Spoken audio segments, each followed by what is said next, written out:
Hello everyone, I'm Thomas, and I'm here to help you unwind and drift off tonight. I know many of you use this video to fall asleep, so before you get too cozy, don't forget to like the video and subscribe to the channel. Also, let me know in the comments, where are you from and what time is it as you're watching this? Now, settle in, get comfortable, and let yourself relax. The children's footprints. I never wanted to be the night security guard at Oak Brook Elementary. The pay was decent enough, but something about schools after dark always unsettled me. Empty hallways that should be filled with children's laughter. Abandoned classrooms with chairs stacked on desks like tiny tombstones.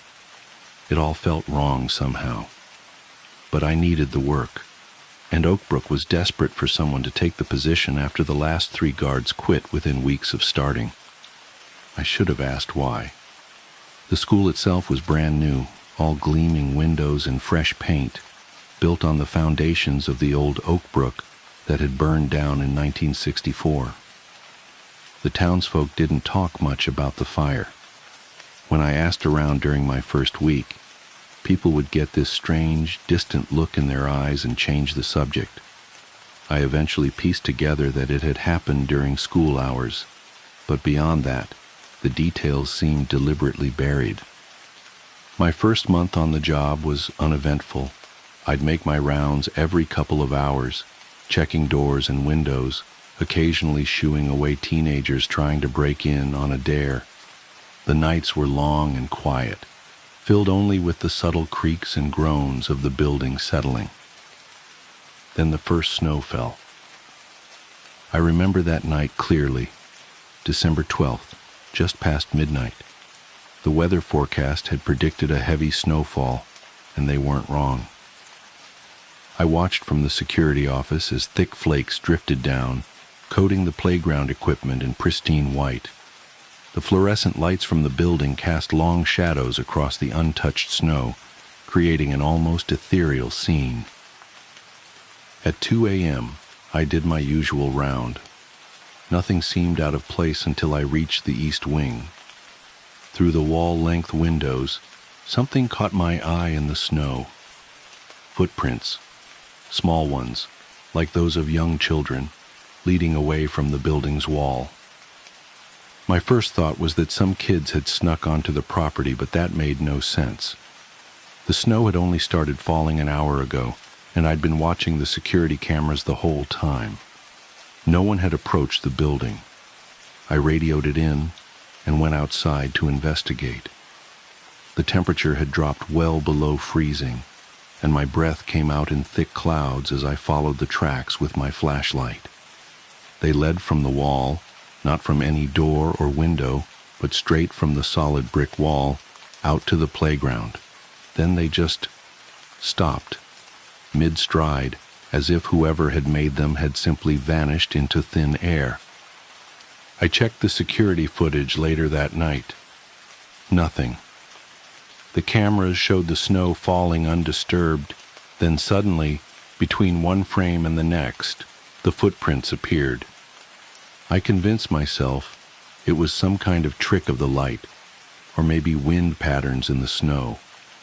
But the next night, it happened again, and the next, always in different places, always leading from the building's walls, always vanishing without explanation. The maintenance staff started refusing to come in early to shovel the walks until after sunrise. They said they could hear things in the pre-dawn darkness, children laughing, the sound of running feet, sometimes crying. But when they'd look, there was never anyone there. I started doing research into the old school's history. The fire in '64 had made the national news, though most of the articles were frustratingly vague. It had started in the basement, they said, spreading so quickly that parts of the building collapsed before the fire department could respond. The death toll was never officially confirmed. That's when the dreams started. They always began the same way. I'd be doing my rounds, checking the halls like usual, when I'd hear singing. A children's song, something old and familiar that I could never quite place. I'd follow the sound down to the basement where the old foundation stones were still visible beneath the new construction. The singing would get louder, and I'd realize it was coming from behind one of the walls. Then the screaming would start. I'd wake up in a cold sweat, the phantom smell of smoke in my nostrils. The dreams felt so real that sometimes I'd have to check my uniform for scorch marks. Last week they started the final phase of construction on the new gymnasium. The excavators were digging out the last section of the old basement when they found it, a room that hadn't appeared on any of the original blueprints. It had been sealed off with concrete, hidden behind one of the foundation walls. Inside, they found small shoes, dozens of them, blackened with smoke but still recognizable, and scratches on the inside of the door, desperate, frantic scratches that spoke of unimaginable terror. The official story in 1964 had been that the fire started accidentally, but I've seen the police reports they dug up from the archived evidence. They found accelerant residue around the basement door. The lock had been engaged from the outside. Someone had trapped those children down there, leaving them to suffocate in the smoke while the building burned around them. That's when the footprints changed. They stopped leading out to the playground. Now they all lead to the construction site, to the exposed foundation where that hidden room was found. Every morning, there are more of them, dozens of tiny tracks in the snow, all converging on that one spot. Last night, I heard the singing again. Only this time, I wasn't dreaming. It was coming from the basement. I know I should quit. 3 other guards already have, and I understand why now. But I can't shake the feeling that I'm meant to be here, that there's something I need to understand. The construction crews found something else yesterday, buried deep in that hidden room. A metal box, its contents preserved despite the fire. Inside were papers, class photos, attendance records, and a letter, its pages yellow with age. I shouldn't have read it, but I did. It was written by a teacher, dated the day before the fire. She wrote about her concerns, about the sounds she'd been hearing from the basement during school hours. Children crying, she said, when all her students were accounted for in class. She'd reported it to the principal, but he'd dismissed her fears, said she was imagining things. The principal's name was familiar. I'd seen it before, in my research about the town's history. He'd died just last year, in fact, a respected member of the community right up until the end. But here's the thing that keeps me up at night. They found something else in that metal box, a ring of keys, heavy and old-fashioned. One of them fits the ancient lock they discovered on that basement room's door. The principal had lived in town all his life. He'd never left, never moved away, even after the fire. For 60 years, he'd walked these streets, attended church, served on the town council, all while carrying the weight of what he'd done. Why did he do it? That's the question that haunts me. What could drive a man to lock children in a basement and set the building ablaze? The answer has to be in the record somewhere, hidden in the town's history like those small, scorched shoes behind the foundation wall. I've started bringing a recorder to work. Sometimes in the quietest hours of the night I can hear voices in the static, children's voices whispering names. Their names, I think. The ones that were never included in the official death toll. The footprints appeared again last night, but they were different. Larger this time, adult-sized, leading from the parking lot to the basement entrance. They looked fresh, but when I checked the cameras, there was nothing there. Just empty frames of falling snow, I followed them to the door, and that's when I noticed something that made my blood run cold. Mixed in with the snow around the footprints were dark spots, like water droplets. But when I knelt down to look closer, I realized they weren't water. They were ash. The principal was buried last year in Oak Hill Cemetery, just across the street from where the school stands now. The groundskeeper there, an old man who's worked the grounds for decades, told me something interesting yesterday. He said that every morning for the past 60 years, he'd find footprints in the snow around the principal's house, small footprints, like those of children, leading up to his windows, circling his doors, watching, waiting. The old man said that in all those years, the principal never once left his house when it snowed. He'd have his groceries delivered, cancel appointments, anything to avoid stepping out into the white expanse, as if he was afraid of leaving tracks of his own.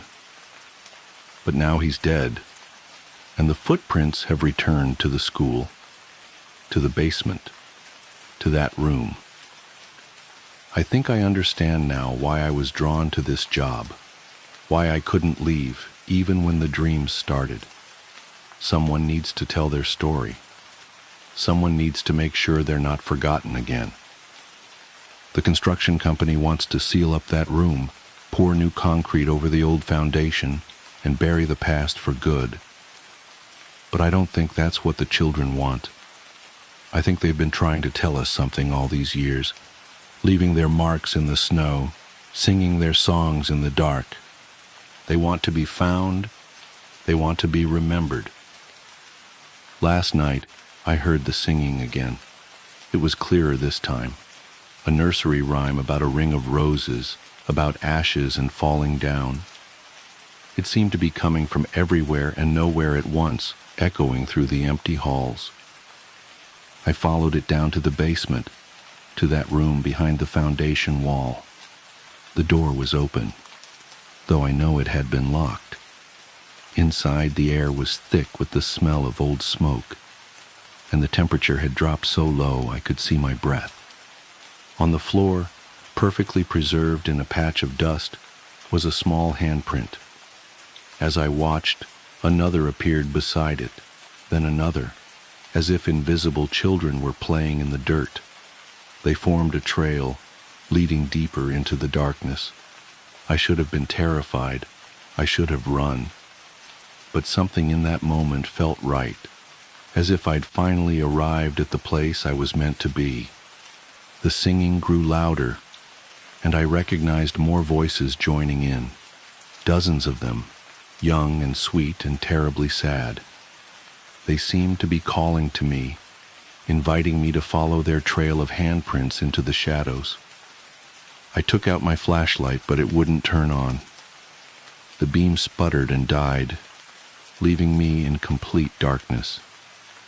And that's when I felt it, a small, cold hand slipping into mine. I'm writing this now from my car, parked across the street from the school. The sun will rise soon, and with it, the construction crews will return.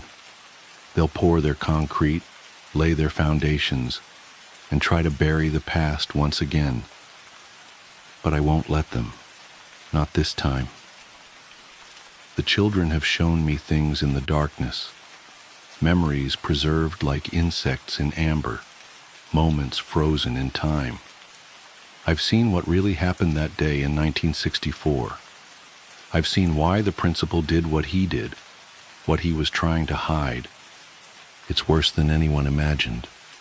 The footprints are appearing more frequently now, not just in snow but in mud, in dust, even in the fresh concrete the workers pour.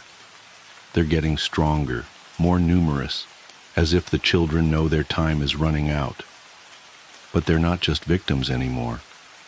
I've seen their power growing, felt their anger building like a storm. The principal might have escaped their justice in life, but in death, well, that's why I'm watching his grave tonight. The snow is falling again, thick and silent. Through my windshield, I can see fresh footprints appearing in the cemetery, small tracks in the untouched white. They're heading toward his headstone, dozens of them, converging like streams flowing to the sea. And now, God help me, I can see larger footprints too, adult-sized ones, staggering, stumbling, trying to run. But you can't run from the past forever. You can't hide from what you've done. The children are singing again, that same nursery rhyme, echoing through the night.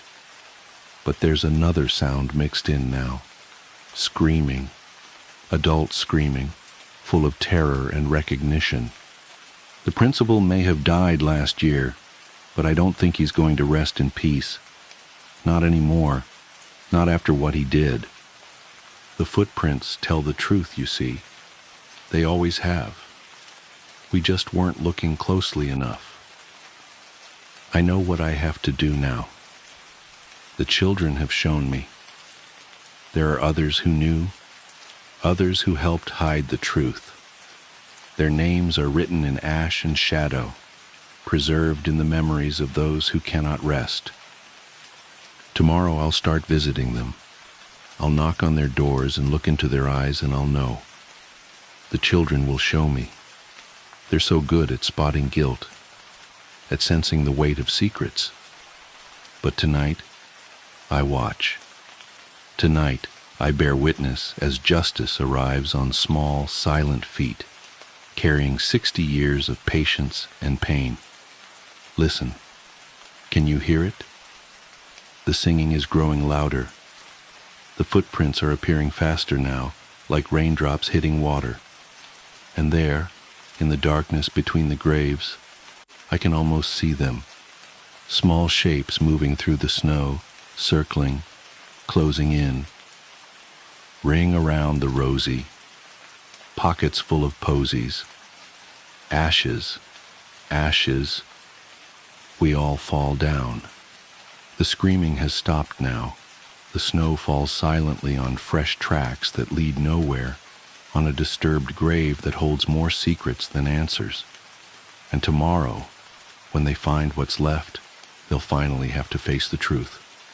But for now, I sit in my car and watch the footprints appear in the virgin snow, leading away from the cemetery, back toward the school, back to that room behind the wall where it all began. They've invited me to follow. And God help me, I think I will. Because sometimes the only way to right an old wrong is to let the victims guide you through the darkness. Sometimes justice wears small shoes and sings nursery rhymes in the night. And sometimes, just sometimes, the footprints in the snow lead exactly where they're supposed to. My wife has a removable face. I've never glimpsed what lies beneath it, but my best friend has. Samantha told me about it on our third date. We were watching a movie on her couch when I made my move to kiss her. She whipped her hand in front of my face and blocked me. "There's something you need to know," she said. I braced myself. Here it comes. I'm not ready for a relationship. Nothing to do with you, of course. It was the absolute last thing that I wanted to hear, because I was already crazy about her. "Okay," I said.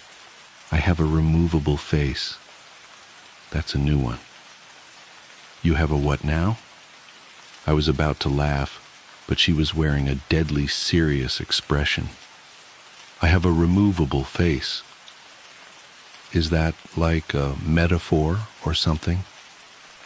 No, my face is literally removable. Look, closely. She lifted her chin and traced her jawline with a finger. You can see the seam. After admiring how beautiful her neck was for a dizzying moment, I leaned in for an inspection. It was very hard to see, but it did look like there was a slightly unnatural transition there from her face to her throat. I grew dizzier as a dozen questions rushed into my brain. "Don't bother asking why or how or anything like that," said Samantha. "I can't tell you that. If that's going to be a problem, you should leave now. I'm letting you know this because I like you and I want to take the next step. but this is non-negotiable." "Okay," I said, unsure of what was happening. "Not a problem. So what? You have a removable face. Who cares? It looks good." "There's something else. Once a day, usually in the evening, I have to remove the face and disinfect the inside of it. If I don't, it will rot. This takes about an hour, give or take, depending on how my day went. During this time, you must never, ever look at my real face. Never. Do you understand?" Yes. Got it. Don't ask about it. Don't look at your real face." Samantha stood up. "Now, I'm going to go into the bathroom and clean my face. That will give you plenty of time to think about what I've told you. If you're here when I'm done, that's great. I would like that. But if you're gone, I'll understand." She turned and walked into her bedroom. I sat in stunned silence as I heard the bathroom door close. I gave the thing some serious thought. It was possible that it was a joke of some kind. It was possible that it was a delusion. Was it possible that it was true? Well, it was certainly possible to transform an actor's face with movie makeup, so I supposed it was possible that Samantha wore a removable face every day. Maybe she had had a horrible accident where her flesh had been mangled. Maybe her face had been melted by acid or burned by fire, or the skin shorn off by heavy machinery. If it had, I would never know, because she would never tell me, and I would never see it. I pictured a face of raw, naked muscle rotting away. Could I kiss her, if that was what I was kissing? But wasn't that what we all were, under the skin? Just muscle and bone and blood and squishy organs. I paced around the living room, running my hand through my hair. I liked Samantha a lot. She was smart and funny and beautiful. But was that beauty real? Did it count? Did it matter if it was real or not? Was I being superficial, even worrying about it? When she came out of the bathroom, I was still there. I looked at her face. She smiled, and I was in love. We dated. We moved in together. We decided to get married. For the most part, it was a completely normal relationship, typical of two young people in love, building a life together. During the day, it was easy to forget about the face altogether. It looked natural enough, and only in certain positions, in certain lights, was there ever any indication that it wasn't natural. But every night was the same.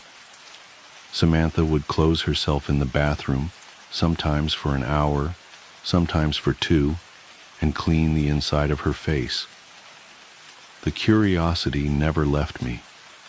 I would sit there and wonder what was under that face. I came so close to barging in on her a few times, but I never did. I did occasionally ask her about it. About what, if anything, had happened. About how it was possible to make the removable face look so real. About what it really looked like underneath. I tried to coax her into showing me, assuring her that I loved her no matter what, and didn't give a damn what her real face looked like. I was just curious, that's all. She never showed me or told me the story behind it. She didn't get upset at me, unless I was really badgering her. She'd just shrug and say, "You know you can't see it. You know I can't tell you about it." I never told anybody about Samantha's removable face. It's not that she asked me not to. I just didn't think it was anybody's business. Except once, I did tell somebody. It was during my bachelor's party. We had rented several cabins in Big Sur and spent the night drinking and packing our noses with powders that we shouldn't have been packing our noses with. Everyone else had passed out, and the sun was creeping up behind us as I stood on the majestic cliffs with my friend Chris, looking down on the Pacific waves crashing against the rocks. Chris was my best friend, as close to a brother as I'd known. We'd grown up together and visited each other at college often, and spent the summers together. After college, we'd moved to different cities, but we stayed in close contact. Standing there on the cliffs, I told Chris about Samantha's removable face. At first, he thought I was joking. Then he had 1,000 questions, most of which I couldn't answer. What's underneath? I don't know, man. I don't know. Doesn't that drive you crazy, not knowing? I shrugged. Lots of stuff I don't know. Don't know how to do calculus, and I don't know what happens when we die. But dude, she's about to be your wife, and you don't even know what she looks like. I mean, I'd have to take a look.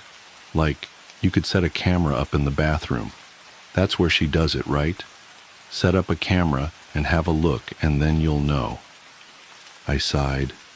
Yeah, it drives me crazy.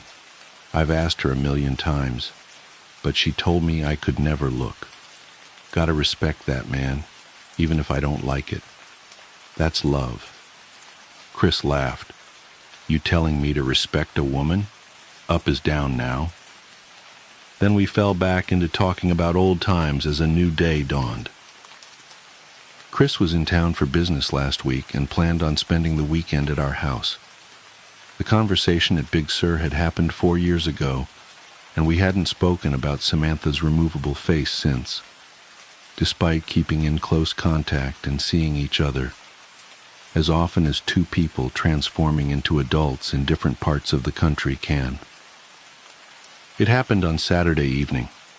We were lounging lazily in the backyard deep into the beer, having just finished with some grilled steaks, when I got a text from work.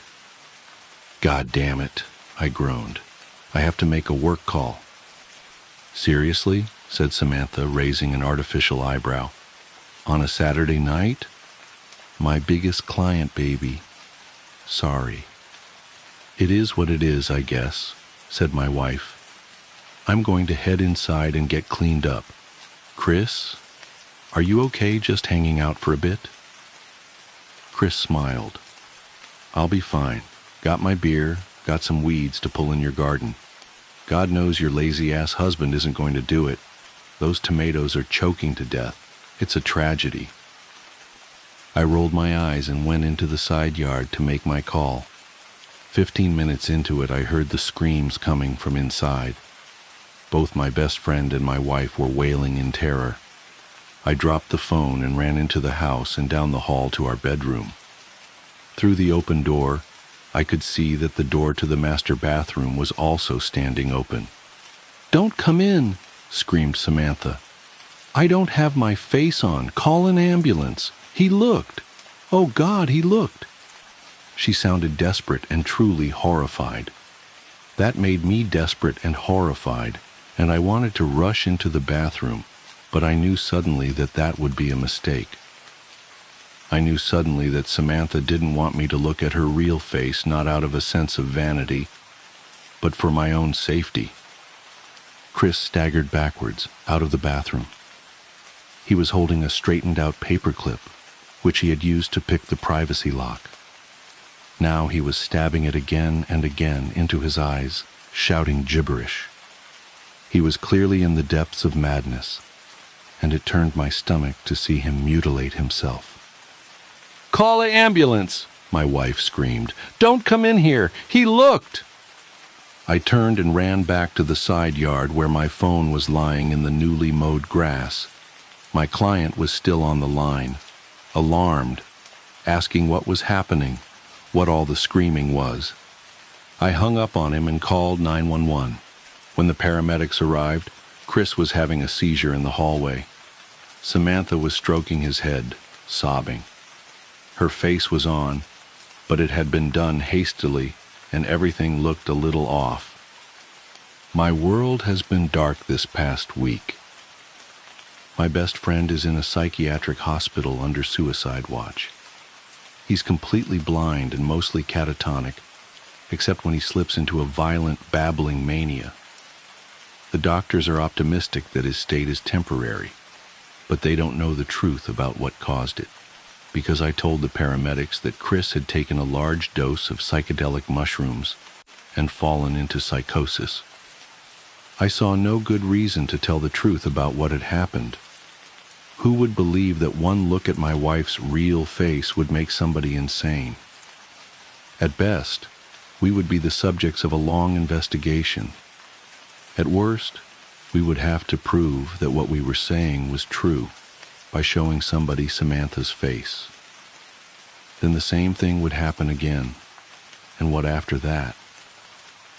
I had no idea, and no interest in finding out. For Samantha's part, I knew that she would never consent to show anybody her real face, no matter what the consequences of refusal were. I did get a follow-up call from the police, asking me to confirm my story. The hospital found no traces of psilocybin in Chris's blood, though that's not unheard of, since it has a short half-life.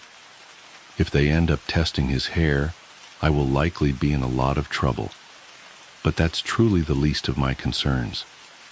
Samantha is in a state of her own. She still cleans the inside of her face, though not as regularly. And when she puts it back on, it's always crooked now. It is beginning to smell a little bit. I've tried to assure her that it wasn't her fault. He knew, I said. I told him that nobody was ever allowed to look at it. He knew, and then he broke into the bathroom. This is not on you, baby. Please, talk to me. Not on me? That one look at my face makes people insane? Please, I just need some time alone. As for me, I am doing my best to hold it together.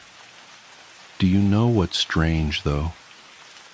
Despite what happened to Chris, I still find myself curious about what my wife's real face looks like. More curious than ever, really. The following statement was found on a USB drive. This document was recovered from a USB drive left in the Millbrook Police Department evidence room, dated October 12, 2024. All attempts to contact the author have been unsuccessful. The original formatting and spelling have been preserved. I need to write this down while it's still fresh, while I can still convince myself it really happened. Maybe someone will read this and make sense of it. Maybe they'll tell me I'm not crazy. I just know I can't sleep. Can't close my eyes without seeing those images burned into my retinas like overexposed film. It started 3 weeks ago when I was cleaning out my grandmother's basement after she moved into assisted living. Mom had been putting it off for months. You know how it is with these things. Nobody wants to sort through decades of someone else's life, deciding what's treasure and what's trash. But Grandma's house was finally under contract, and we were running out of time. The basement had always been my least favorite part of her house, even as a kid. Something about the way the concrete walls seemed to sweat in the summer, how the single bare bulb cast more shadows than light. But that Sunday morning, it was just another task to check off my list. I brought coffee, podcasts, and those heavy-duty contractor bags they sell at Home Depot, ready to be efficient, adult, unsentimental. The first few hours were exactly what you'd expect. Boxes of old Christmas decorations, moth-eaten Afghans, a treadmill that had probably been obsolete before I was born. I sorted everything into piles: donate, trash, keep. The podcast kept me company. Something about true crime in the Pacific Northwest. The coffee went cold before I remembered to drink it. It wasn't until I reached the back corner, behind a stack of molding Life magazines, that things started feeling wrong. The air got thick, like right before a thunderstorm, making it hard to breathe. My podcast cut out, replaced by this staticky buzz that made my teeth ache. I blamed it on poor reception, but when I checked my phone, it showed full bars. That's when I found the Polaroid camera. It was sitting on a shelf I swear wasn't there earlier, one of those collapsible metal ones we used to keep paint cans on. The camera looked pristine, not dusty or corroded like everything else down there. Just sitting there, like someone had placed it moments before. "That's weird," I said out loud, my voice sounding flat in the dense air. "Hey, Mom, did Grandma ever mention having a Polaroid?" No answer. Right. Mom was at church. I was alone. I picked up the camera, turning it over in my hands. It was one of those classic one-step models from the 70s, rainbow stripe down the front, viewfinder slightly yellowed with age. The film compartment was empty, but there was a stack of photos face down beside it. My hands were shaking as I picked up the first photo. I told myself it was just the caffeine, just the stuffy basement air, just my imagination running wild after 2 hours of true crime stories. But I knew that wasn't it. Something felt fundamentally wrong, like when you're home alone and suddenly certain you're being watched. The first photo showed my grandmother's basement. This basement, taken from the bottom of the stairs, looking toward the corner where I now stood. Everything was exactly the same. The metal shelves, the magazines, the boxes. Except in the photo, there was a figure standing where I was standing. The image was overexposed, the figure bleached out and distorted, but I could make out an arm raised as if taking a picture. "This isn't funny," I said to the empty basement. My voice cracked. "Mom, seriously, if this is some kind of joke..." I flipped to the next photo. Same basement, same angle. The figure was closer to the camera now, still overexposed, but more distinct. It looked like it was wearing clothes similar to mine, jeans, a gray hoodie, but its face.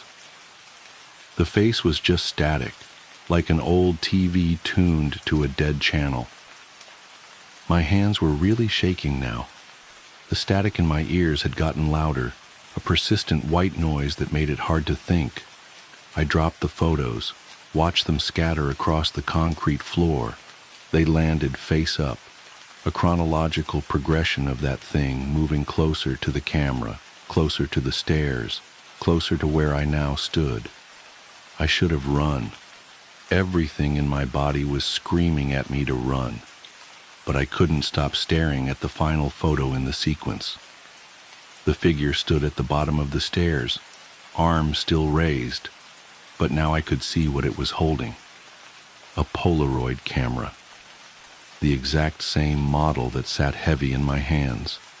The static roared in my ears. The basement lights flickered once, twice. In that strobe-like effect, I saw movement in the corner of my eye. Something shifting in the shadows behind the metal shelves. I raised the camera without thinking. Maybe I needed proof. Maybe I needed to complete the sequence. Maybe I wasn't in control of my actions at all. The flash went off. The photo slid out, gray and undeveloped. As I watched, an image began to form. The basement, the stairs, a figure in a gray hoodie, face obscured by static, arm raised, holding a camera. I ran. I don't really remember running, but I must have because suddenly I was in my car, engine running, hands gripping the steering wheel so tight my knuckles were white. The USB drive I'm writing this on was in my pocket. I always carry it, force of habit from grad school. The photos, I left them there. I left everything there. Mom called an hour later, worried because I hadn't finished the basement. I told her I wasn't feeling well. Not exactly a lie. She said we could finish another day, but I knew I was never going back down there. Let the new owners deal with it. Let them find the camera, the photos, the truth about what lives in that corner behind the metal shelves. It's been 3 weeks. I haven't slept more than a few hours at a time. Every electronic device in my apartment gives off this faint buzzing sound now. Or maybe it always did, and I'm just more attuned to it. Sometimes I catch glimpses of static in reflective surfaces.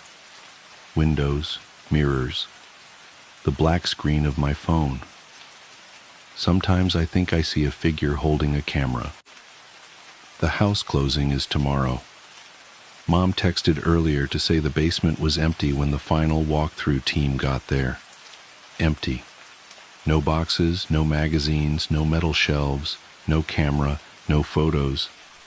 But that's not the worst part. The worst part is that yesterday I found a Polaroid camera sitting on my kitchen counter. Pristine. Rainbow stripe down the front. Film compartment empty. Beside it, a single photo lying face down. I haven't looked at it. I won't look at it. But I know what it shows. My apartment taken from the doorway, looking toward where I sit, typing this. A figure in the corner, face obscured by static, arm raised as if taking a picture. The buzzing in my ears is getting louder. I have to go now. The archivist's burden. The first photograph appeared on my desk on a Tuesday morning in October. I remember the exact moment because I had just finished cataloging a collection of Civil War letters, my specialty as head archivist at the Whitmore Historical Society. The photograph shouldn't have been remarkable. A black and white portrait of a young woman circa 1940s, her eyes downcast and hands folded primly in her lap. But something about it made my skin crawl. I've spent 20 years handling historical artifacts, learning to read the stories they tell beyond their physical presence. This photograph felt wrong. Not damaged or fraudulent. I've encountered plenty of those. But wrong in a way that defied professional explanation. The woman's pose was too still, her shadow too dark against the backdrop, and her hands. I could have sworn they were in a slightly different position each time I looked away and back. "Margaret?" I called out to my assistant but received no response. Right. She had taken a personal day. I was alone in the archive's basement office, surrounded by climate-controlled storage rooms and the gentle hum of dehumidifiers. I checked our acquisition records but found no entry for the photograph. This wasn't entirely unusual.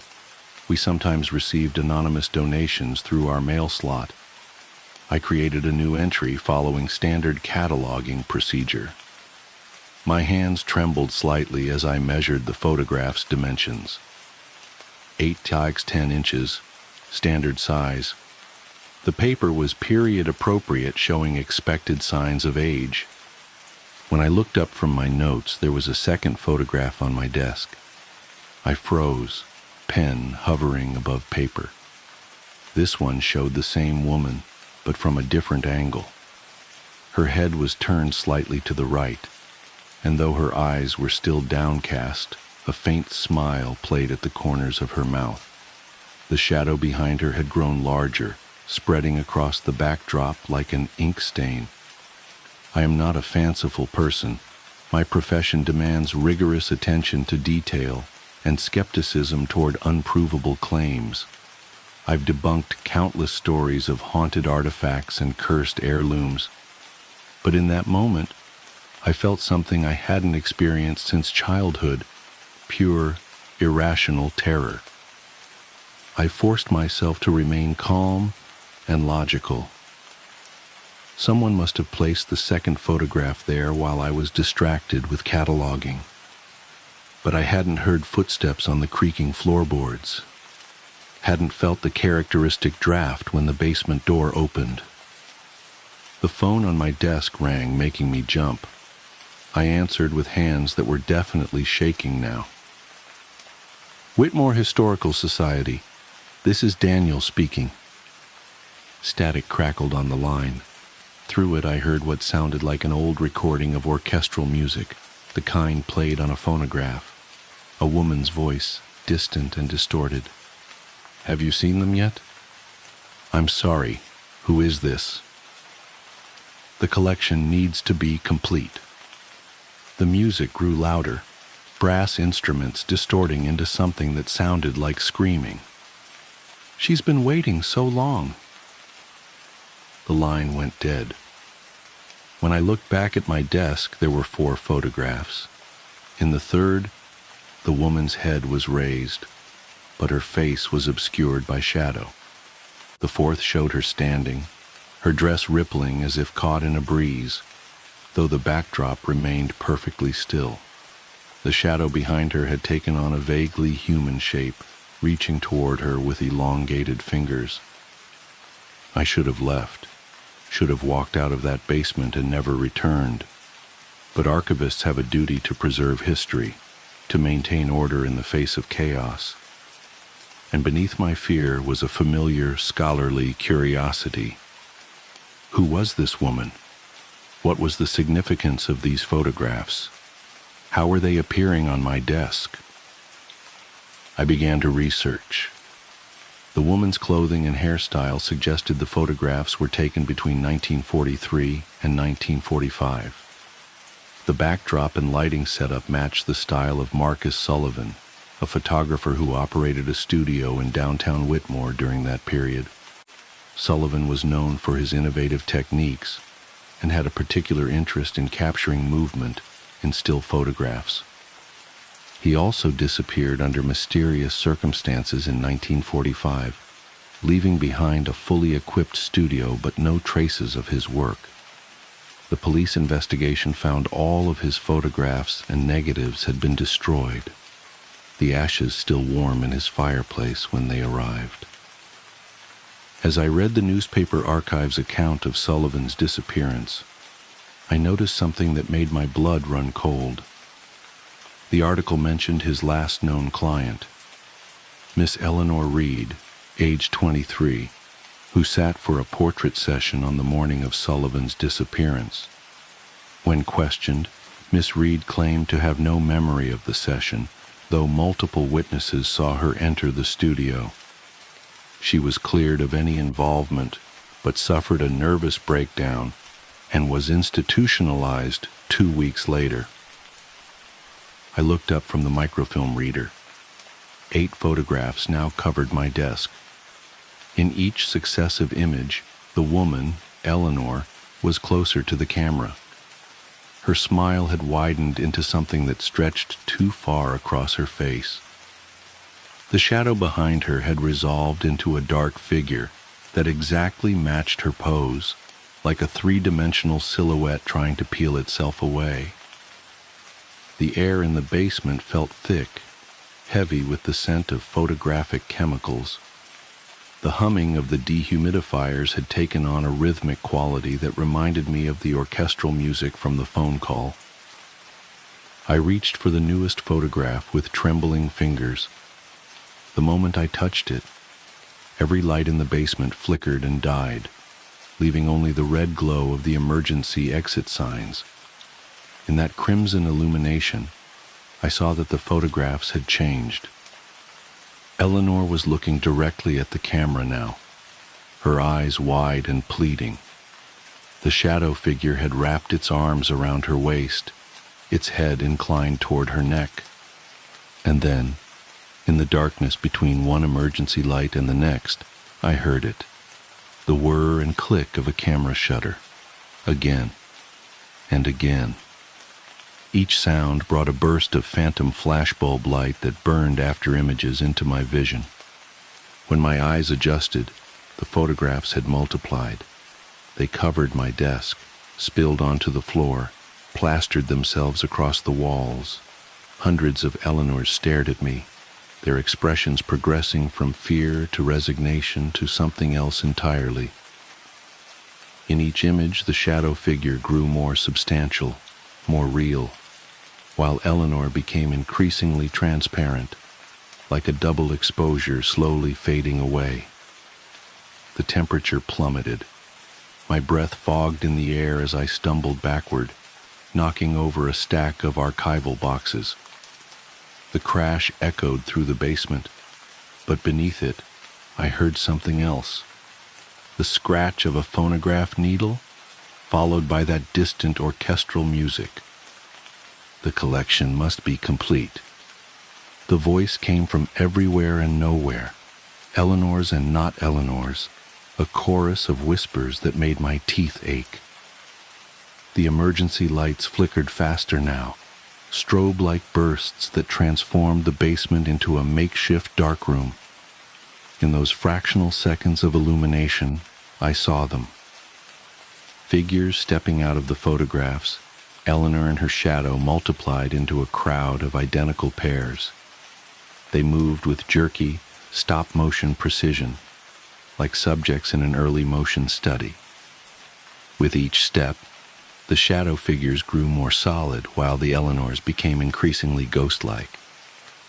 I ran for the stairs, but they were blocked by a wall of photographs that hadn't been there moments before. Each one showed the same scene, the basement, from every conceivable angle, with me at the center. And in every image, standing just behind me, was a shadow that didn't match my pose. The whirring of camera shutters reached a deafening crescendo. The emergency lights exploded in a shower of sparks and glass. In the total darkness that followed, I felt something cold brush against the back of my neck, like fingers made a photographic negative. "Your turn," Eleanor's voice whispered, her breath like chemical fixer against my ear. "The artist needs new subjects." The last thing I saw before the flashbulb went off was my own shadow, standing 3 feet away, smiling back at me. They found me the next morning when Margaret came in to work. I was sitting at my desk, apparently cataloging a collection of photographs that didn't exist. The doctors called it a psychotic break brought on by prolonged isolation and archival gases. They said I was lucky. Most of the other victims of the Whitmore photography incident didn't survive their encounters. I've been in this institution for 3 months now. The medication helps with the tremors, but nothing can erase what I saw, what I became. Sometimes, when I look in the mirror, my reflection moves a fraction of a second too late. My shadow falls in impossible directions, no matter where the light source is, and the photographs keep appearing. On my bedside table, under my pillow, tucked into my case file. Always the same progression, always ending with a new subject. The collection grows, one portrait at a time. I know how this story ends. I've seen it play out in silver halide and shadow, frozen in countless variations. The artist is patient. The camera is always watching. And somewhere in that basement archive, in a box that can't be found but can't be destroyed, the negatives are waiting to be developed. Here's the truth I've learned too late. Some histories shouldn't be preserved. Some stories are meant to fade away, like old photographs left in sunlight. But art is permanent, and shadows never truly disappear. They just find new subjects to cast them. I have to go now. The orderly is here with my medication, but his shadow is walking in the wrong direction. And I swear I can hear very faintly the sound of orchestral music playing on an antique phonograph. Click. The renovation. I never should have bought this house. That's what everyone says after a haunting, right? But I really shouldn't have bought this house. The listing price was suspiciously low for the Cambridge area. A Victorian-era home with original hardwood floors, crown molding, and enough square footage to actually have a home office. The realtor mentioned something vague about the previous owners leaving suddenly due to family circumstances, but I was too excited about finally owning property in this outrageously expensive market to dig deeper. Besides, what family doesn't have circumstances? The home inspection revealed the usual century-old house problems: outdated wiring, some water damage in the basement, creaky floorboards. Nothing particularly alarming. I was actually relieved. I'd budgeted for renovations, expecting far worse. The inspector did note some unusual modifications to the original floor plan, with certain walls appearing to have been added in the 1960s that didn't quite match the home's architectural style. But again, what old house doesn't have quirks from decades of different owners? I closed on the property in October. The autumn light filtered beautifully through the tall windows, casting warm patterns across the worn floors. The rooms still held that peculiar emptiness of a just-purchased house, that liminal space between someone else's home and your own. I spent that first week making plans, measuring rooms, and researching contractors. I wanted to restore some of the home's original Victorian charm while updating it for modern living. The first strange thing I noticed was the temperature. Certain spots in the house were inexplicably cold, even with the heating running full blast. I initially blamed poor insulation, but these cold spots seemed to move. One day the master bedroom would be freezing. The next it would be perfectly comfortable while the kitchen became an icebox. The contractors I hired to update the heating system couldn't find any obvious issues with the HVAC.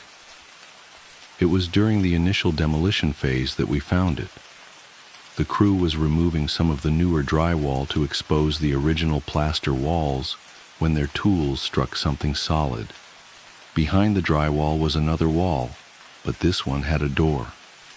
The door was made of thick, dark wood, with ornate carvings around the frame that matched the home's Victorian aesthetic. It had clearly been part of the original construction, but at some point, someone had sealed it away behind a false wall. There was no doorknob, just a simple brass handle. The crew looked to me for direction. Part of me wanted to seal it back up immediately. There had to be a reason someone had hidden it, right? But curiosity won out. I gave them the go-ahead to clear away the remaining drywall. The door opened with surprising ease, its hinges silent despite decades of disuse. Behind it was a small room, maybe 6'8" feet, with no windows. The walls were covered in the same elaborate Victorian wallpaper found elsewhere in the house, though here it was faded to an indeterminate grayish color. The hardwood floor was bare except for a single wooden chair in the center of the room. The chair was positioned to face the corner. Something about that chair made my skin crawl.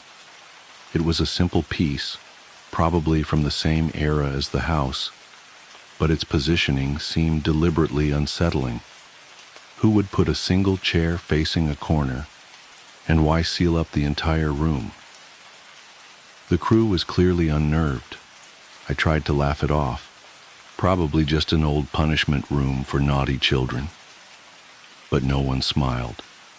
I told them to take a break while I documented the discovery for my renovation blog. As I photographed the room, I noticed other odd details. There were scratch marks on the floor around the chair legs, as if it had been repeatedly dragged into that exact position. The wallpaper in the corner the chair faced was more deteriorated than the rest, with long vertical tiers running from floor to ceiling. And despite the decades of dust coating everything else, the chair's seat was clean, as if recently used. I closed the door and told the crew to continue with their scheduled work elsewhere in the house. We could deal with this room later. But as they packed up their tools that evening, I caught them making furtive glances toward that corner of the house. I didn't blame them. Even with the door closed and hidden from view, you could feel its presence, like a weight pressing against your consciousness. That night I had trouble sleeping. The house seemed different now, as if finding that room had changed something fundamental about its character. The usual creaks and settling noises of an old home took on new meaning. I could have sworn I heard scratching coming from inside the walls. When I came downstairs the next morning, all of my furniture had been rearranged. Every chair, every couch, every stool was turned to face that corner of the house where we'd found the door. Even the heavy antique buffet had been rotated 90 degrees. I called the police. The responding officers were sympathetic but unhelpful. There were no signs of forced entry, Nothing was missing, and technically no crime had been committed.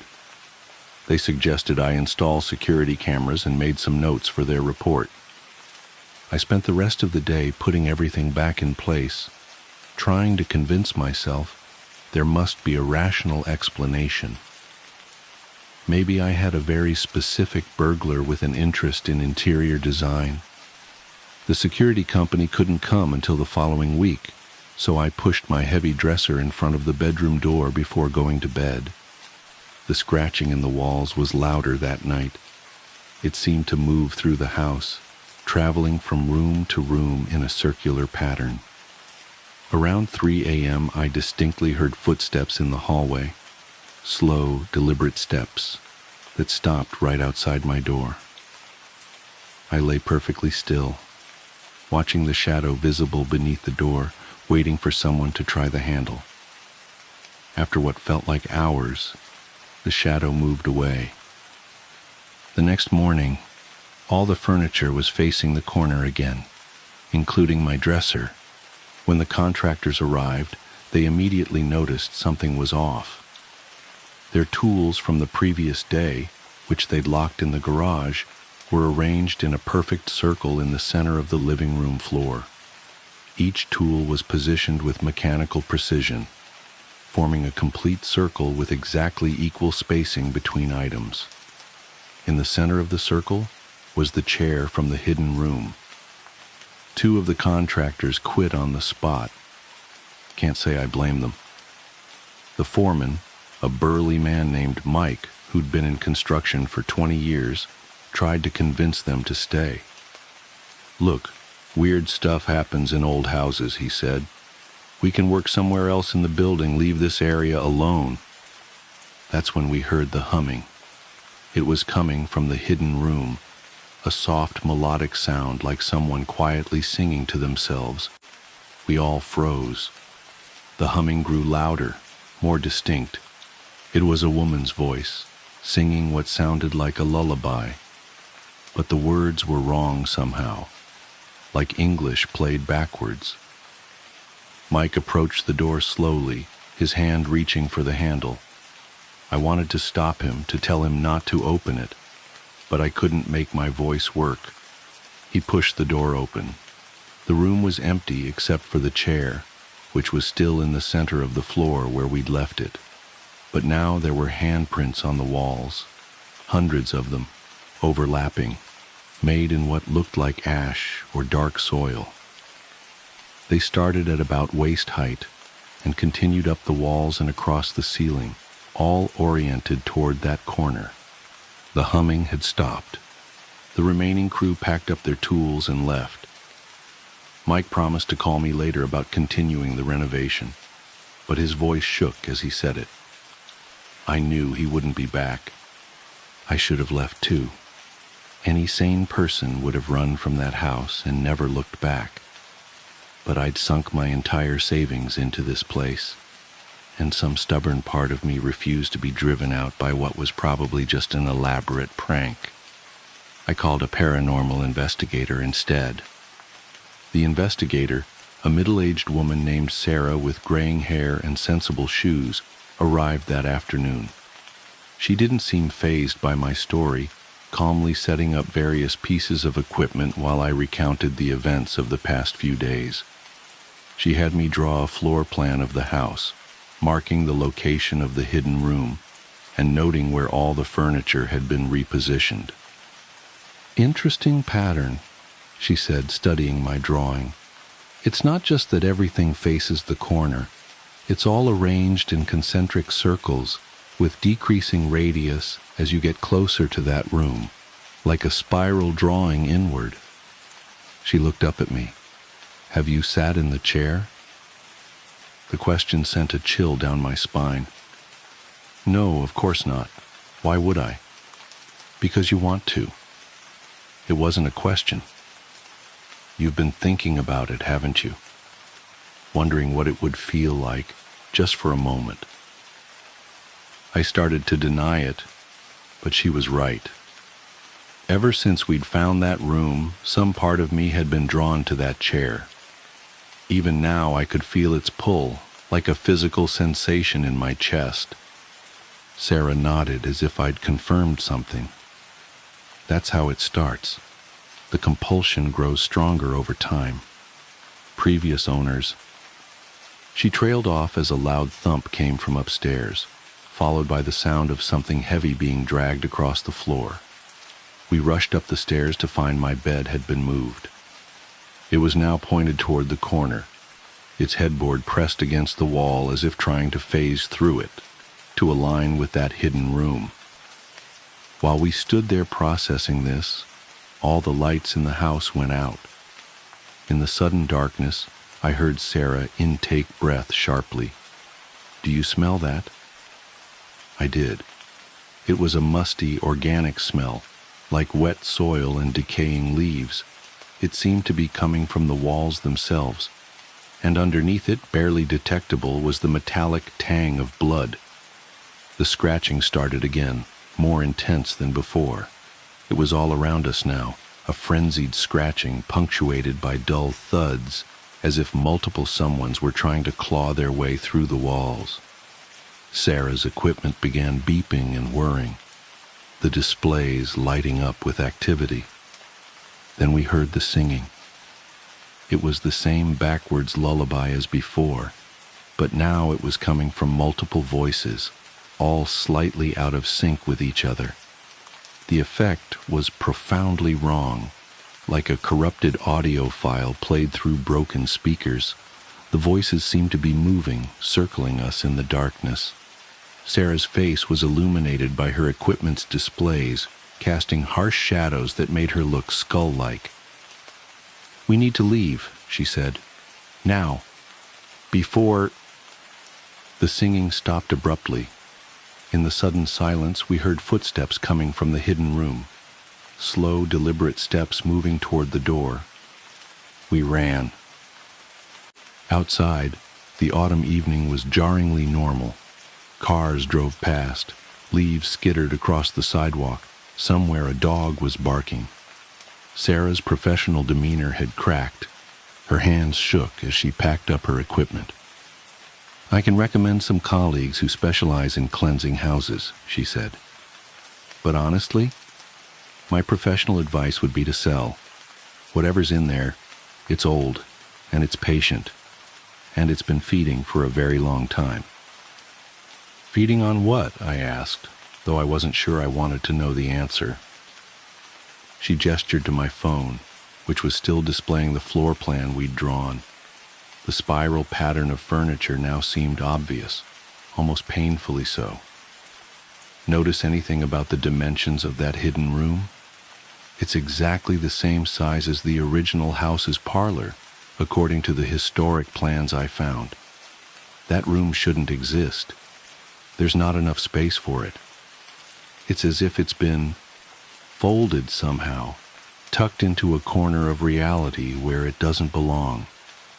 She continued, "The chair is a focus point, an anchor. When someone sits in it, well, let's just say the previous owners didn't leave due to family circumstances. They're still here in a way, parts of them at least, and they're not alone. I spent that night in a hotel, researching the house's history. The more I dug, the more disturbing the pattern became. Every few decades, a family would move in, begin renovations, and then disappear. The official records cited various reasons: foreclosure, family emergency, job relocation, but the timing was always the same. It happened shortly after they started opening up walls.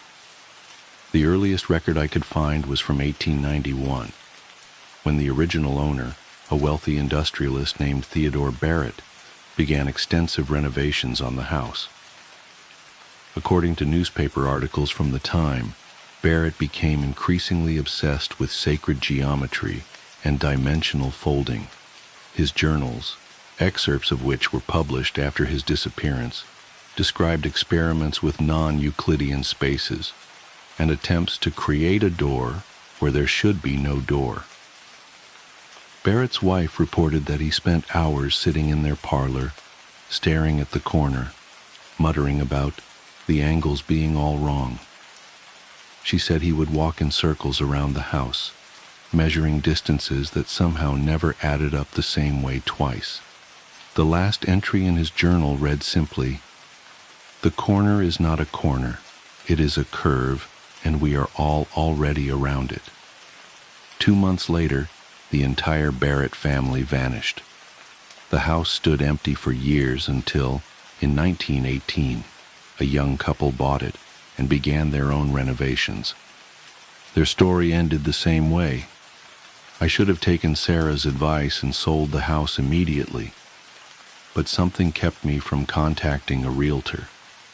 The same something that kept drawing my thoughts back to that chair, wondering what Barrett had seen while sitting in it, wondering what all the others had seen before they.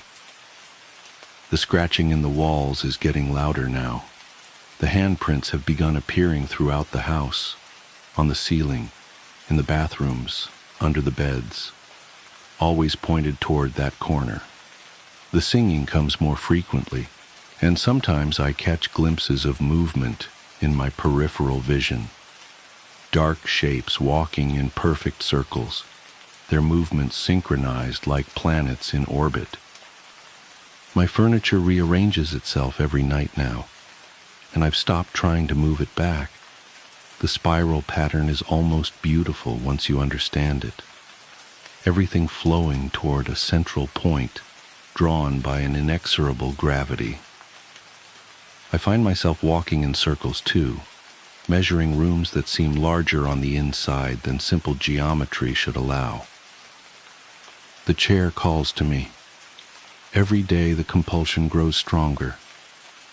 I dream about sitting in it, about finally seeing what Barrett saw, about understanding why the corner is not a corner but a curve. I dream about joining the others in their endless circling, adding my voice to their backward songs. I'm writing this as a warning, I suppose, though I doubt it will make a difference. The house will find new owners after I'm gone, and they too will begin renovations, and they too will find that door. Or perhaps they'll find a different door, leading to the same room that is somehow both here and not here, contained within itself, like a Klein bottle or a Mobius strip. The scratching is very loud tonight. The walls pulse with it, like a heartbeat, like breathing. The handprints are spreading across my desk as I write, appearing one by one, reaching toward that corner that is not a corner. The singing is starting again, and I recognize some of the voices now. Soon, I'll recognize all of them. I know I should leave, run, escape while I still can, but the chair is waiting and I'm so very tired of fighting its pull. Maybe I'll just sit for a moment, just a moment to see what Barrett saw, to understand why the angles are wrong, why the measurements never add up, why the corner is really a curve. Just for a moment. I can hear them walking now, circling, circling. Their footsteps echo through spaces that shouldn't exist, marking time like a metronome. The handprints have reached my fingers as I type these last words. They're so warm. Everything is warm here, despite the cold spots. Everything is connected, curved, folded in on itself like an origami universe. The chair is calling.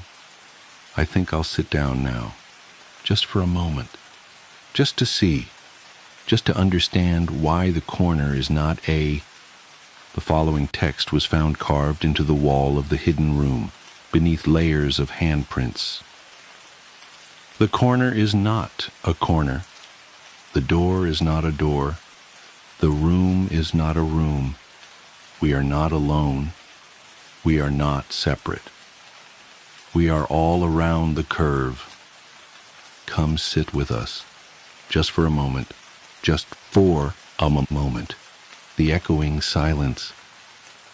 I'll never forget the night it all began. Working the graveyard shift at KFM 104.3, a small-town radio station that barely scraped by on a mix of outdated pop and rock hits, had always been an isolating job, but it paid the bills, and I liked the quiet.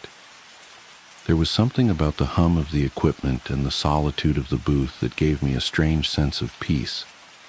My listeners were few, and most were truckers or insomniacs who called in sporadically for song requests. Nothing ever really happened until that night. It started with a call just past 1 a.m. I was midway through introducing a Fleetwood Mac song when the red light on the console blinked. KFM 104.3, you're on the air, I said, trying to sound more energetic than I felt. There was a pause. Then a voice, distant and crackling, came through the line. Play. Goodbye, stranger. The way the caller said it made my skin prickle. The voice was low, strained, as though the person on the other end was barely able to speak. Sure thing, I said, trying to mask the unease creeping into my voice. Who's this? There was no reply, just the faint sound of static. Then, just before the line went dead, I thought I heard a whisper. I couldn't make out the words, but the tone chilled me to my core. I shook it off, attributing it to a bad connection or maybe a prank call. I queued up the song and leaned back in my chair, watching the clock tick down. As Goodbye Stranger played, I couldn't shake the feeling that something was off. The song seemed wrong somehow. The usually upbeat tune felt slower, the harmonies slightly dissonant. I told myself I was imagining things, but then the second call came.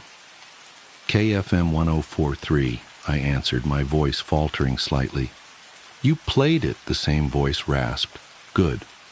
Hey, listen, buddy, I started, trying to sound assertive. If this is some kind of joke... Another, the caller interrupted. Play. Don't fear the reaper. My breath hitched. There was something about the way they said it, the almost pleading tone beneath the words. Against my better judgment, I agreed. As I reached for the track, I realized my hand was trembling. When the song began, the atmosphere in the studio shifted. The air felt heavier, the shadows in the corners of the room deeper. I caught movement out of the corner of my eye, but found nothing when I turned to look. The hairs on the back of my neck stood on end. Halfway through the song, I heard it. Faint at first, just a whisper beneath the music. I turned up the volume, but the whispering grew louder. It wasn't coming from the speakers. It was in the room with me. I froze, my eyes scanning the dimly lit studio. The whispering continued, unintelligible and rhythmic, like a chant. Panic bubbled in my chest, but I forced myself to stay calm. I had to finish the shift. I couldn't afford to lose this job. The phone rang again. What do you want? I snapped, my composure cracking. It's so dark, the voice said, more strained than before. So cold. Help me. Who are you? Where are you? I demanded. Trapped, they whispered. In the void.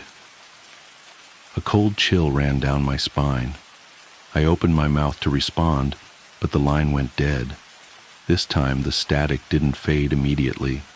It lingered, growing louder and more distorted until it erupted into a blood-curdling scream. I ripped off my headphones, my heart pounding in my chest. I considered calling the station manager, but what would I say? That I was being haunted by a caller? It sounded insane. Instead, I decided to push through the night. I wouldn't let a few creepy calls rattle me. But things only got worse. As the hours dragged on, the requests kept coming. Each call was from the same voice, and each song carried an eerie undertone that seemed to warp the air around me. Hotel California, Paint It Black, The End. The choices weren't just unsettling, they felt purposeful. as though the caller was trying to tell me something. The whispers grew louder, more distinct. They filled the studio, overlapping and echoing until I could barely think. My vision blurred, and I felt an overwhelming sense of dread. It was as if the walls themselves were closing in, suffocating me. Around 4 a.m., the power flickered. The lights dimmed and the equipment crackled with interference. The phone rang again, but this time I didn't answer. I couldn't. My hands were shaking too much. The whispers turned into screams. They filled the room, deafening and relentless. I covered my ears, but it did little to block out the sound. It felt like the studio was alive, pulsating with malevolent energy. And then, just as suddenly as it began, it stopped. The silence was more terrifying than the noise. I sat there, trembling, my mind racing. I wanted to leave, but I couldn't bring myself to move. I felt paralyzed, trapped by an unseen force. When dawn finally broke, I stumbled out of the studio, my nerves shot. I called in sick for the rest of the week and tried to convince myself it was just a bad night, a mix of sleep deprivation and overactive imagination. But the calls didn't stop. They followed me home. The first time my cell phone rang, I almost didn't answer. When I finally did, the same chilling voice greeted me. "You can't escape," it said. "You played the songs." The line went dead. Over the next few days, my life unraveled. I heard whispers in my apartment, saw shadows moving where there shouldn't be any. I couldn't sleep, couldn't eat. The fear consumed me. Desperate for answers, I began researching the history of the radio station. What I found only deepened my terror. Decades ago, a DJ had gone missing during a broadcast. The only clue was a series of unsettling song requests he'd received from an anonymous caller. Witnesses claimed to have heard screams coming from the station that night, but no trace of the DJ was ever found. It didn't end there. Over the years, others who worked the graveyard shift reported similar experiences: strange calls, eerie noises, unexplained phenomena. Some quit, others disappeared. The station had a dark history, one that seemed to revolve around the late-night broadcast. I realized I was part of something far bigger, something I couldn't comprehend. The void the caller spoke of, was it real? And if so, was I being drawn into it? I tried to quit, but the station manager wouldn't let me. "You're one of our best DJs," he said. "The listeners love you." Love me. The thought made my skin crawl. Who were these listeners? Were they even human? The final straw came a week later. I was at home trying to sleep when the radio in my living room turned on by itself. The static was deafening, and beneath it, I heard the whispers. They were clearer now, their words cutting through the noise like shards of glass. "Join us," they said. "It's your turn." I smashed the radio, but the whispers didn't stop. They filled the room, the walls, my head. I screamed, clawing at my ears, but it was no use. The void had claimed me. The next thing I knew, I was back in the studio, the red light blinking on the console. My body moved on its own, my hands reaching for the phone. The voice on the other end was my own. "Play Goodbye, Stranger," it said. The security camera. The first time I saw my husband's double, I thought it was a glitch. I had just installed our new security system that afternoon, one of those fancy setups with motion detection, night vision, and smartphone connectivity.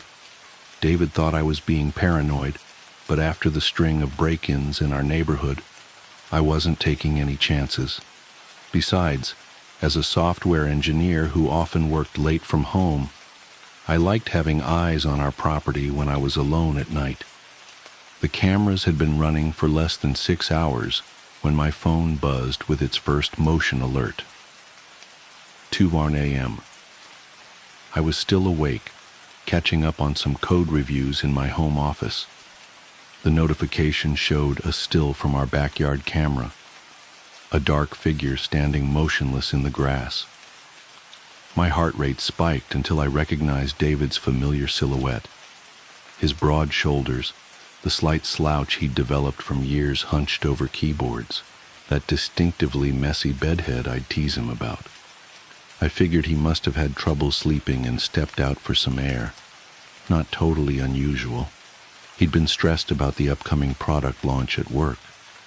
I was about to dismiss the alert when something made me pause. The figure was completely still. Not the natural shifting of weight or subtle movements you'd expect from someone standing outside. Just perfectly, unnaturally motionless.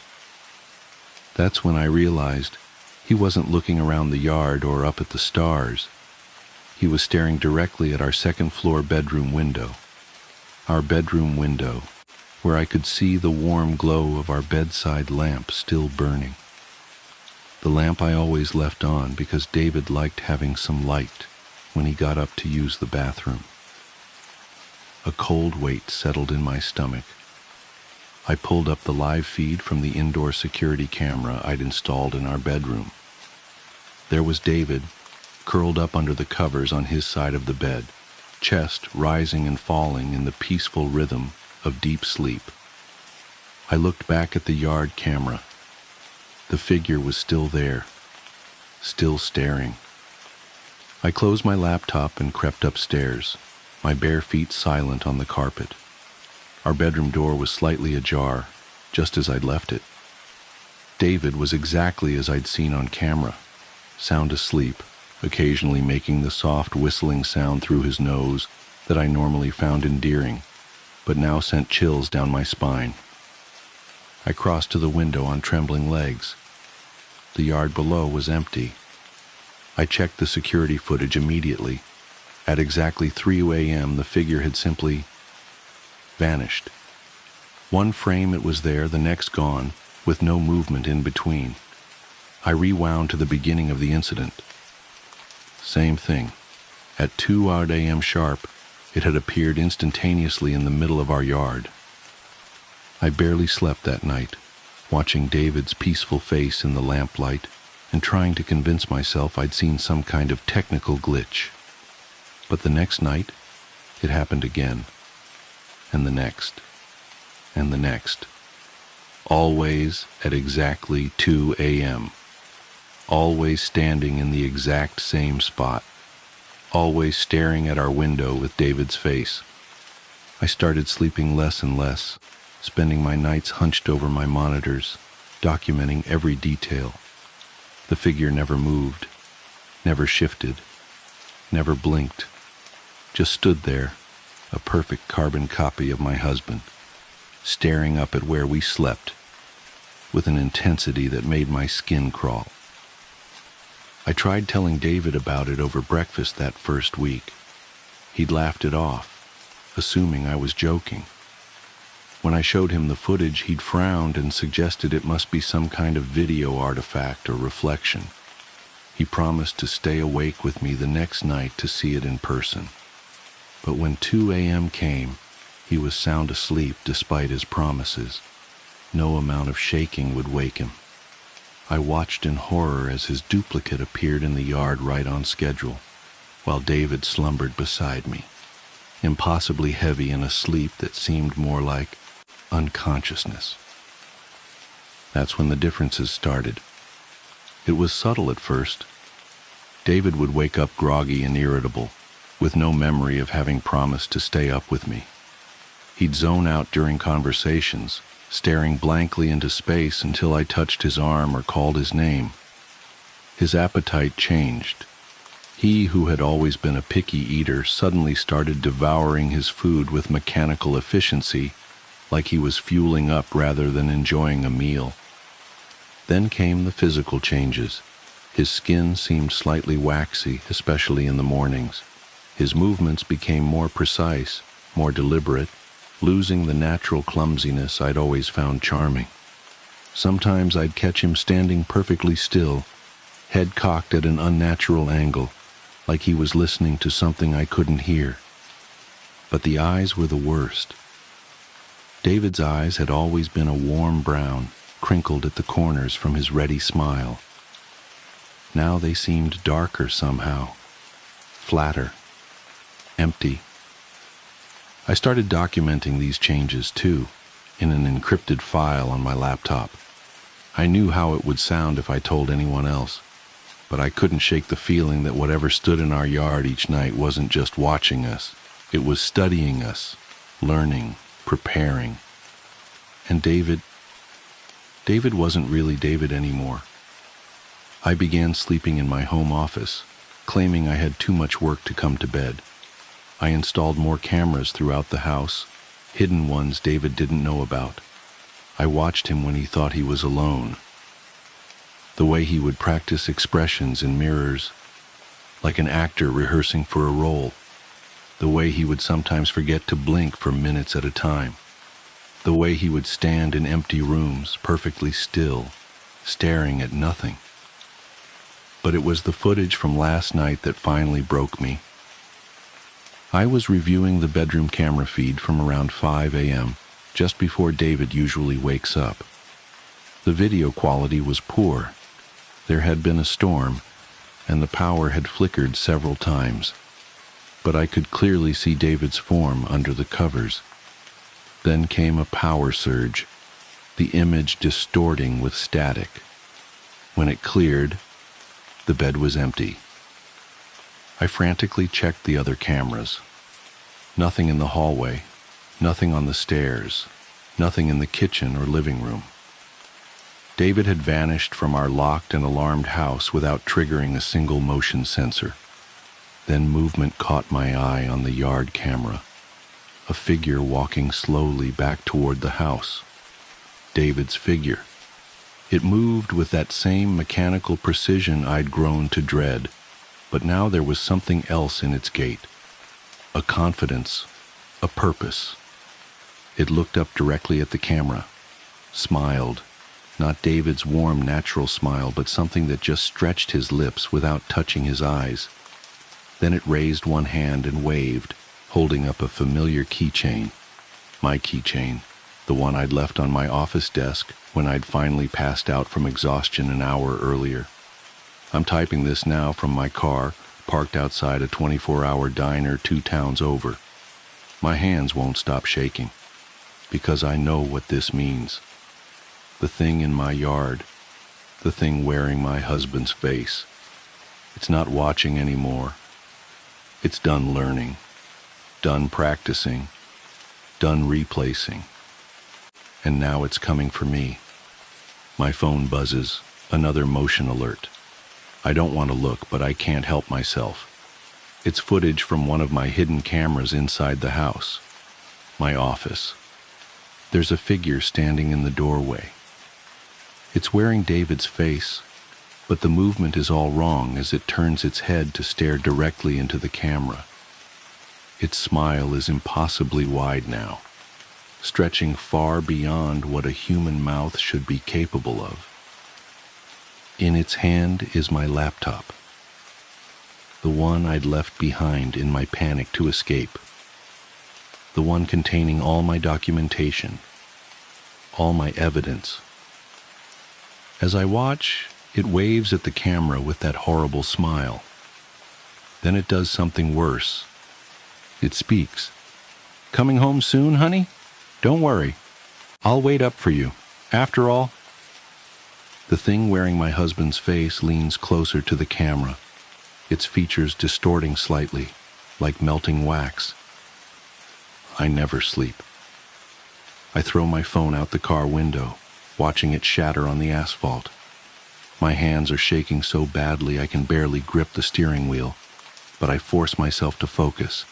I need to drive, need to get far away, need to warn others.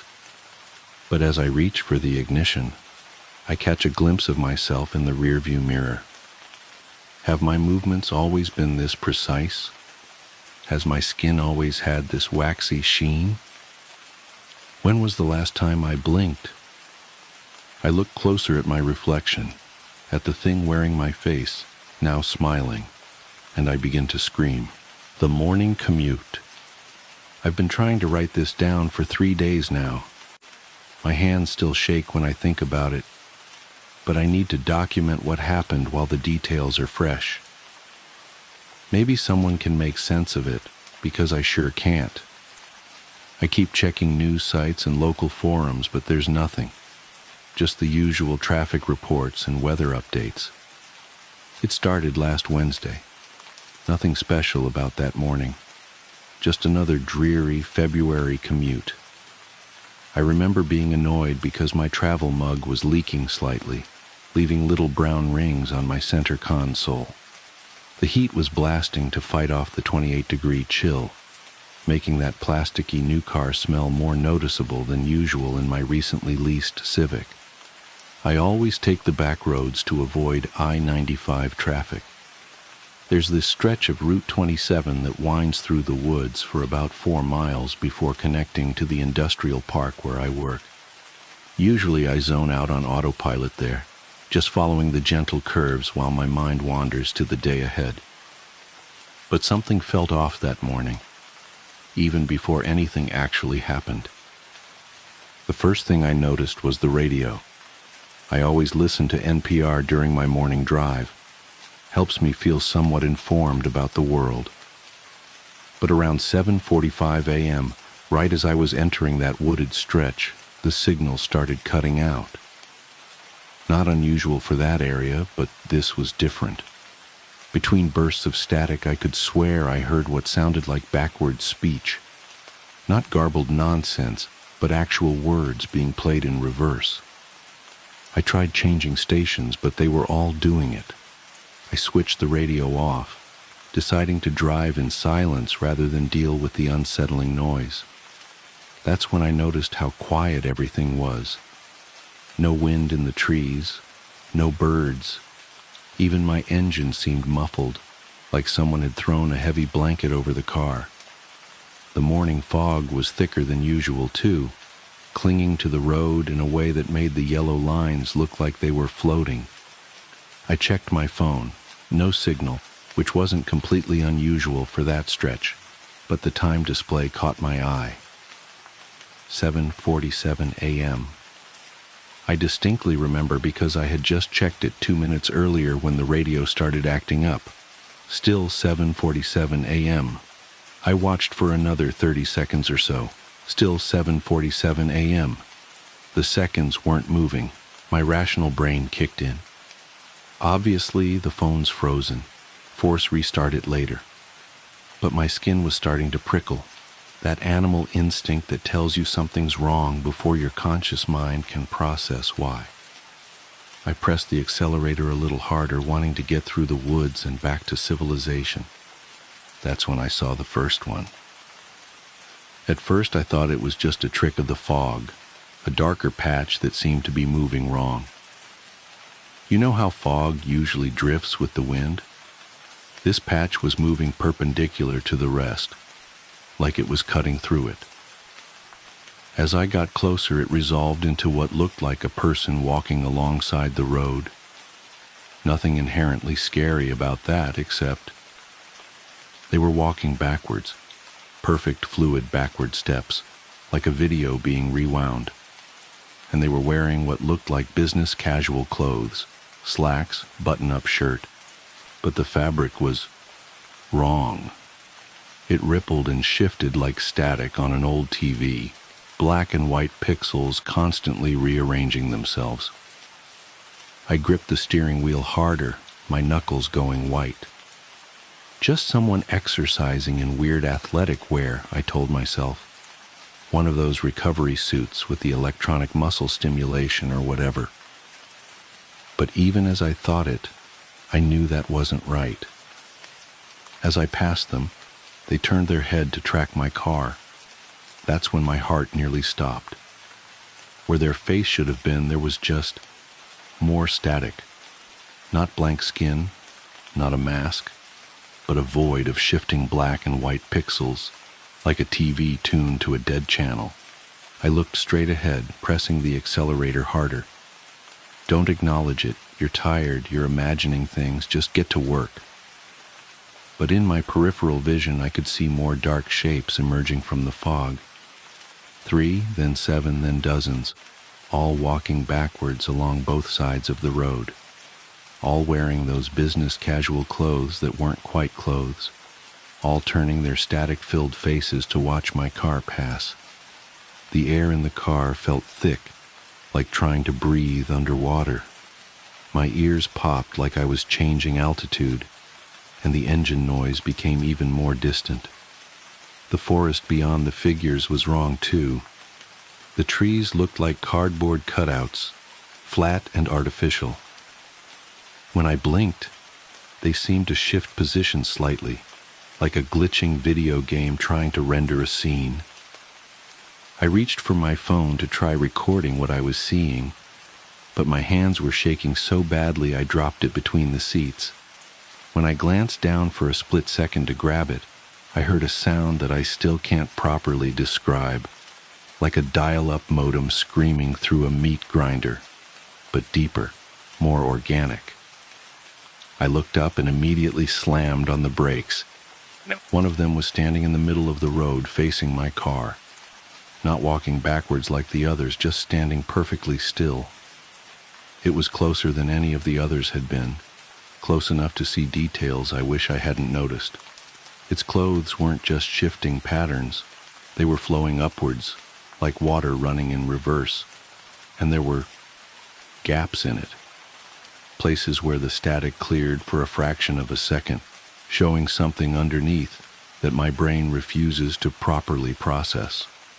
Something geometric but non-Euclidean, folding in on itself in ways that shouldn't be possible.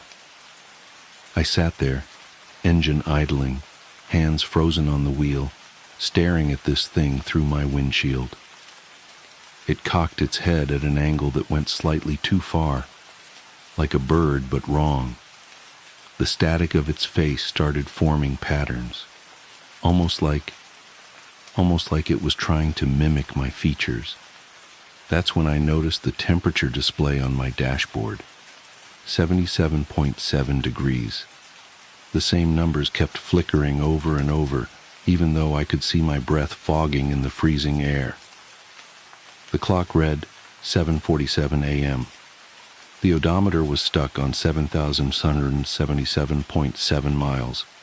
That's when I did something either very brave or very stupid. I laid on the horn. The sound came out distorted, stretched and warped, like it was being played at quarter speed. But it had an effect. The figure in the road spasmed, its form glitching violently, and then it moved. Not stepped or walked, but moved, like a video file corrupting.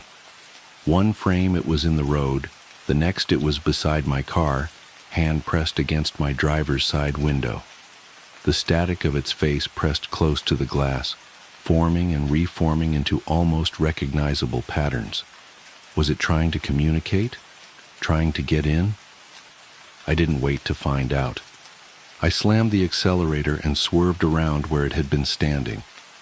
My tires found purchase on the wet asphalt and I shot forward, engine finally roaring at its proper volume. In my rearview mirror, I could see all of them turning to watch me go. Their movements jerky and wrong, like stop-motion animation at too few frames per second. The fog began to thin. My phone suddenly chimed with a dozen delayed notifications. The radio burst back to life mid-sentence, some story about local council elections. The clock jumped to 8:15 a.m. The temperature reading settled back to a realistic 29 degrees. Everything was normal again. I pulled into the first gas station I saw, hands trembling so badly I could barely put the car in park. The morning commuters filling their tanks and buying coffee gave me odd looks. I must have seemed crazy, sitting there hyperventilating in my car. When I finally got my breathing under control, I checked my phone. The photos I tried to take were corrupted. just blocky digital artifacts and strange patterns. But I did find something else. In my podcast app's recently played history, there was an entry from 7:47 a.m. It's just 30 seconds of what sounds like white noise, but if you play it backwards and adjust the speed, it almost sounds like words. I uploaded it to my computer and ran it through some audio software, but I still can't make out what it's saying. I called out sick that day, drove home taking the interstate, even though it added 40 minutes to my journey. I've been taking that route ever since, even though it means leaving an hour earlier and sitting in traffic. Better than the alternative. But here's the thing that really keeps me up at night. I decided to do some research into that stretch of Route 27. Found some old forum posts and local news articles. Over the past decade, there have been an unusually high number of single-car accidents there, always between 7:45 and 7:50 a.m. The police reports all read similarly. Driver lost control of vehicle. No obvious cause determined. Driver claimed mechanical malfunction, but no evidence found. And the victims? All commuters, all wearing business casual. I keep telling myself there must be a logical explanation. Bad cell reception and a frozen phone, fog playing tricks on my eyes, stress and an overactive imagination. But yesterday, I was reviewing some old work emails and I noticed something that made my blood run cold. Every email I've ever sent between 7:45 and 7:50 a.m. is corrupted. The text is replaced with strings of sevens and static characters. The timestamps are all stuck at 7:47 a.m. I have to drive to my sister's wedding next week. It's a 6-hour trip and I've mapped 3 different routes. They all intersect with Route 27 at some point. I don't know what I'm going to do, but if you're reading this and you commute through wooded areas in the early morning, do yourself a favor. Check your clock when the fog rolls in, and if it ever gets stuck at 7:47 a.m., don't stop driving. Don't look at the shapes in the mist, and whatever you do, don't honk your horn. They might just honk back. Who is on my bed? My story begins with a moment so ordinary that it feels like a cruel twist of fate to think how it all spiraled out of control. I've replayed it in my head countless times, dissecting every second, trying to pinpoint the exact moment when everything crossed into the inexplicable. But the truth is, it wasn't a moment. It was an unraveling, slow and deliberate, like a spider spinning its web around me. It was a late autumn evening, the kind where the chill nips at your face and the smell of wood smoke lingers in the air. My son, Ethan, was 7 at the time, a bright, curious boy who loved bedtime stories as much as he feared the dark. Every night, I would tuck him in, tell him a story, and kiss him goodnight. It was our ritual, and he clung to it with the stubbornness only children can muster. That night was no different, or so I thought. I pushed open his bedroom door, the faint creak breaking the stillness. The room was bathed in the soft glow of his bedside lamp, casting long shadows that danced on the walls. Ethan was already under his blanket, his small frame a lump beneath the covers. He was smiling, but something about that smile, it wasn't right. It stretched too wide, too stiff, as if it were painted on. "You okay, buddy?" I asked, trying to shake off the uneasy feeling creeping up my spine. He nodded, the grin never faltering. "Daddy, check for monsters under my bed." I chuckled, a half-hearted attempt to mask my unease. It wasn't unusual for Ethan to have these little fears. Kids' imaginations run wild, and checking under the bed was as much a part of our routine as the bedtime story. I got down on my knees, the wooden floor cold against my skin. I lifted the edge of the blanket and peered into the darkness beneath the bed. And that's when I saw him. Ethan, my son, pale, wide-eyed, and trembling. He stared back at me with an expression of pure terror. His voice was barely a whisper, but the words he spoke hit me like a sledgehammer. "Daddy, there's someone on my bed." For a moment, I froze, my brain unable to process what I was seeing, hearing.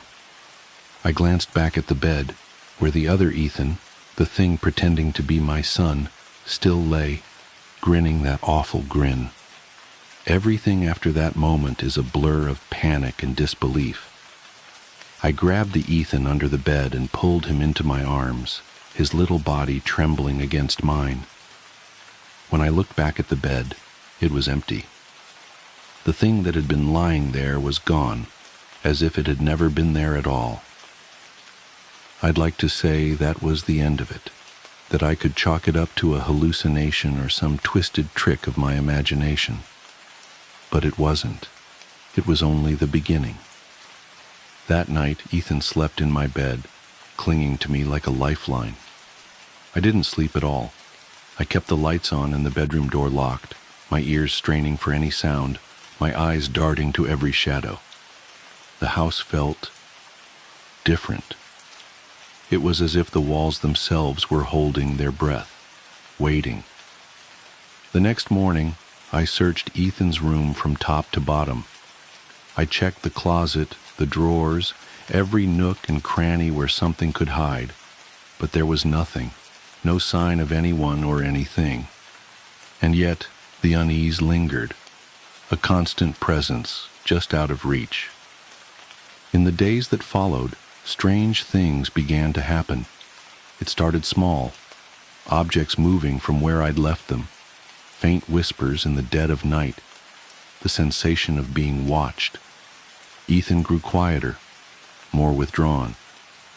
He wouldn't go into his room alone, and he refused to talk about what had happened that night.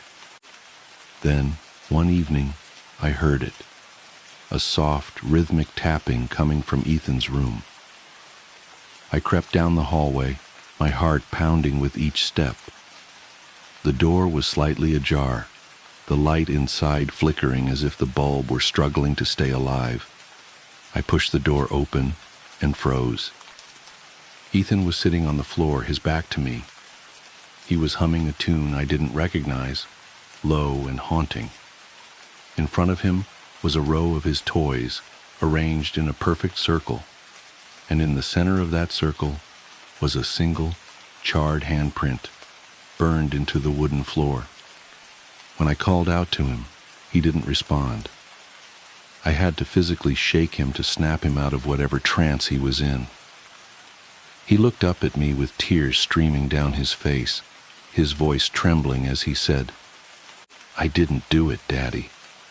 They made me do it." I didn't ask who they were.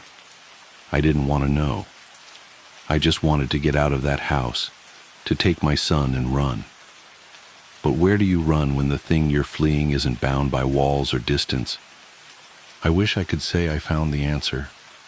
I wish I could say we escaped. But the truth is, we're still here. The whispers haven't stopped. The shadows haven't left. And every night when I tuck Ethan into bed, I can't shake the feeling that I'm being watched, that something is waiting, just out of sight, wearing a smile that doesn't belong. I've tried everything. Priests, paranormal investigators, even moving to a new house. But it doesn't matter. Whatever it is, it's not tied to a place. It's tied to us, to Ethan. So now I'm writing this down, not as a cry for help, I've long since given up on that, but as a warning. If you ever hear that soft, rhythmic tapping in the dead of night, or see a smile that stretches too wide, don't look, don't investigate, just run, and pray that it doesn't follow you. The portraits promise. The roses were dying again. I stood in the suffocating midnight air of the conservatory, watching their velvet petals curl and blacken before my eyes. 3 days. That's all they ever lasted in this house, no matter how tenderly I cared for them.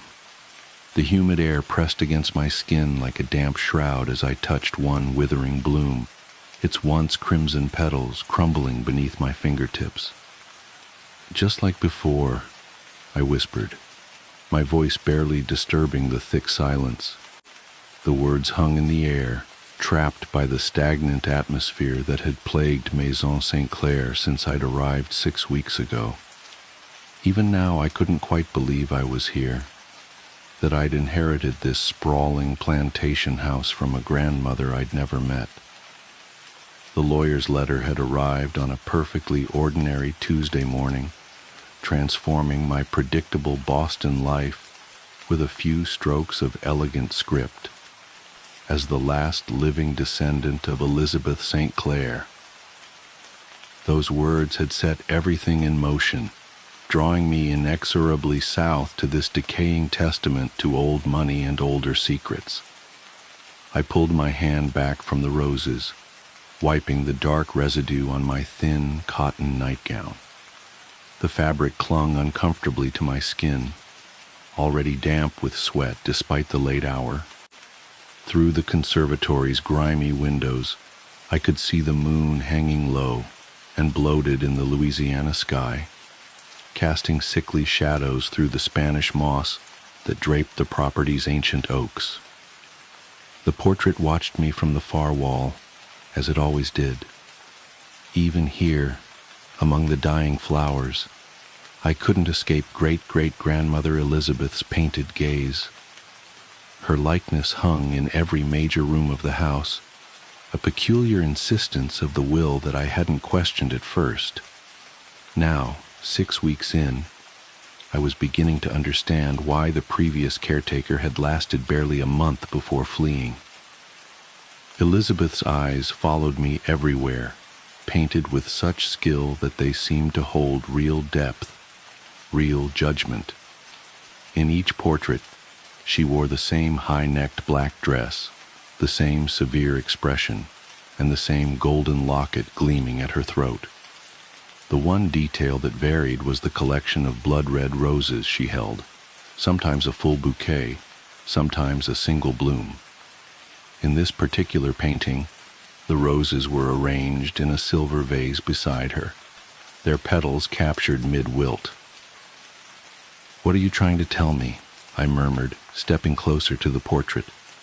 The floorboards creaked beneath my bare feet, the sound oddly muffled by the dense air. A bead of sweat trickled down my spine as I studied Elizabeth's face. There was something in her expression that seemed different tonight, a slight curve to her lips that I hadn't noticed before, as if she were about to speak. The locket at her throat caught the moonlight, and I reached up instinctively to touch its twin, which hung cool and heavy against my own skin. Finding it among my grandmother's belongings had been the first strange coincidence in a house that seemed to manufacture them. Inside was a tiny daguerreotype of Elizabeth herself, mirror image to the portraits that surrounded me, down to the roses in her hand. A sudden draft stirred the air, the first movement I'd felt all night, carrying with it the sickly sweet scent of decay. The roses, I thought at first, but this smell was older, deeper, rising from somewhere beneath the floorboards. My stomach clenched as another wave of the odor washed over me.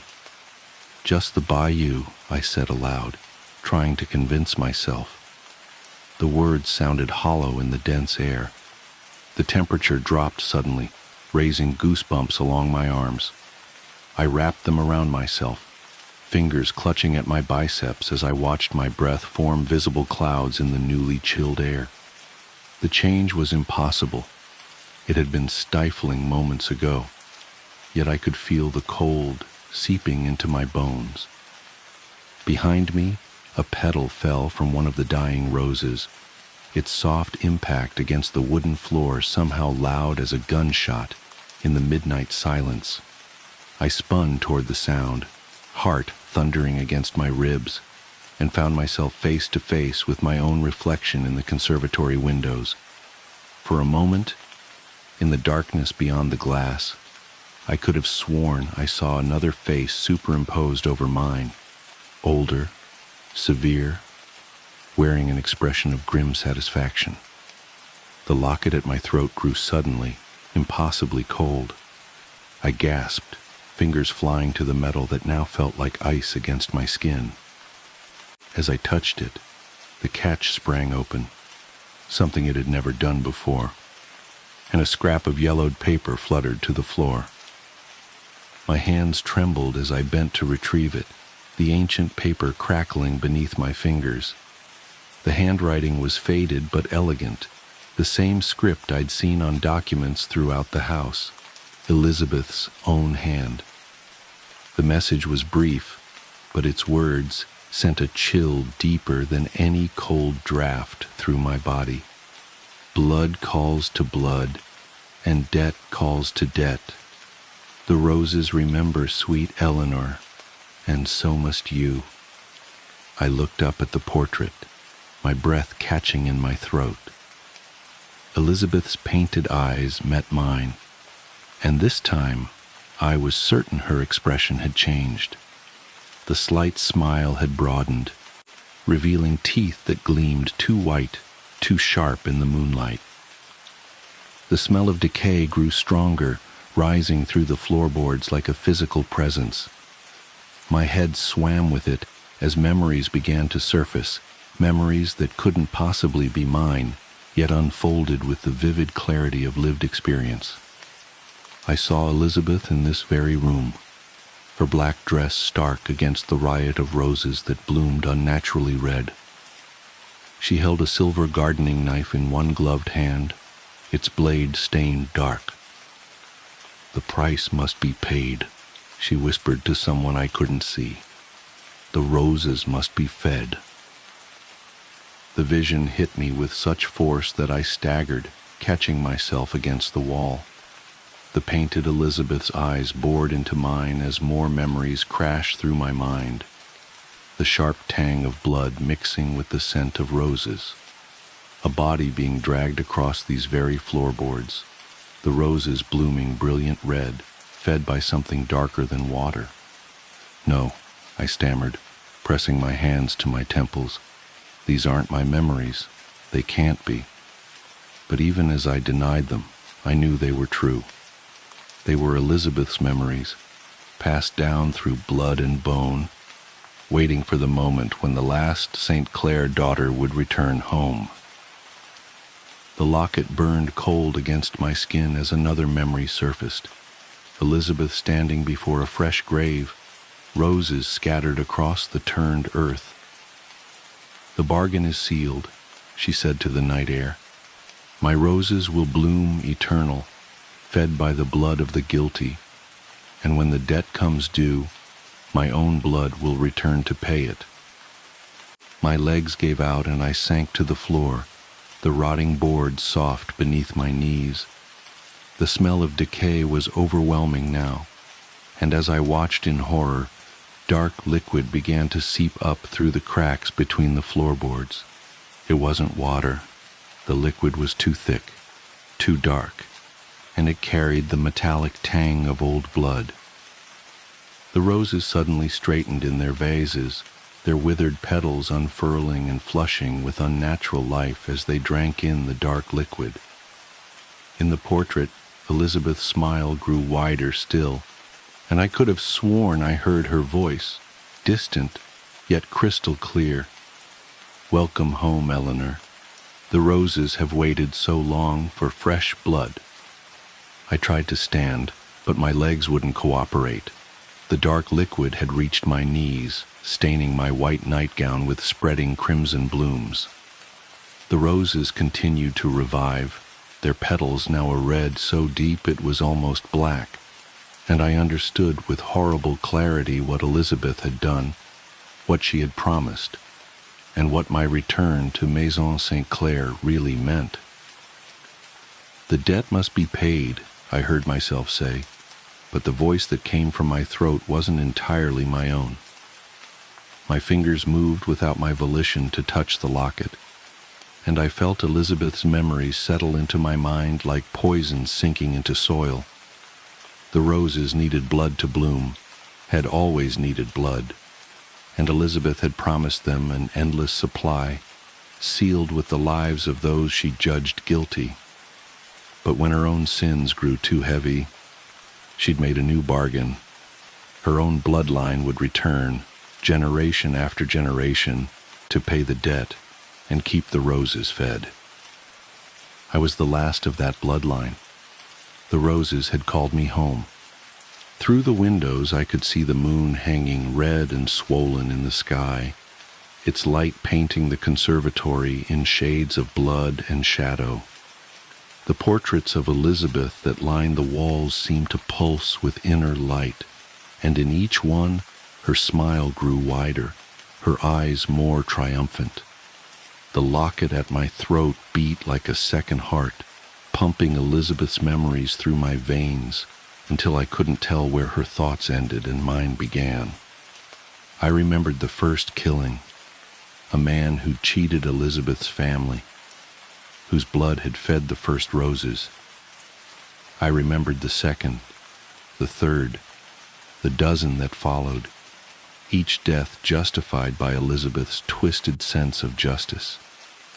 I remembered the moment she realized her own guilt outweighed those she'd judged, and the bargain she'd struck to protect herself. Her own bloodline would inherit both house and curse, drawn back to feed the roses until there was no one left to return. The dark liquid had reached my waist now, but I no longer felt the urge to escape it. Elizabeth's memories had taken root, her purpose becoming mine with each beat of the locket against my chest. The roses needed blood to bloom, and the St. Clair women had always provided it. That was our duty, our curse, our inheritance. I rose slowly to my feet, the bloodied fabric of my nightgown clinging to my skin. In the portrait, Elizabeth's painted eyes met mine with shared understanding. The silver gardening knife I'd seen in my vision, her vision, our vision, gleamed on a nearby table, its blade still sharp after all these years. The debt must be paid, I whispered, reaching for the knife. The roses watched with their blood-dark blooms, waiting for the next sacrifice.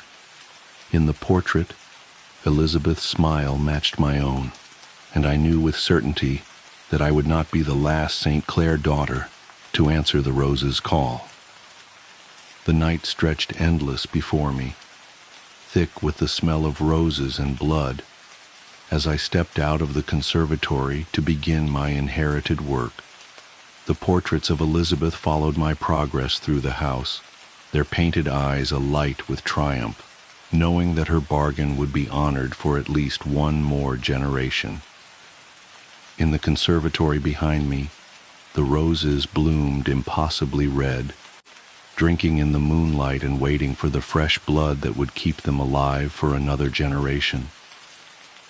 And somewhere in the depths of my borrowed memories, I heard Elizabeth laugh. The midnight rounds. The first time I saw him was during the graveyard shift at St. Margaret's Hospital. I'd been working there for 6 years, long enough to know every doctor, nurse, and orderly by name, long enough to recognize the unique footsteps of my colleagues echoing through the sterile hallways at 3 a.m., long enough to know that what I witnessed that night shouldn't have been possible. I was doing my regular rounds in the terminal ward, checking on Mrs. Henderson in room 412. She had stage 4 pancreatic cancer and wasn't expected to make it through the week. As I approached her room, I heard her speaking to someone. Strange, given it was well past midnight and visitors weren't allowed at this hour. "Yes, doctor," her weak voice carried through the partially open door. "I understand. Thank you for explaining everything." I quickened my pace, wondering which doctor had broken protocol by visiting so late. As I reached for the door handle, a tall figure in a black coat stepped out. He carried an old-fashioned leather medical bag, the kind you'd see in photographs from the 1900s. Our eyes met for a brief moment, or rather, they would have, if I could see any eyes beneath the shadow of his wide-brimmed hat. He nodded politely and walked past me, his footsteps completely silent on the linoleum floor.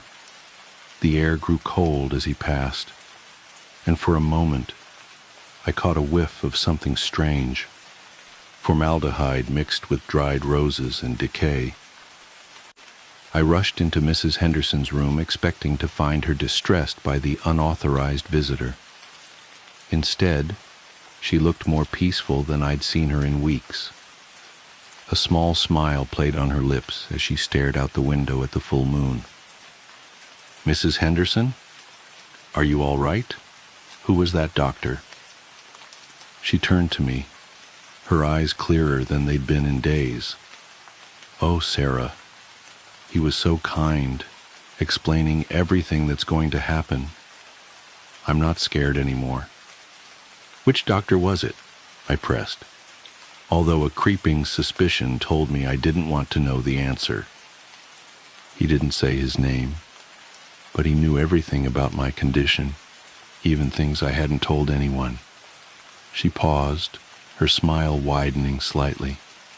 "He showed me what's waiting on the other side. It's beautiful, Sarah. So beautiful." Mrs. Henderson died at exactly midnight the next night.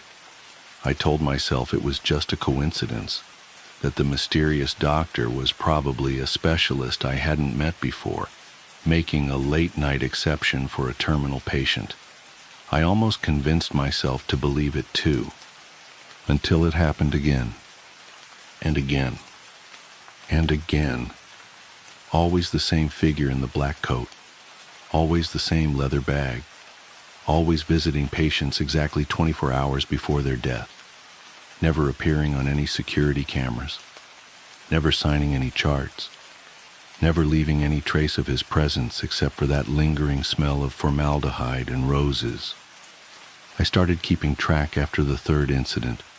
In 6 months, I documented 47 visits, 47 deaths, all precisely at midnight the following day. Some were expected, terminal patients like Mrs. Henderson. Others were seemingly stable patients who suffered sudden complications, but the pattern never varied. I tried telling my supervisor, but she dismissed my concerns. I showed her my documentation, the impossibly precise timing of deaths following these visits. She suggested I was overworked and recommended I take some time off. I couldn't let it go. I started volunteering for extra night shifts, determined to confront this mysterious figure. I installed a small personal camera in my uniform button, hoping to capture evidence. I took detailed notes of every encounter, every patient conversation, searching for some pattern beyond the obvious connection to death.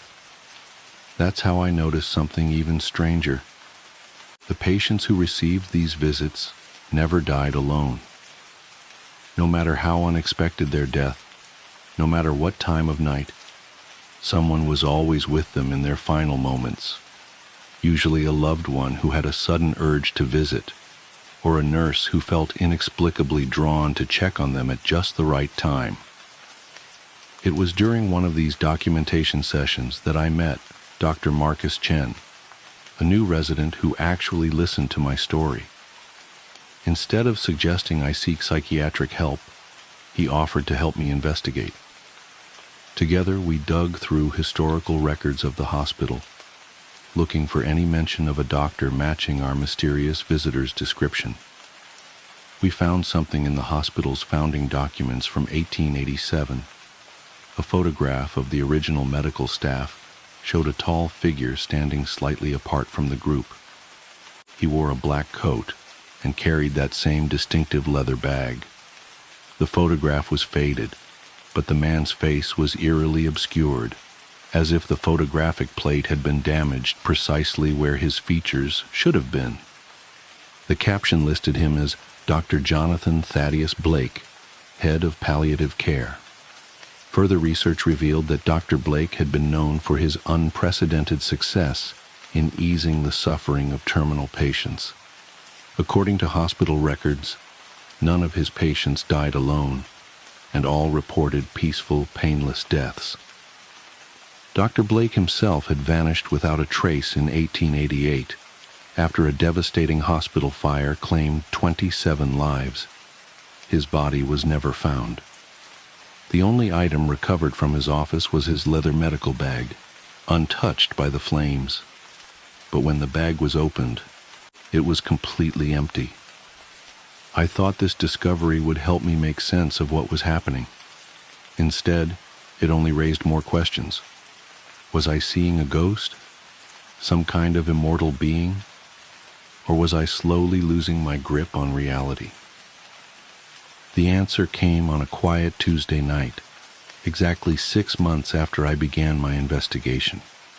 I was checking on Mr. Rodriguez in room 415 when I heard the now familiar sound of silence, that peculiar absence of sound that preceded the mysterious doctor's appearances.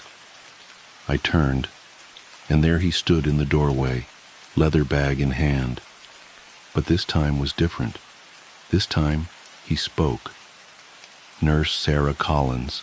His voice was deep and gentle, carrying none of the hollow eeriness I'd expected from a supernatural being. We need to discuss your interest in my work. I stood my ground, though every instinct screamed at me to run. Who are you? What are you? He set his bag down and removed his hat. The face beneath was surprisingly human, elderly but distinguished, with kind eyes that held unfathomable depths of compassion and sorrow. I've had many names throughout the centuries, he said, but you know me as Dr. Blake. I've been watching you, Sarah. Your dedication to your patients, your determination to understand what's happening here. It reminds me of myself long ago. Are you Death? He smiled softly. No. Think of me more as a guide, a translator between worlds. I help ease the transition, ensure no one faces the ultimate journey alone. It's a calling I chose, just as you chose nursing. But why show yourself to me? Because it's time for someone else to carry on this work. The world needs more guides, Sarah. The position is unusual, but the benefits are eternal. He opened his bag, which seemed to contain nothing but endless darkness. Would you like to learn? I should have been terrified. I should have run away.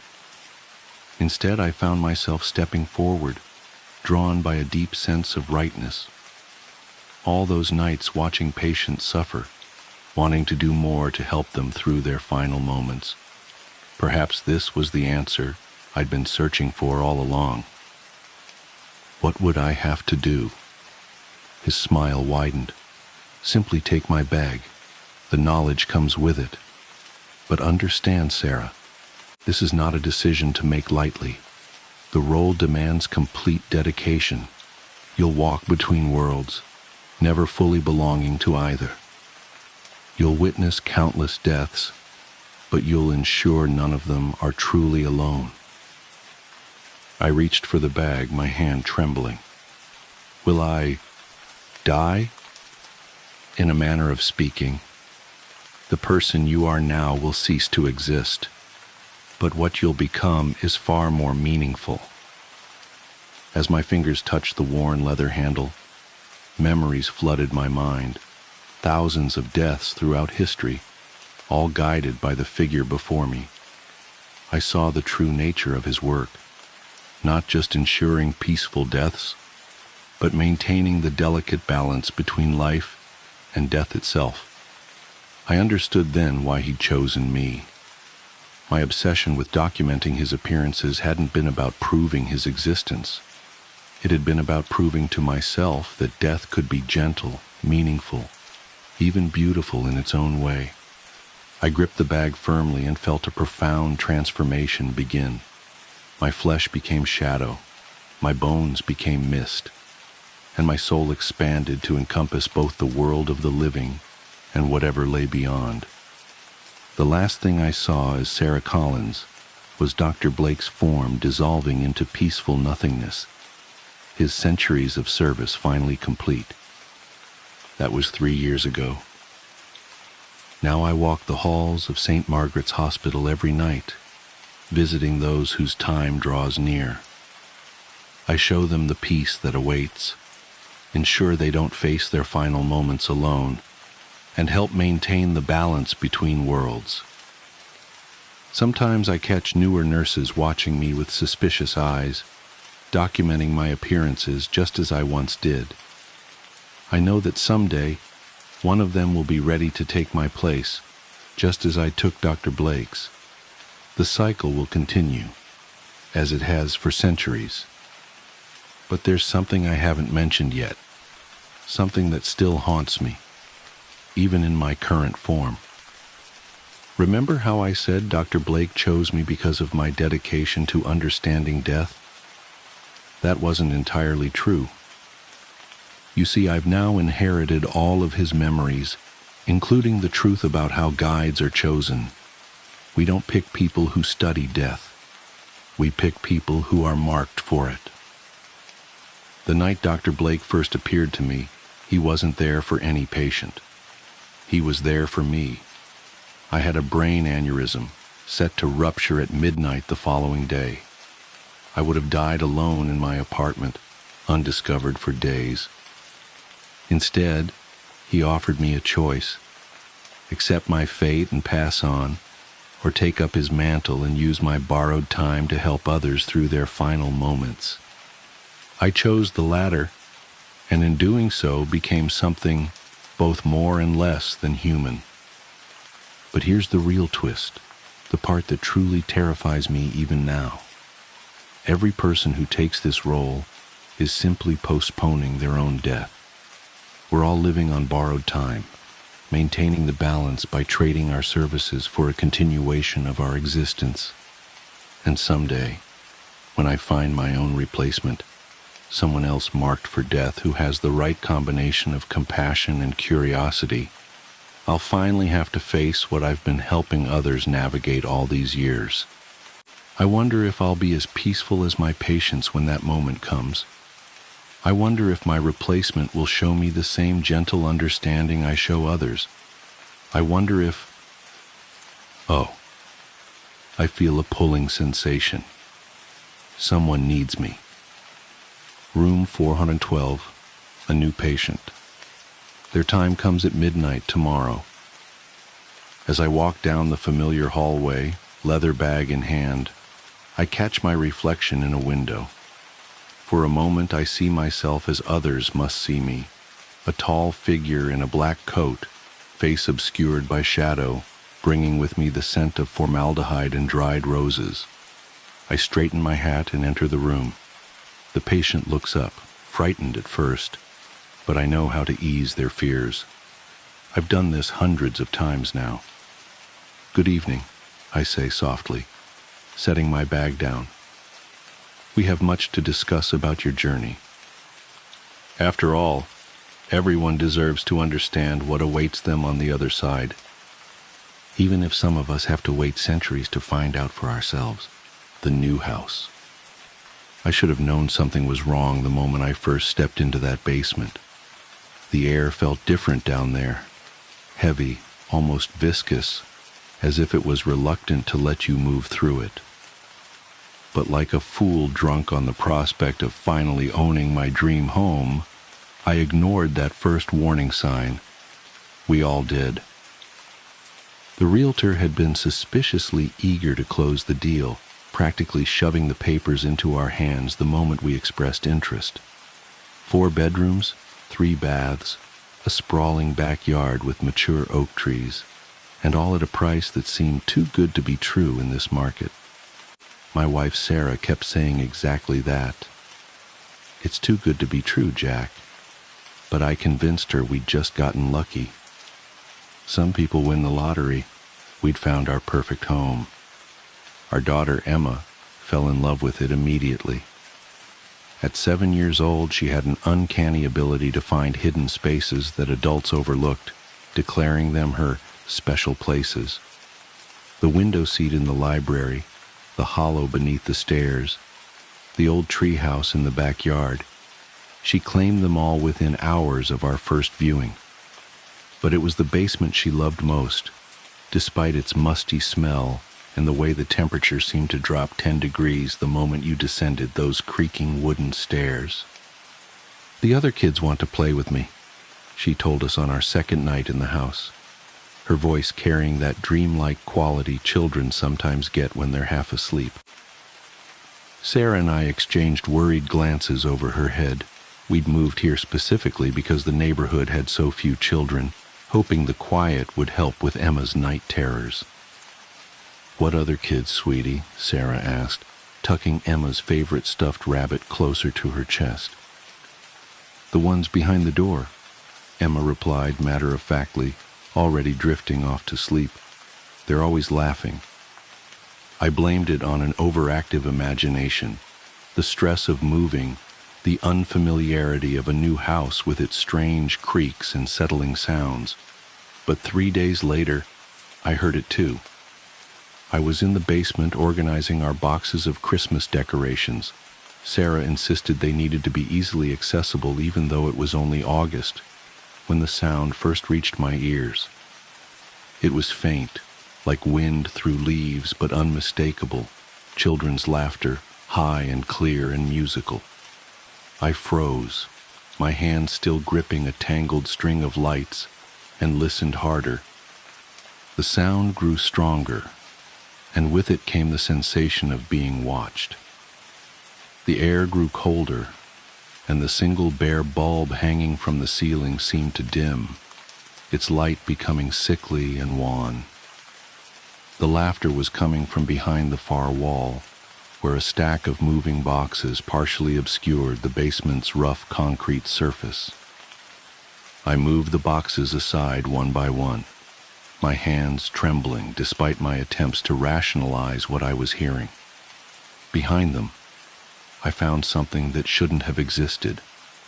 A door. It was old, far older than the rest of the house, made of thick wooden planks bound with black iron bands. The wood was dark with age, and the handle, a crude iron ring, was spotted with rust. But what struck me most was that this door wasn't on any of the house plans. I'd studied them extensively during the purchase, making sure everything was up to code. This door simply didn't exist. And yet here it was, solid and real beneath my shaking fingers, with the sound of children's laughter emanating from behind it. I called Sarah immediately.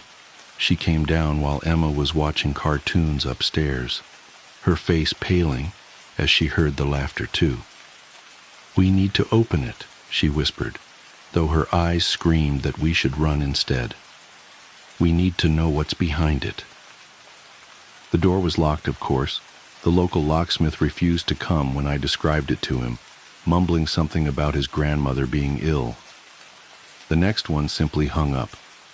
Finally, I found someone 2 towns over who agreed to make the trip, though he charged triple his normal rate. He arrived on a Friday evening, just as the sun was setting. The moment he saw the door, he crossed himself, something I'd never seen anyone do outside of movies. "This isn't right," he muttered, his tools clattering in his trembling hands. "This door isn't supposed to be here." "Can you open it?" I asked, trying to keep the desperation out of my voice. The laughter had been getting louder each night, and Emma had started sleepwalking, always heading toward the basement before we caught her.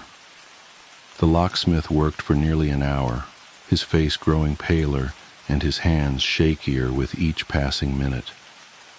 The laughter seemed to mock his efforts, swelling and receding like waves on a beach.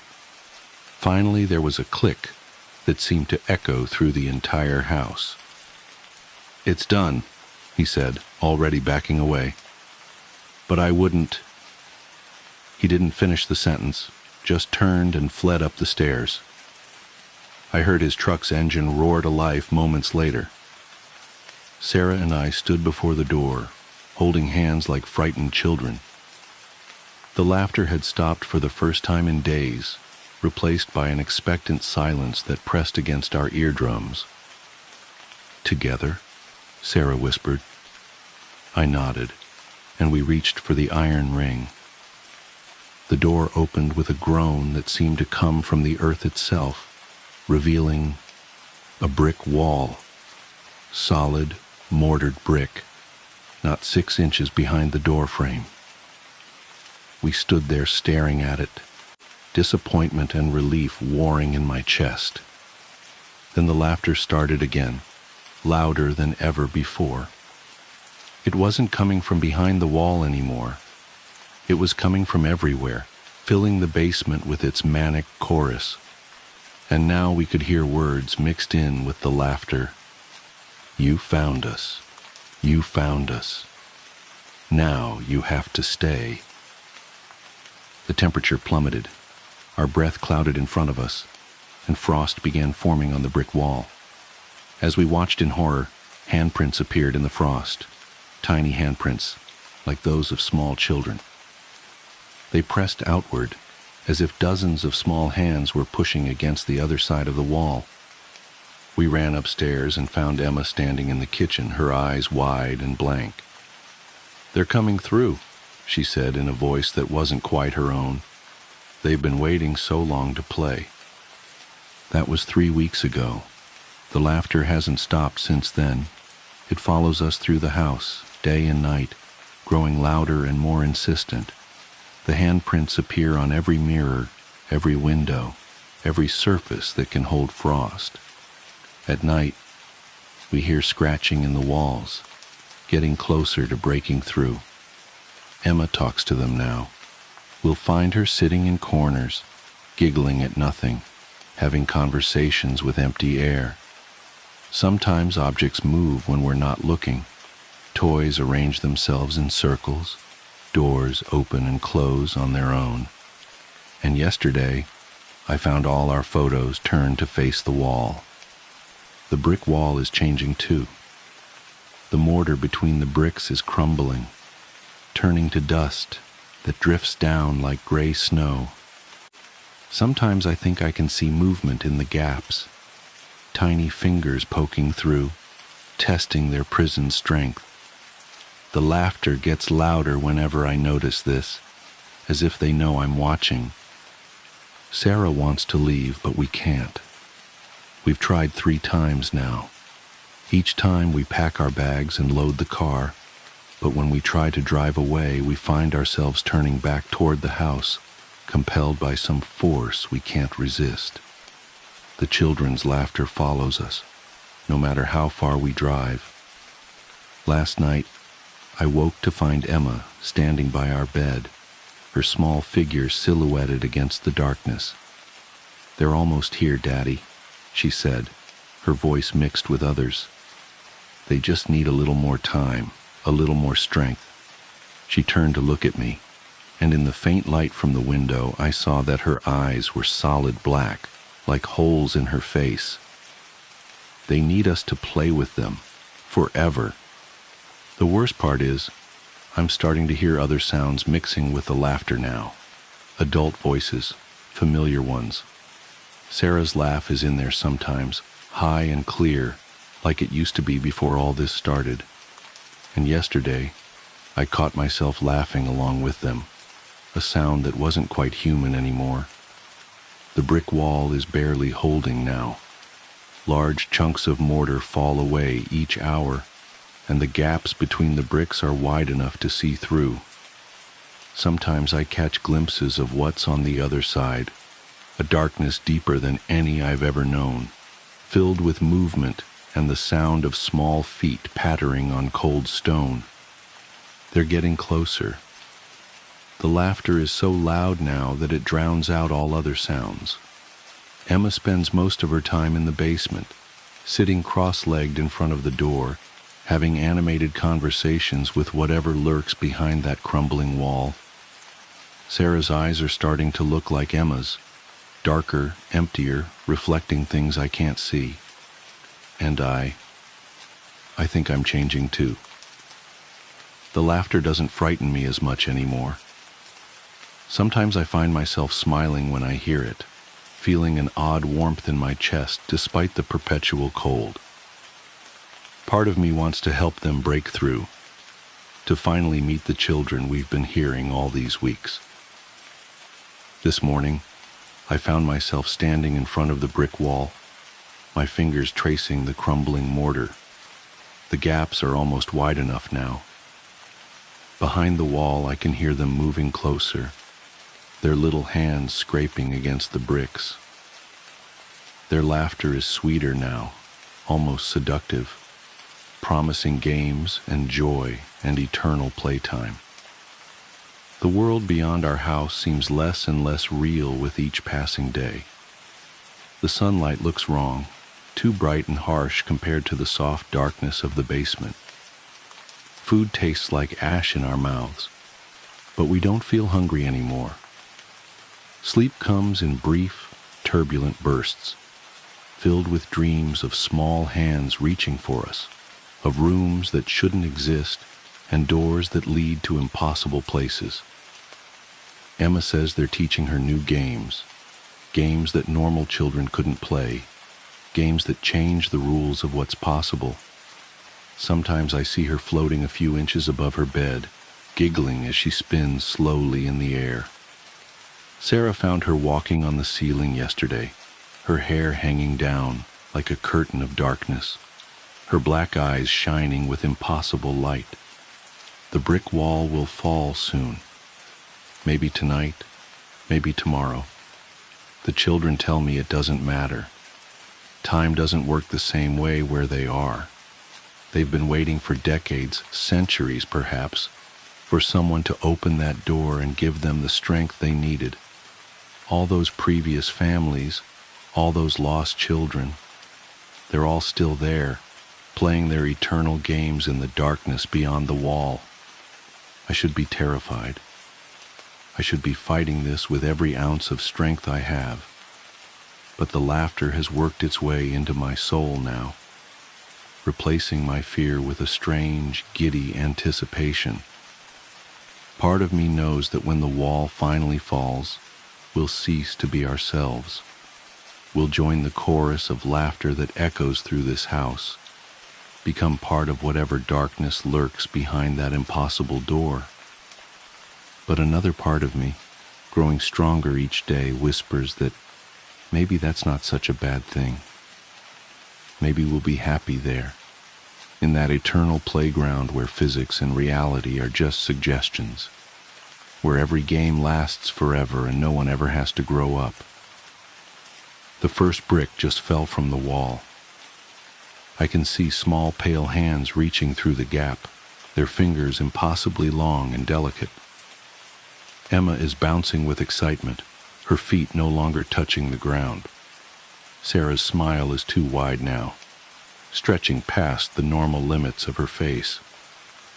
And me? I'm sitting here writing this down, trying to warn others away from this house, from that door, from the children who wait behind it.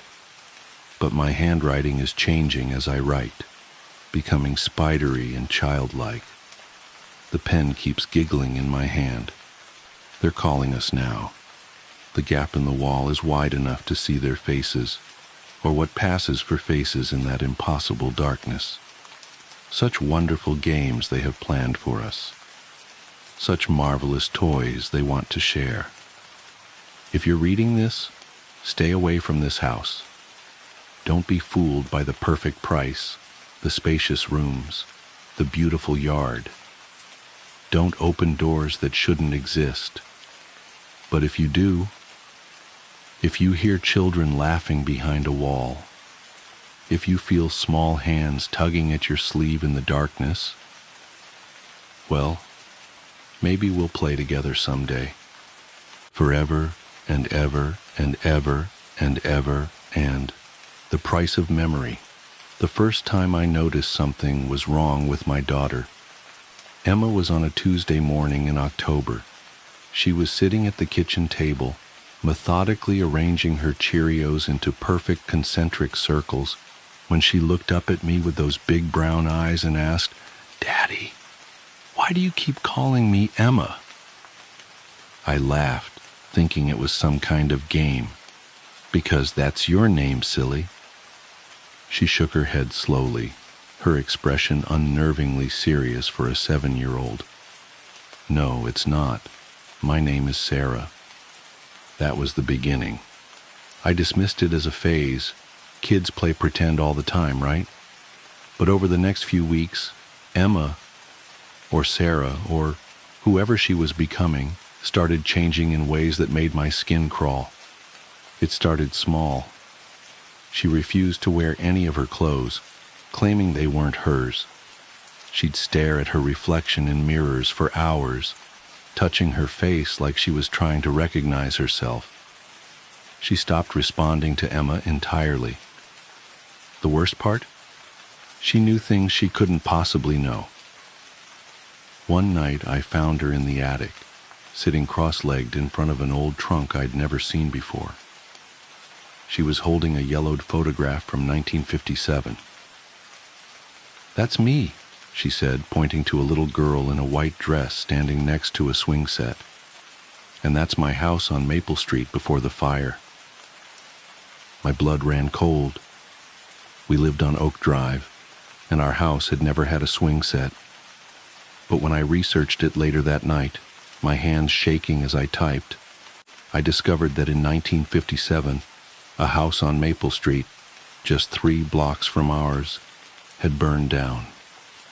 A family of 4 had died in the fire. Their youngest daughter was named Sarah. The changes accelerated after that. Emma's handwriting transformed overnight into an elegant cursive that no second grader should know. She hummed songs from the 1950s that I'd never taught her. She spoke about things that happened decades before she was born with the vivid detail of personal memory. I took her to doctors, therapists, specialists. They ran tests, prescribed medications, suggested psychological evaluations. Nothing helped. With each passing day, my daughter seemed to fade away, replaced by something else. Then came the night that changed everything. I woke up at 3:17 a.m. to the sound of piano music drifting up from our living room. We didn't own a piano.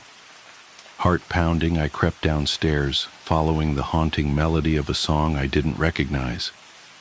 Emma sat at an ancient upright piano that definitely hadn't been there when I went to bed. Her small fingers danced across the yellowed keys with the skill of a seasoned musician. She wore a white nightgown I'd never seen before, her long dark hair falling in waves down her back. "Sarah?" I whispered, the name feeling foreign on my tongue. She stopped playing but didn't turn around. "You finally understand, don't you, Mr. Collins?" "My name isn't Collins, it's Martinez." "Where's Emma?" I asked, my voice breaking. "Emma's gone," she said simply. "She let me in and now she's gone. Children are so much more accepting of us than adults. They don't fight the transition like grown-ups do." "Us?" The word felt like ice in my mouth. She turned then, and I staggered backward. Her face was Emma's, but her eyes were ancient, filled with a darkness that no child's eyes should hold. "We're the ones who got interrupted," she said, her voice carrying an accent I couldn't place. "The ones who didn't get to finish. Some of us were taken by disease, others by accident, some by violence. But we all had one thing in common. We weren't done. We had so much left to do, to experience, to be. I wanted to run, to scream, to wake up from this nightmare, but I couldn't move." "Emma was perfect," she continued, running her fingers along the piano keys without pressing them. "So young, so full of potential. All that blank canvas, just waiting to be filled. She was lonely, you see. After her mother died, she felt incomplete. That's when I found her. The mention of Julie, my late wife, snapped me out of my paralysis. "What did you do to my daughter?" I demanded. Emma smiled, and it was the most terrifying thing I'd ever seen. "I didn't do anything she didn't allow. She welcomed me, just like the others welcomed us." "Others?" She gestured toward our front window. Outside, in the pre-dawn darkness, I saw lights on in houses up and down our street. And in every window there were children, dozens of them, all standing perfectly still, all staring toward our house, all wearing white. "You see, Mr. Collins," she said, turning back to the piano, "there are so many of us waiting, and so many lonely children willing to share their space. It's happening everywhere. A great restoration, a second chance for those of us who were interrupted." She began to play again, the same haunting melody. "You should be grateful," she said over the music. "Emma was chosen. She's special. And now she'll never be alone." I ran out of the house that night and never went back. I couldn't bear to see whatever was wearing my daughter's face, using her hands, living her life. The police found nothing wrong, of course. The piano had vanished. The other children denied standing in their windows. Parents insisted everything was normal. But it wasn't normal. Nothing would ever be normal again. That was 5 years ago. I've been tracking similar cases ever since. Children who suddenly change, who know things they shouldn't, who seem to become different people overnight. The pattern is always the same.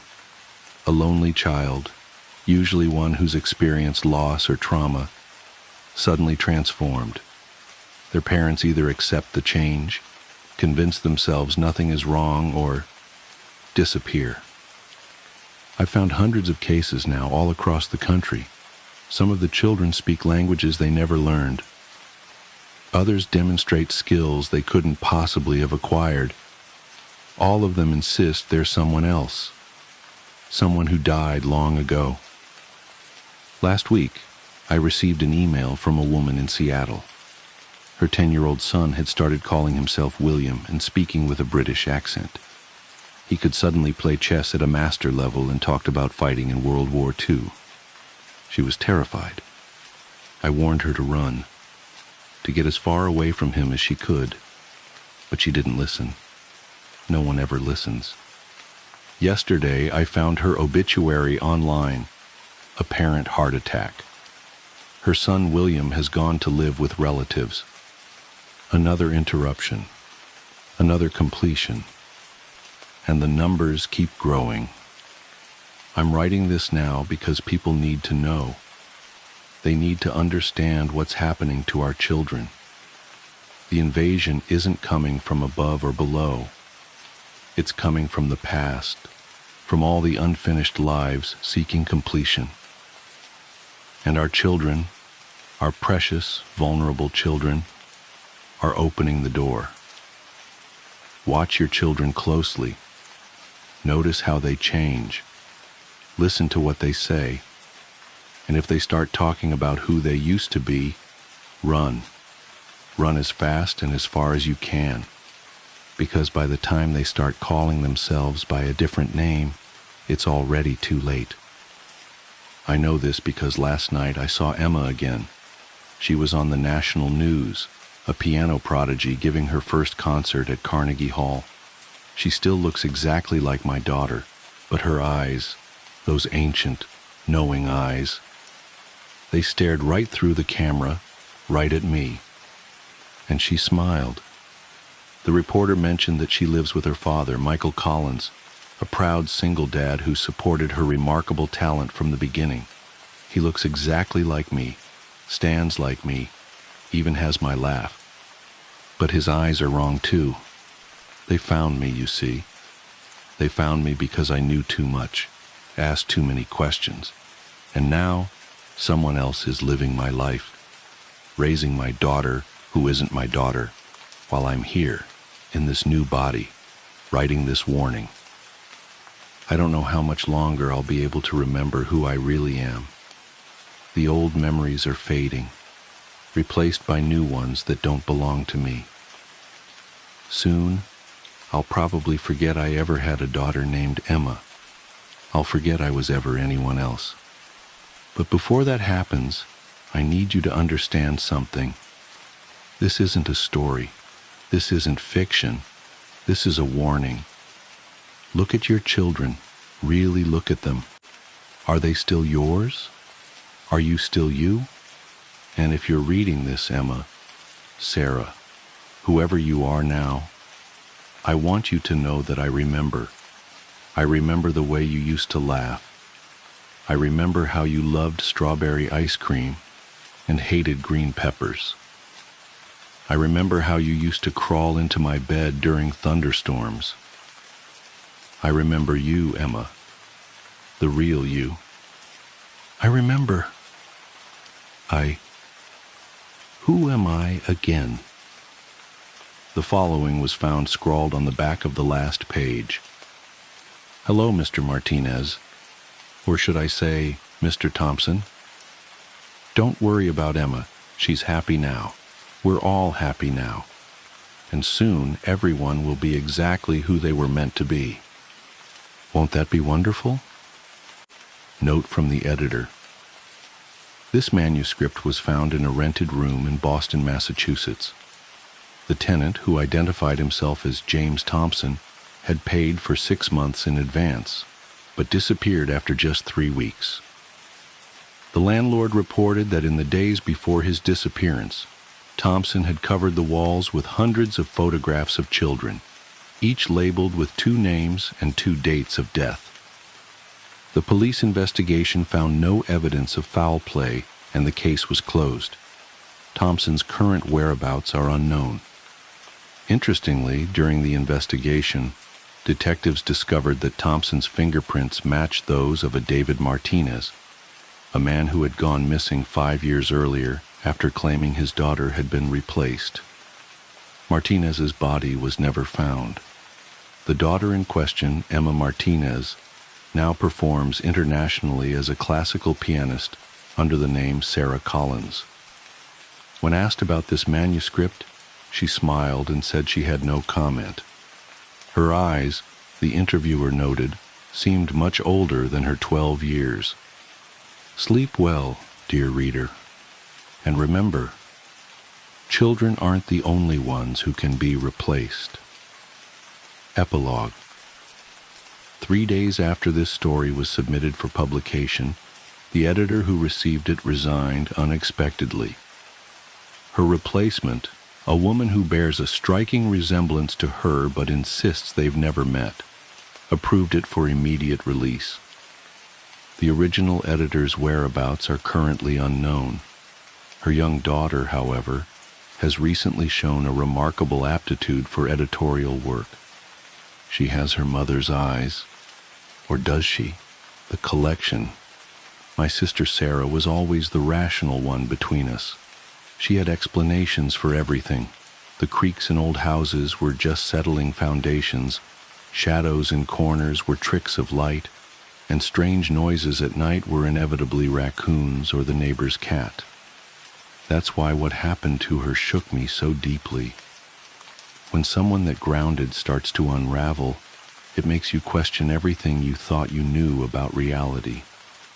It started with a phone call at 3:47 a.m. on a Tuesday in late October. I remember checking the time because my first thought was that something had happened to our parents. But when I answered, Sarah's voice was different than I'd ever heard it, tight and thin, like she was trying to speak without moving her lips. "Jenny, are you awake?" she whispered, though she'd obviously woken me with the call. "I am now," I said, sitting up in bed. "What's wrong?" "I need you to come over. Please. I know it's late, but..." She broke off. and I heard a sharp intake of breath. Something's happening and I can't. I just need you here. Please. The tremor in her voice had me already reaching for clothes before she finished speaking. I'll be there in 20 minutes. Did you call the police? No! The word came out too loud, almost frantic. No police, just you. And Jenny, bring candles. As many as you can find. Candles? Sarah, what? Please, the power's out and I can't. I need light. Real light. From flame. She hung up before I could ask anything else. I threw on jeans and a sweater, grabbed my emergency kit with flashlights and batteries, and then, remembering her odd request, dug through my kitchen drawers until I found some half-used taper candles from last Christmas's dinner party. The whole time, my hands wouldn't stop shaking. Sarah had always been my rock, the successful architect who approached everything with calm logic. Hearing real fear in her voice felt fundamentally wrong, like gravity suddenly working sideways. The streets were empty on the drive to her condo, wet with recent rain and reflecting the yellow street lights. I kept checking my rearview mirror, though I couldn't have said what I was looking for. When I pulled into her complex, I noticed immediately that her building wasn't actually dark. Lights glowed in most windows, including hers on the 3rd floor. The power definitely wasn't out. I used my spare key to let myself in, calling her name softly as I entered. The condo was freezing, much colder than the October night outside. My breath clouded in front of me as I moved through her usually immaculate living room, now cluttered with open books and scattered papers. The air had a sharp, mineral smell, like old pennies. Sarah? In here. Her voice came from the spare bedroom she used as a home office. When I pushed open the door, I found her sitting cross-legged in the center of the room, surrounded by a circle of lit tea lights. She didn't look up when I entered, just kept staring at something in her lap. A worn shoebox with familiar department store lettering faded on the sides. The power's not actually out, I said, stepping carefully around her candles. Want me to turn on the lights? She shook her head sharply. They don't work right anymore. The electrical light, it bends wrong, makes things look different than they are. Her fingers were white-knuckled where they gripped the shoebox. Did you bring candles? I held up my sad collection of old tapers. What's going on, Sarah? You're scaring me. Finally, she looked up at me. Her face was pale and drawn, dark circles under her eyes like bruises. I found something at work, in the Madison Project. The Madison Project, she'd mentioned it before, a historic renovation downtown her firm was handling, some old warehouse being converted into luxury apartments. What do you mean, found something? We were doing the initial walkthrough documenting the existing conditions. There was this space that didn't make sense, a room that shouldn't have been there based on the blueprints. She swallowed hard. It was small, maybe 8 by 10 feet. No windows, no obvious purpose, just bare concrete walls and this. She tapped the shoebox, sitting in the exact center of the floor. And you just took it? I asked, lowering myself to sit across from her. I had to. The others couldn't see it, the room or the box. They walked right past the doorway like it wasn't there. I thought I was losing my mind at first, tried to point it out to my project manager, but his eyes just slid away, like there was something his brain refused to process. She drew a shaky breath. So I went back after everyone left. I told myself I just needed to prove it was real, take some photos, document it properly. But when I opened the door again, The room was different, smaller, and the box, it was closer to the door than before, like it had moved while no one was watching. A draft whispered through the room, making the candle flames dance. Sarah's face twitched at the movement of shadows. I should have left it there, but I couldn't stop thinking about it, about what would happen if the construction crew found it, not knowing what it was. So I took it home, thinking I'd figure out who it belonged to, where it came from. She laughed, a hollow sound. That was 4 days ago.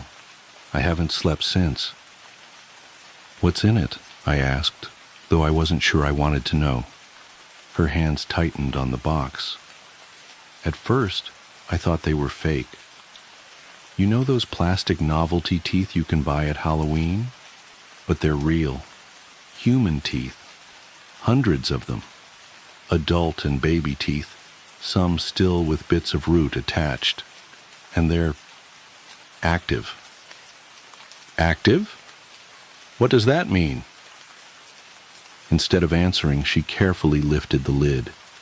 The mineral smell grew stronger, making my nose sting. Inside, yellowed teeth of all sizes were packed tightly together, filling the box nearly to the brim. As I stared, trying to process what I was seeing, I noticed something that made my skin crawl. Tiny movements, like ripples through grain, as the teeth shifted against each other. They move more in the dark, Sarah said quietly, and they respond to things. Watch. She lifted one of my candles and slowly moved it to the left. As the light shifted, the teeth subtly rolled in that direction, like iron filings following a magnet. They follow the flame, but electronic light makes them agitated, aggressive. The first night, I had my desk lamp on while I was examining them, and they started vibrating, chattering against each other, getting faster and faster until... She pulled up her sleeve, revealing a series of small, crescent-shaped scars on her forearm. They jumped. Just a few at first, then more and more like popcorn kernels hitting the lid. I barely got the box closed in time. That's when I noticed the temperature drops. It gets colder the more active they are. And sometimes when it's really quiet, I can hear whispers, like hundreds of tiny voices speaking just below the threshold of hearing. I wanted to tell her she was sleep-deprived, imagining things, but I could see the teeth moving with my own eyes, rolling gently toward the candlelight, and the longer I looked, the more I noticed other strange details. How some seemed to have impossible angles and edges, how the shadows they cast didn't quite match their shapes. We need to get rid of it, I said firmly. Throw it away, bury it, whatever. Sarah shook her head. I tried, drove out to the state park, hiked way off the trail, and buried it deep. But when I got home, it was here on my desk. Tried throwing it in a dumpster across town. Same thing. Even tried burning it, but the flames just curved around it, like they were afraid to touch it. She looked up at me with bloodshot eyes. And now I think they're getting stronger. The whispers are getting clearer. Sometimes I catch words, fragments of sentences. They want something, Jenny. They're waiting for something. And I think, her voice cracked, I think they're starting to affect my own teeth. She opened her mouth, and I had to stifle a gasp. Her teeth, normally straight from years of childhood braces, were subtly misaligned. Some seemed longer than they should be, others tilted at odd angles. As I watched in horror, I could have sworn I saw one of her molars shift slightly in its socket. Jesus, Sarah, we need to get you to a doctor. No. She grabbed my arm. No doctors, no authorities. I've been researching, trying to figure out what this is. I found references, Old stories about objects like this, collections of things that shouldn't be collected, gathered for purposes that human minds can't comprehend. If the wrong people find out about it, she shuddered. We have to contain it ourselves. The candles help. Fire is pure somehow, keeps them calm. But it's not enough anymore. They're getting stronger every night, and I can't stay awake forever. As if in response to her words, a stronger draft swept through the room, extinguishing several tea lights. Immediately, the temperature plunged. My fingers went numb with cold, and my breath came out in thick white clouds. From the shoebox came a sound like sand shifting, but with an underlying rhythm that was almost like language. Sarah's hands were shaking as she tried to relight the candles. "No, no," she muttered. "Not now. Please, not now." The remaining flames flickered and died, plunging us into darkness. In the sudden quiet, I could hear it clearly. Hundreds of tiny voices speaking in overlapping whispers, growing louder by the second. The shadows seemed to thicken, becoming almost solid around us. And beneath it all was a steady, rhythmic clicking, like thousands of teeth chattering in perfect synchronization. "Sarah?" I reached for where I'd last seen her, but my hand passed through empty, freezing air. "Sarah!" Her voice came from somewhere to my left, tight with panic. "The candles, Jenny! Light them, please! You have to!" The whispers rose to a fever pitch, drowning out her words. I fumbled with my lighter, hands trembling so badly I could barely work the flame. As soon as it caught, I saw Sarah sprawled on her back, hands clasped over her mouth, eyes wide with terror. The shoebox had tipped over. Teeth skittered across the hardwood floor like hail, moving with terrible purpose. They seemed different now, sharper, more numerous than before, with impossible geometries that hurt my eyes to look at. As I watched, frozen in horror, they began to flow together, merging and transforming into larger shapes that clicked and chattered as they moved. I grabbed Sarah's arm and pulled her to her feet. "Run!" We bolted from the room, slamming the door behind us. Through the wood, I could hear that awful clicking getting closer, accompanied by a sound like hundreds of tiny feet scuttling across the floor. Sarah fumbled with her car keys. "We have to go. Have to get out of here." But when she opened her mouth to speak, I saw that her teeth were moving, writhing in her gums like living things trying to escape. She saw my expression and reached up to touch her mouth. When her fingers came away, they were streaked with blood. The next few hours are fragmented in my memory. I remember somehow getting Sarah to the emergency room, babbling something about a fall, a dental accident. I remember the doctors' confused faces as they examined her, how they kept redoing x-rays because the images wouldn't come out clearly. And I remember Sarah's last words to me before they took her back for emergency surgery. "Don't let them find the box." I drove back to her condo as sunrise was turning the sky a sickly gray. The spare bedroom door was still closed. When I finally worked up the courage to open it, I found the room empty. No teeth, no box, just scattered candle stubs and Sarah's research papers. But the mineral smell lingered, and the temperature was still unnaturally cold. That was 3 weeks ago. Sarah is different now. The doctor said the surgery went well, but she had to have all her teeth removed. The dentures don't fit quite right, they say, though they can't explain why. She doesn't talk about what happened, doesn't seem to remember most of it. Sometimes I catch her running her tongue over her artificial teeth with an expression I can't read. I've been going through her research notes, trying to understand what she found. There are patterns emerging, similar stories scattered through history. always involving collections of things that shouldn't be collected, always with witnesses who either disappeared or changed fundamentally after their encounters. The locations vary, but they're always spaces that shouldn't exist, rooms that appear and disappear, doors that lead somewhere different each time they're opened. I haven't seen the box again, but I know it's still out there. Sometimes at night, I wake up to a familiar mineral smell and the sound of tiny whispers just below the threshold of hearing. My dentist says my teeth are fine, perfectly normal, but I catch glimpses sometimes in the mirror, moments where they don't look quite right, moments where they seem to move when I'm not watching directly. I keep candles with me now, all the time. Fire helps, just like Sarah said.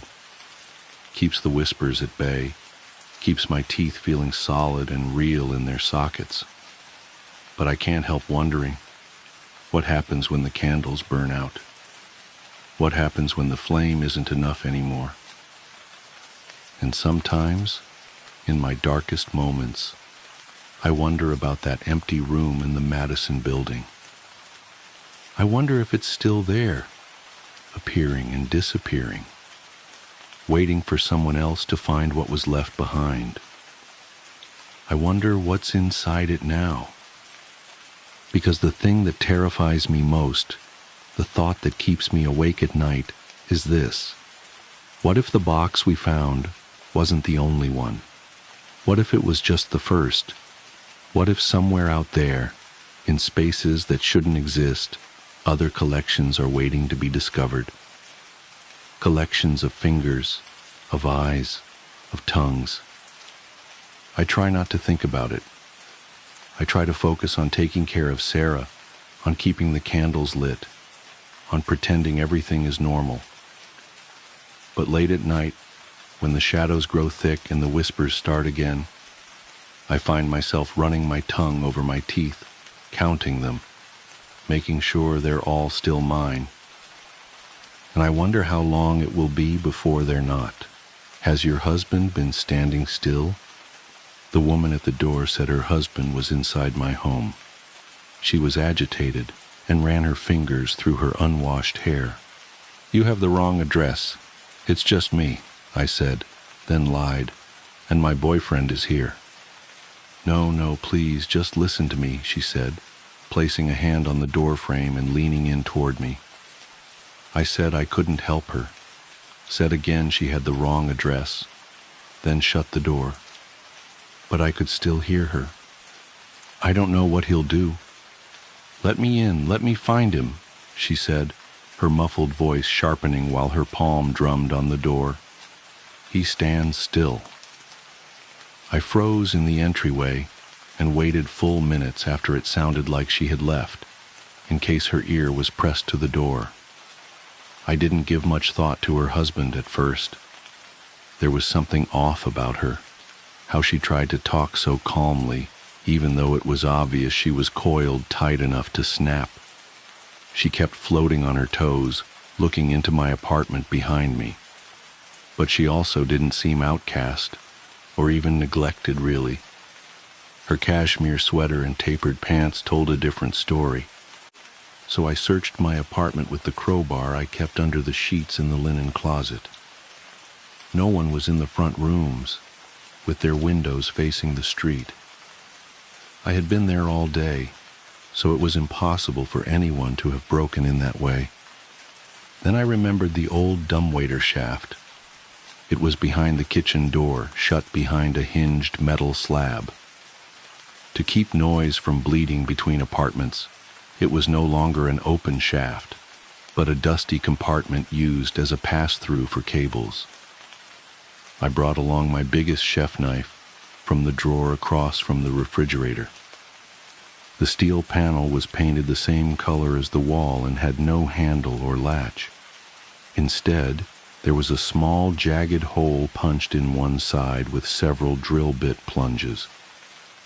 I dug a screwdriver out of the junk drawer and tried to pry it open with a single jerk, so I could step back and hold out the blade in my other hand. Instead, It swung open with a painfully slow creak, and I dropped the knife, scaring myself even more when it clattered at my feet. Without thinking, I bent down to pick it up. Kneeling on the floor, I imagined a pale hand reaching out into my hair and skull, but when I stood up and looked inside, there was nothing there, just the dark. It was empty. When I left the kitchen and crossed by the front door again, I saw that the woman had shoved a piece of paper in my door, like a takeout menu. It was a torn envelope, like something pulled crumpled from the trash, and had written on it the words, "Listen, please." Then I heard her whisper from low down on the door, even below where I had kneeled to pull at the scrap of paper. The first time my husband was around the corner from our French doors, in the hollow where my desk meets the printer cabinet. He must have been there all morning. He was standing straight up, like a sunflower, but I didn't see him until I got up from the desk and bumped my ankle. When I looked up suddenly, he was there, staring at nothing. The second time, he was behind an all-glass display case in our entryway, pinched between a pane and the wall just inside the front door.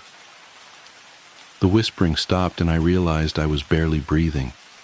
I was still kneeling and my knees were beginning to get sore. "Are you still there?" the whispered voice asked. I didn't answer. He's gotten really skinny and goes through tubes of high SPF sunscreen whenever he is called out to a site, so now he's white as an electric socket. He can suppress his presence and take away your intuitive sense that another person is nearby. He's practicing. He's getting better. He knows where your eyes land and the spaces they slide over. "Go away," I screamed, before retreating to the farthest corner of my apartment away from the front door. It took me a while to calm down, with some TV and all the lights on. I didn't pay attention to the show, but told myself that the woman at the door had a mental illness and a persecution complex, and she wanted to pull me into her delusion. I crept to the window and peered into the park across the street from my house. It was small and mostly mown, with a picnic pavilion and a swing set. But right across from me was a shock of forest, rising up curling and unwanted. The sun was still up, but low enough for this thicket to be dark in its own shadows. I looked for her there, expecting I don't know what. 2 red eyes? I didn't see her, and opened the blinds fully. A few families were playing volleyball down at the farthest end of the park, but it was otherwise empty. Then I caught the blue light off an e-cig. It was her, seated in a shadowed beach chair, with her legs stacked casually in front of her. I could barely see her face, but it looked as if she was staring into my windows. I debated whether to go out to confront her, but when I turned around, I saw her husband. I didn't scream. My throat snapped shut on my breath. Through the kitchen doorway across the room, I could see my dishwasher and him standing next to it, one leg against the fridge. He wasn't standing straight, but bent forward at a right angle, his back aligned with the marble countertop. One arm was held pinned against his thigh, the other down, then the wrist up, with fingers out in odd angles. His face pointed forward, aligned atop his body like a bullet on a shell casing, with his eyes aimed to one side of me and far away. He wore an expression of rapture on a pale face. His lips were glittering red. He didn't move or react and showed no signs of being detected. But I still expected those eyes to swivel and land on me. Didn't feel I could move or look away until it did. I forced myself to clap, then to wave my arms, but there was no reaction. "You," I said. "Sir," I added, "you need to leave." He didn't react, and it wasn't just as if he was ignoring me. There wasn't a tremor or breath. He stayed so still it was as if the whole world had frozen. I called 911, of course. The operator urged me to get out of the house as quickly as possible. I stayed on the line with the operator, but there was nothing left to say. My only way out was past him. Acid filled my stomach.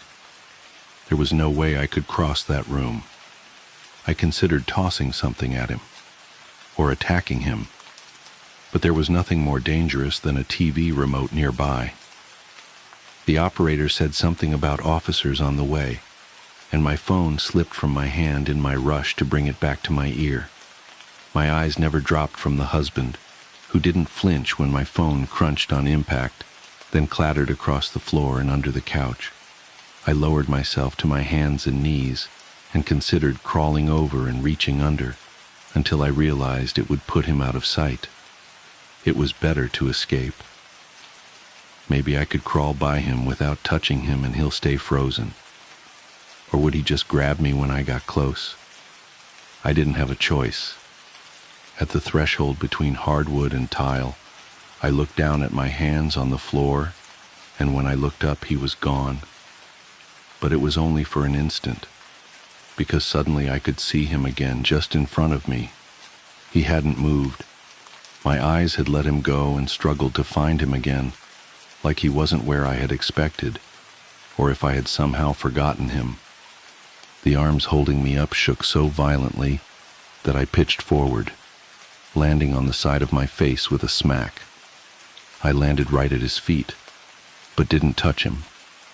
Pushing back on the heels of my hands, I rolled backwards and slammed into the cabinet behind me, hard enough that I heard the fiberboard crack inside the door. I could crawl by him now, but first watched him for any sign of movement. He was in a khaki t-shirt that didn't quite match the wood cabinetry or stand out from the white refrigerator at his back, nor were his dark pants much of a match for the brushed chrome of the dishwasher, though I could see he had a sliver of something shimmery silver, like a lanyard loop, hanging out from his pocket. I don't know how he could have disappeared from my sight, but he didn't seem to notice me. I strained to keep an eye on him over my shoulders as I crawled past, until I couldn't move slowly any longer. I scrambled to my feet, tumbling into a standing position, then into a headlong run, where I couldn't tell my heartbeats from the pounding of feet on the floor. After struggling with the lock, I finally squeezed through my front door and shut it behind me without looking back. The police came, searched my apartment, found no one. I tried to explain that he might still be there, that they just hadn't seen him. But they wouldn't come back in with me. They wouldn't search the park either. They were annoyed I wouldn't go back inside, but eventually left. I didn't have my phone and didn't know where to go, so I wandered out of my building in a daze. It was dark out now, but the night air felt good.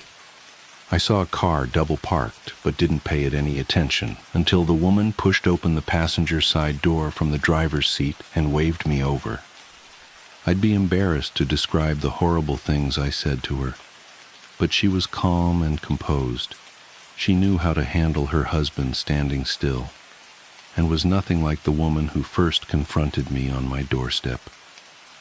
I don't want to give her real name, so I'll call her Flora. "I'll teach you to see him," was the first thing Flora told me once I was able to listen. I didn't want to see him or to go anywhere with this person, but I didn't know what else to do. She drove me far outside of the city until I could see stars over a sprawling suburbia.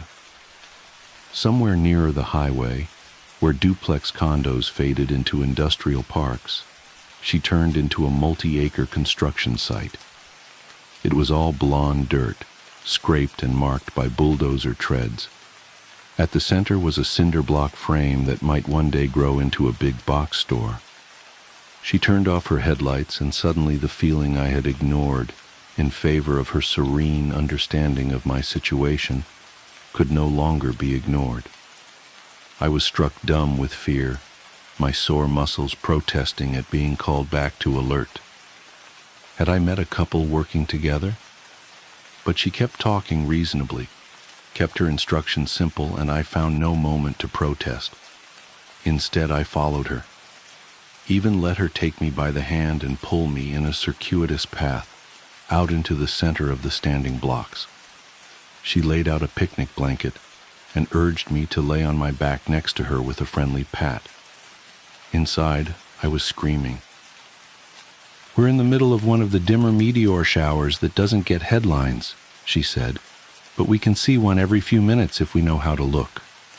Men who stand still," she told me, "can't be searched out like a bird among branches or a face in the crowd. That is a search for specificity. Even if you could live in a state of constant scrutiny, where every pixel of reality is examined, you would not often find these unmoving men. They slip into your scotoma and escape your attention because they are no longer objects to be found." "There was one," she said, pointing to a part of the sky. "Did you see that one?" I hadn't.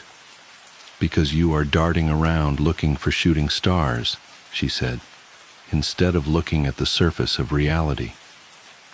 Her husband had receded into the sky of our day-to-day existence, she said. When standing still, he wasn't an object to be found in space, but had shut down every part of himself to become permanent. She taught me to make my eyes flat and to search without an idea of what I wanted to see. To see them, you can no longer want anything from the sky, she said. You have to deaden yourself to know what surrounds you. I laughed when I saw the first shooting star and forgot about my terrible day. Then there was another and another. "Now please, please don't be afraid," she said, sitting up and placing her hand on my goose-pimpled forearm. I looked around with my meteor eyes. There were men standing in strange shapes, pressed against the cinder blocks, and standing in the mud at bent angles, and even across the street, holding themselves straight. "I see them everywhere now," she whispered. "There are so many of them standing still." The night shift at Evergreen Memorial. The fluorescent lights in Evergreen Memorial's morgue had a peculiar way of humming. Not the steady drone you'd expect, but something more erratic, like Morse code transmitted by dying insects. I'd grown used to it over my 3 years working the night shift, just as I'd grown used to the other quirks of the job. The way the metal drawers contracted in the cold, making soft pinging sounds in the darkness. The faint chemical smell that never quite left my clothes. The knowledge that I spent my nights in the company of the dead. That night started like any other. I arrived at 11:45 p.m., 15 minutes early as always, to get my handover from Mike, the evening shift supervisor. The familiar routine helped keep the creeping unease at bay.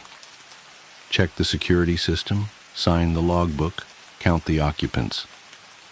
3 tonight, Mike said, flipping through his clipboard. 2 from the hospital, natural causes. 1 from the county morgue, waiting on autopsy tomorrow morning. Nothing special. He yawned, already shrugging into his jacket. Everything's logged and tagged. Have a quiet one, James. I nodded, settling into my chair at the security desk. 3 bodies, an easy night. I'd had worse, like the time we had 14 after that bus crash, or the night of the apartment fire. Those nights the air felt thick with death, heavy with the weight of so many lives suddenly ended. But 3 was manageable, almost peaceful. The first few hours passed as they always did. I made my rounds every hour on the hour, checking the seals on the cold storage units, monitoring the temperature gauges, making sure everything was secure. The morgue was located in the basement of the hospital's east wing, accessible only by a single elevator and a rarely used stairwell. Most people didn't even know it existed. They preferred to imagine their loved ones simply disappeared after death, whisked away to some unseen place where the messy business of mortality was handled discreetly. It was during my 3 a.m. round that I first noticed something was off. The temperature in cold storage unit 4 was slightly higher than it should have been, 38 degrees Fahrenheit instead of the standard 35. Not enough to cause any problems, but unusual enough to note in the log. I made a mental note to have maintenance check the unit in the morning. That's when I heard it. A sound so faint I might have imagined it, the soft scrape of metal on metal, like someone slowly opening one of the storage drawers. I froze, flashlight beam fixed on the temperature gauge. The sound didn't repeat. After 30 seconds of straining to hear anything beyond the usual ambient noise of the morgue, I convinced myself it had been nothing, just another of the building's many nocturnal voices. But when I turned to continue my rounds, the beam of my flashlight caught something that made my blood run cold. A single droplet of water on the floor, directly beneath storage unit 6. As I watched, another drop fell, joining the first. Condensation wasn't unusual in the morgue. The temperature difference between the storage units and the main room often caused it. But Unit 6 was empty, had been empty all week, according to the logs. I approached slowly, my footsteps echoing in the silence. The handle of Unit 6 was cold under my fingers as I pulled it open, dreading what I might find. Empty, just as it should be. The stainless steel interior gleamed in my flashlight beam, completely dry. I shut the drawer, shaking my head at my own paranoia. 12 years working in morgues, and I was still jumping at shadows. I turned to head back to my desk, and that's when I saw it. A wet footprint on the floor. A single bare footprint, as if someone had stepped out of a shower, and it hadn't been there a moment ago. I swept my flashlight beam across the floor, following a trail of similar prints that led toward the main storage area. They were spaced oddly, too far apart for a normal stride, as if whatever had made them had been hopping, skipping. The logical part of my brain kicked in, trying to make sense of it. A leak in the ceiling, maybe, or someone playing a prank, though who would be sick enough to break into a morgue in the middle of the night just to leave wet footprints was beyond me. I followed the trail, my heart pounding so hard I could feel it in my throat. The footprints led to storage unit 12, one of our 3 occupied units for the night. According to the log, it contained John Doe, 47, a drowning victim found in the lake 2 days ago, awaiting identification. The handle of Unit 12 was wet. I should have called security. Should have backed away, returned to my desk, and called for backup. That's what protocol demanded. That's what any sane person would have done. Instead, I pulled open the drawer. The body bag was unzipped, empty. A drop of water fell on my hand, and I looked up. He was on the ceiling. John Doe, number 247, naked and dripping, his waterlogged flesh pale as milk in the beam of my flashlight. He was crouched like a spider, hands and feet somehow adhering to the ceiling tiles, head twisted at an impossible angle to stare down at me with milky eyes. His mouth opened, far wider than any human mouth should be able to open, revealing rows of needle-sharp teeth that hadn't been there during his intake examination. A sound emerged, like water rushing through pipes, forming words that no dead throat should have been able to produce. I brought friends. That's when I heard the other storage units beginning to open, one by one. The sound of metal on metal no longer soft but sharp and deliberate. And other sounds, wet sounds, slithering sounds, the pop and crack of rigor mortis giving way to impossible movement. I ran. God help me, I ran as fast as I could, abandoning my flashlight, abandoning everything except my desperate need to escape. I could hear them behind me, the splash of wet feet on concrete, the rustle of body bags, and that awful rushing water voice calling out, "Count them, James. Count your friends." I reached the security desk and slammed my hand down on the emergency alarm. Nothing happened. The power was out. How had I not noticed the power was out? Even the emergency lights were dark, leaving only the pale square of the basement window to illuminate the room. My phone, I needed to call for help. But when I pulled it from my pocket, the screen showed nothing but static, which seemed to move and shift as I watched, forming patterns that looked disturbingly like faces. The sounds were closer now. Something wet dragged itself across the floor behind my desk. Something else skittered across the ceiling, leaving damp trails in its wake. And from the darkness came that voice again. "Count them, James, one by one. But you might want to include yourself in the final tally." I felt something cold and wet wrap around my ankle. I woke up screaming in my chair at the security desk, morning sunlight streaming through the basement window. Mike was shaking my shoulder, looking concerned. "Bad dream?" he asked. "You were out cold when I came in. Must have been some night." I looked around wildly. Everything was normal. The power was on, the fluorescent lights humming their usual drone. No wet footprints, no open storage units, no dripping creatures from the lake.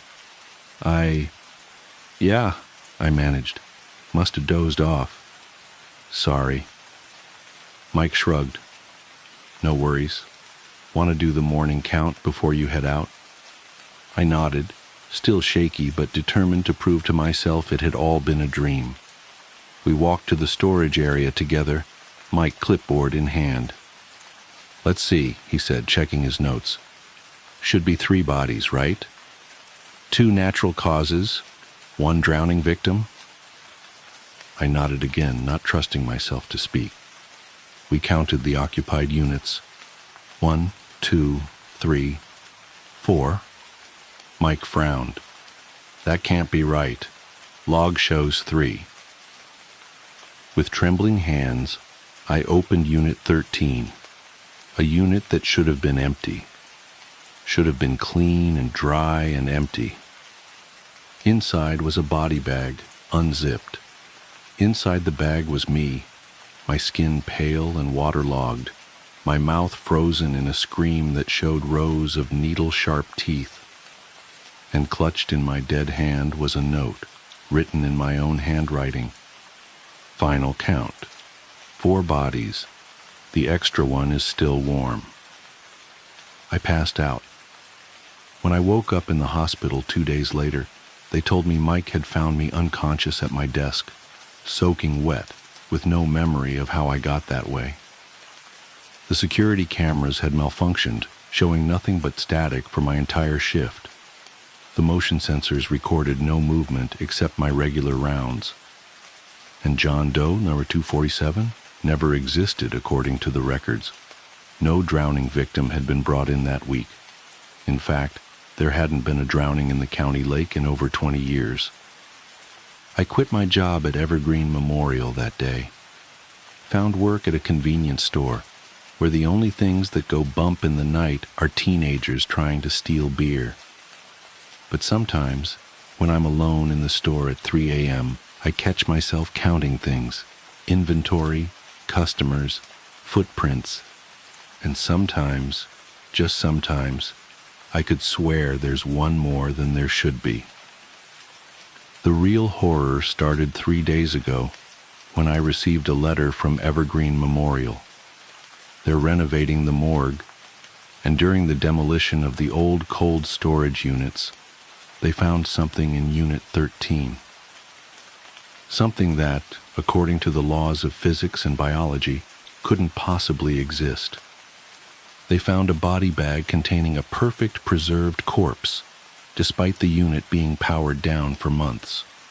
A corpse with my face, my clothes, my ID badge. And in its hand was a note, written in handwriting identical to mine. Time for the morning count. Don't forget to include yourself, all of yourselves. We've been so looking forward to this reunion. I'm writing this now because I need someone to know what happened, what's still happening. Because when I look in the mirror, I see teeth that seem a little sharper each day. And this morning, when I stepped out of the shower, my footprints on the bathroom floor seemed to stay wet for hours. I've started hearing that sound again, like water rushing through pipes, forming words that no human throat should be able to produce. And every time I count my reflections in mirrors or windows, there seems to be one more than there should be. One more that smiles back at me with needle-sharp teeth. One more that blinks a moment too late. One more that whispers, "Don't forget to count yourself in the final tally." The worst part? I'm starting to think it was never about the morgue at all. The morgue was just where it found me, where it found us. And now it's spreading, one reflection at a time, one count at a time. So if you're reading this, do me a favor. Count the shadows in your room right now. Count them carefully. Then count them again. I bet there's one more than there should be. And it's probably smiling. My girlfriend talks in her sleep. Last night she told me where the bodies are. If I'm being honest, I ignored the warning signs. I mean, wouldn't you? Sharon was perfect, or at least she seemed perfect at the time. She's beautiful in that classic way that makes people stop and stare. Smart, too. She's got a dry sense of humor that could cut glass, and she knows exactly how to use it. We've been dating for 8 months now. And yeah, maybe it was a little fast, but everything just clicked. From our first date, I knew I wanted her in my life. She felt like the total package, someone I could actually see myself building a future with. Looking back, there were little things I should have paid more attention to. It started on our 4th date. We were sitting on her couch drinking wine when she brought it up. "I should probably warn you about something," she said, swirling her glass. I raised an eyebrow, already half in love with her. "Oh, what's that?" "I'm not the easiest person to sleep next to," she said. I laughed, thinking she was making a joke. "Don't worry. I've shared a bed with snorers before. I think I can handle it." She shook her head, a small smile playing on her lips. "It's not just snoring. I talk in my sleep. Sometimes I move around or, well, I've even been known to slap people by accident." "Slap people, huh? Sounds like an occupational hazard," I teased. She gave me this look, half serious, half amused. "I'm just saying, it's happened before. If you decide to stick around, you've been warned." At the time, I didn't think much of it. It sounded harmless, even kind of cute. But looking back, yeah, I should have taken her more seriously. The first time I stayed over at her place, I was anticipating a slap in my sleep just so I could poke fun at her about it the next morning. But for the most part, that first night was uneventful. She tossed and turned a little, muttering what sounded like random gibberish. "Not the red one," and "Don't let it fall." I barely noticed. Over the next few weeks, her quirks started to come out more. One night I woke up to her hand smacking me squarely in the chest. "What the hell?" I mumbled, groggy and confused. Sharon was still asleep, her arm falling limp against the bed. The next morning, I brought it up over breakfast. "So, you hit me last night." She almost choked on her coffee, her eyes wide with mock horror. "I did?" "Yup, full-on smack. Guess you were dreaming about fighting someone." She grinned, shaking her head. "Maybe I was dreaming about Aaron. Aaron was her ex-husband. She didn't talk about him much, but from what I gathered, their divorce had been messy.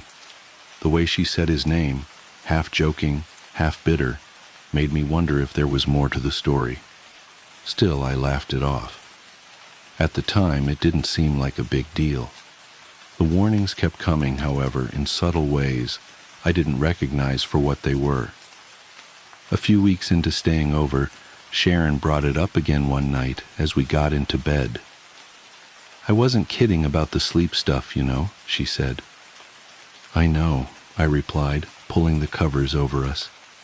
"Honestly, it's not that bad. It's sort of adorable." Her smile faltered for just a second. "Just don't freak out if I say something weird, okay?" I gave her hand a reassuring squeeze. "Sharon, it's no trouble, really. I think you're perfect, and nothing you say in your sleep is going to change that." She smiled again, but this time it didn't quite reach her eyes. At the time, I thought it was nothing. Now I wish I'd taken that moment more seriously. The first few weeks of staying at Sharon's place were normal enough. Sure, she moved a lot in her sleep, tossing, turning, even mumbling, but I figured it was just part of her quirky charm. But then her topics of conversation changed dramatically. At first, she'd say things like, "Put that down," or "Get the cat," harmless nonsense, and I'd laugh about it the next morning. But one night, about a month in, I woke up to something different. "It's under the oak tree," Sharon murmured, her voice low and steady. I blinked, groggy and confused. "Sharon." She didn't respond. Her body was still, her breathing slow and even. I sat up and leaned closer. "What's under the oak tree?" Nothing. She didn't say anything else, just rolled over and pulled the blanket tighter around herself. The next morning, over breakfast, I brought it up. "You said something weird in your sleep last night," I told her. Sharon raised an eyebrow, sipping her coffee. "Oh, yeah? What did I say?" "It was strange. You said, 'It's under the oak tree.'" She tilted her head, like she was trying to figure out if I was joking. "Huh, that's weird. Maybe it was about a treehouse or something." "Do you remember what you were dreaming about?" She shook her head. "Nope. My dreams are unbelievably random. You know how it is."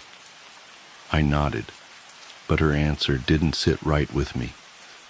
There was something about the way she brushed it off, too casually, like she was trying to steer the conversation in another direction.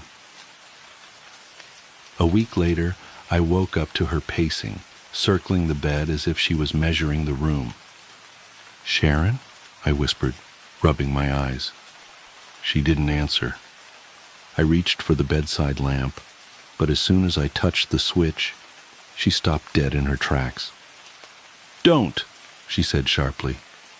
My hand froze. "Don't what?" She didn't respond. For a moment she just stood there, then climbed back into bed, her movements stiff and robotic. The next morning I kept it to myself. I wanted to ask her about what she'd said, but something told me not to. Things got worse after that. One night she sat straight up in bed and started muttering again. "2 miles from the highway," she said, her voice calm and steady. "It works better when the ground is wet." I didn't even try to wake her this time. I just lay there staring at the ceiling, feeling the hairs on the back of my neck stand up. When she finally rolled over and went quiet, I got up and went to the kitchen. My hands shook as I poured myself a glass of water. What the hell was going on? The breaking point came a few nights later. I woke up to Sharon sitting at the edge of the bed, her back to me. "I told you it wouldn't work," she whispered. I sat up slowly. "Sharon?" She didn't turn around. Her head tilted slightly, like she was listening to someone I couldn't see. He said he'd take care of it, but he didn't. Now it's my problem. Sharon, who are you talking to? I asked. She didn't answer. Instead, she stood up and walked out of the bedroom. I didn't follow her. I just sat there, frozen, listening to her footsteps fade down the hall. When I woke up the next morning, she was already in the kitchen, humming to herself as she flipped pancakes. She looked up and smiled when she saw me. "Good morning," she said cheerfully. I forced a smile, but my stomach churned. I couldn't stop thinking about the things she'd said in her sleep. The night I realized something was really wrong started like any other. Sharon fell asleep quickly, curled up on her side, while I stayed awake scrolling on my phone. Everything seemed normal until I heard her voice. At first, I thought she was speaking to me. "I held his nose shut," she said. I froze. Her voice was low, cold, almost monotone. It didn't take long. He kicked for a while, but then he stopped. I turned to her. Sharon was still lying on her side, breathing slowly. "Sharon?" I whispered. She didn't respond. Her voice dropped to a whisper. Dragged him down the embankment. The soil was soft, perfect for digging. "What the hell?" I muttered under my breath. I didn't sleep for the rest of the night. And the next morning I confronted her. "You were talking in your sleep again last night." Sharon glanced up from her coffee, looking amused. "Oh, no, really. What did I say this time? I hope it wasn't anything embarrassing." I hesitated. You said something about suffocating someone and digging a grave." She frowned. "That's weird. Maybe a nightmare about one of those crime shows I watch. You know how much Netflix I binge." She laughed, but it didn't feel genuine. "You don't remember what you were dreaming about?" I pressed. Sharon shook her head. "No, sorry. Honestly, Chris, I never remember any of my dreams." I nodded, but I suspected she wasn't telling me everything. A few nights later, I woke up to her voice again. "Max," she said. Her tone was calm, detached. I sat up in bed, my skin crawling. "He's behind the old barn," she continued. "The one with the blue door." The name was familiar. A young man named Max had gone missing years ago while on a camping trip. His case was still unsolved. The next morning I didn't bring it up. I didn't know how to. But I couldn't get the name or her words out of my head. I Googled Max's name on my phone. His disappearance had happened in the next county over. There was no mention in the reports of a barn or a blue door, but the other details Sharon had mentioned matched the description of the area where he'd last been seen. A few days later, I worked up the courage to suggest something to Sharon. She was grinning when I first approached. "Have you ever thought about doing a sleep study?" I asked carefully. Her smile faded. "Why would I do that, Chris?" "I don't know, just you've been saying some really strange things in your sleep. Maybe it's stress or something." "I'm fine," she said, shaking her head. "You're overthinking it." "What about recording it?" I said. "Just so you can hear it for yourself." Her expression darkened instantly. "No, absolutely not. That's a huge invasion of privacy. I wasn't trying to..." "If you ever record me without my permission, Chris, we're done. I mean it." Our eyes met, I nodded, and we went on with our day. Inside, however, my world was unraveling. That night, after she fell asleep, I couldn't help myself.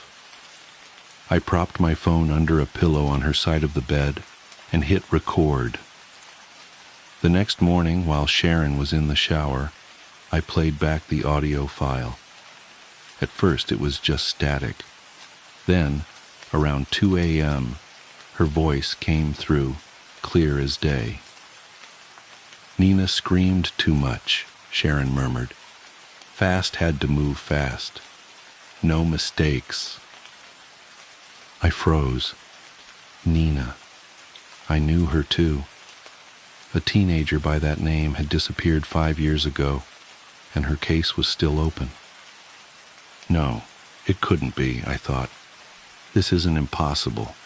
I couldn't ignore it anymore. I had to know if what she was saying was true. That afternoon, I drove to one of the locations Sharon had described, a barn with a blue door. It wasn't far, about 20 minutes outside of town. I found it easily enough. The building was old and weathered, its door faded to a dull gray. Behind the barn was a small grove of trees. The soil beneath them looked disturbed, like someone had dug there recently. I told myself to leave, but I couldn't. I grabbed a nearby stick and started scraping at the dirt. I didn't have to dig for long. The smell, pungent and unmistakable, hit me first. Then I saw it, a torn, dirt-streaked patch of fabric clinging to what I could only describe as remains. I stumbled back. My head swam as I struggled to process what I was looking at. Sharon hadn't been dreaming. I couldn't stop myself. Every night after Sharon fell asleep, I set up my phone to record. And every morning, while she showered or made coffee, I reviewed what she'd said. It was always the same. She kept crying, so I had to do it fast. It wasn't clean, she'd said. She's in the quarry now. The water keeps her hidden. The names changed, but the pattern didn't. Every night Sharon whispered something chilling, something specific. "Beneath the roots, that's the trick," she'd won one night. "No one ever checks beneath the roots." Every morning, I woke up more terrified than the last. The audio files piled up, each one a piece of a horrifying puzzle. I couldn't deny it anymore. These weren't dreams. They were confessions. Sharon started to notice something was off. "You've been quiet lately," she said one morning, sliding a plate of scrambled eggs across the table. "Just tired," I muttered, avoiding her eyes. "You're always tired these days," she said, tilting her head. "Is something bothering you?" "No," I lied. "Nothing." She studied me for a moment, her gaze sharp and unblinking, and then smiled. "Okay." After that, I felt she watched me more closely, just waiting for me to slip up. One night she caught me. I thought she was asleep. I was sitting on the couch, headphones plugged into my phone, listening to the latest recording. "I told him I'd take care of it," Sharon whispered in the recording. But he didn't listen. I had to clean up his mess. The sound of her voice made my skin crawl. "What are you doing, Chris?" I jumped, yanking the headphones out of my ears. Sharon was standing in the hallway, her arms crossed over her chest. "Nothing," I said quickly, locking my phone and shoving it into my pocket. Her eyes narrowed. "Were you just listening to something?" "No," I stammered. "I was just scrolling through Instagram." She didn't move. Her expression didn't change. She just stood there, staring at me. "Let me see your phone," she said finally. "What?" I said, laughing nervously. I said, "Give me your phone, Chris." "Why?" "Because I think you're lying to me." I stood up, trying to keep my voice calm. "Sharon, you're being ridiculous." "Am I?" she said, taking a step closer. "You've been acting weird for weeks, avoiding me, locking your phone. What are you hiding?"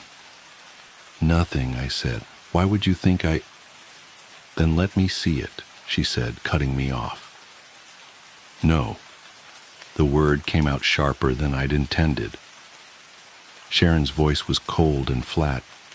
"You recorded me, didn't you?"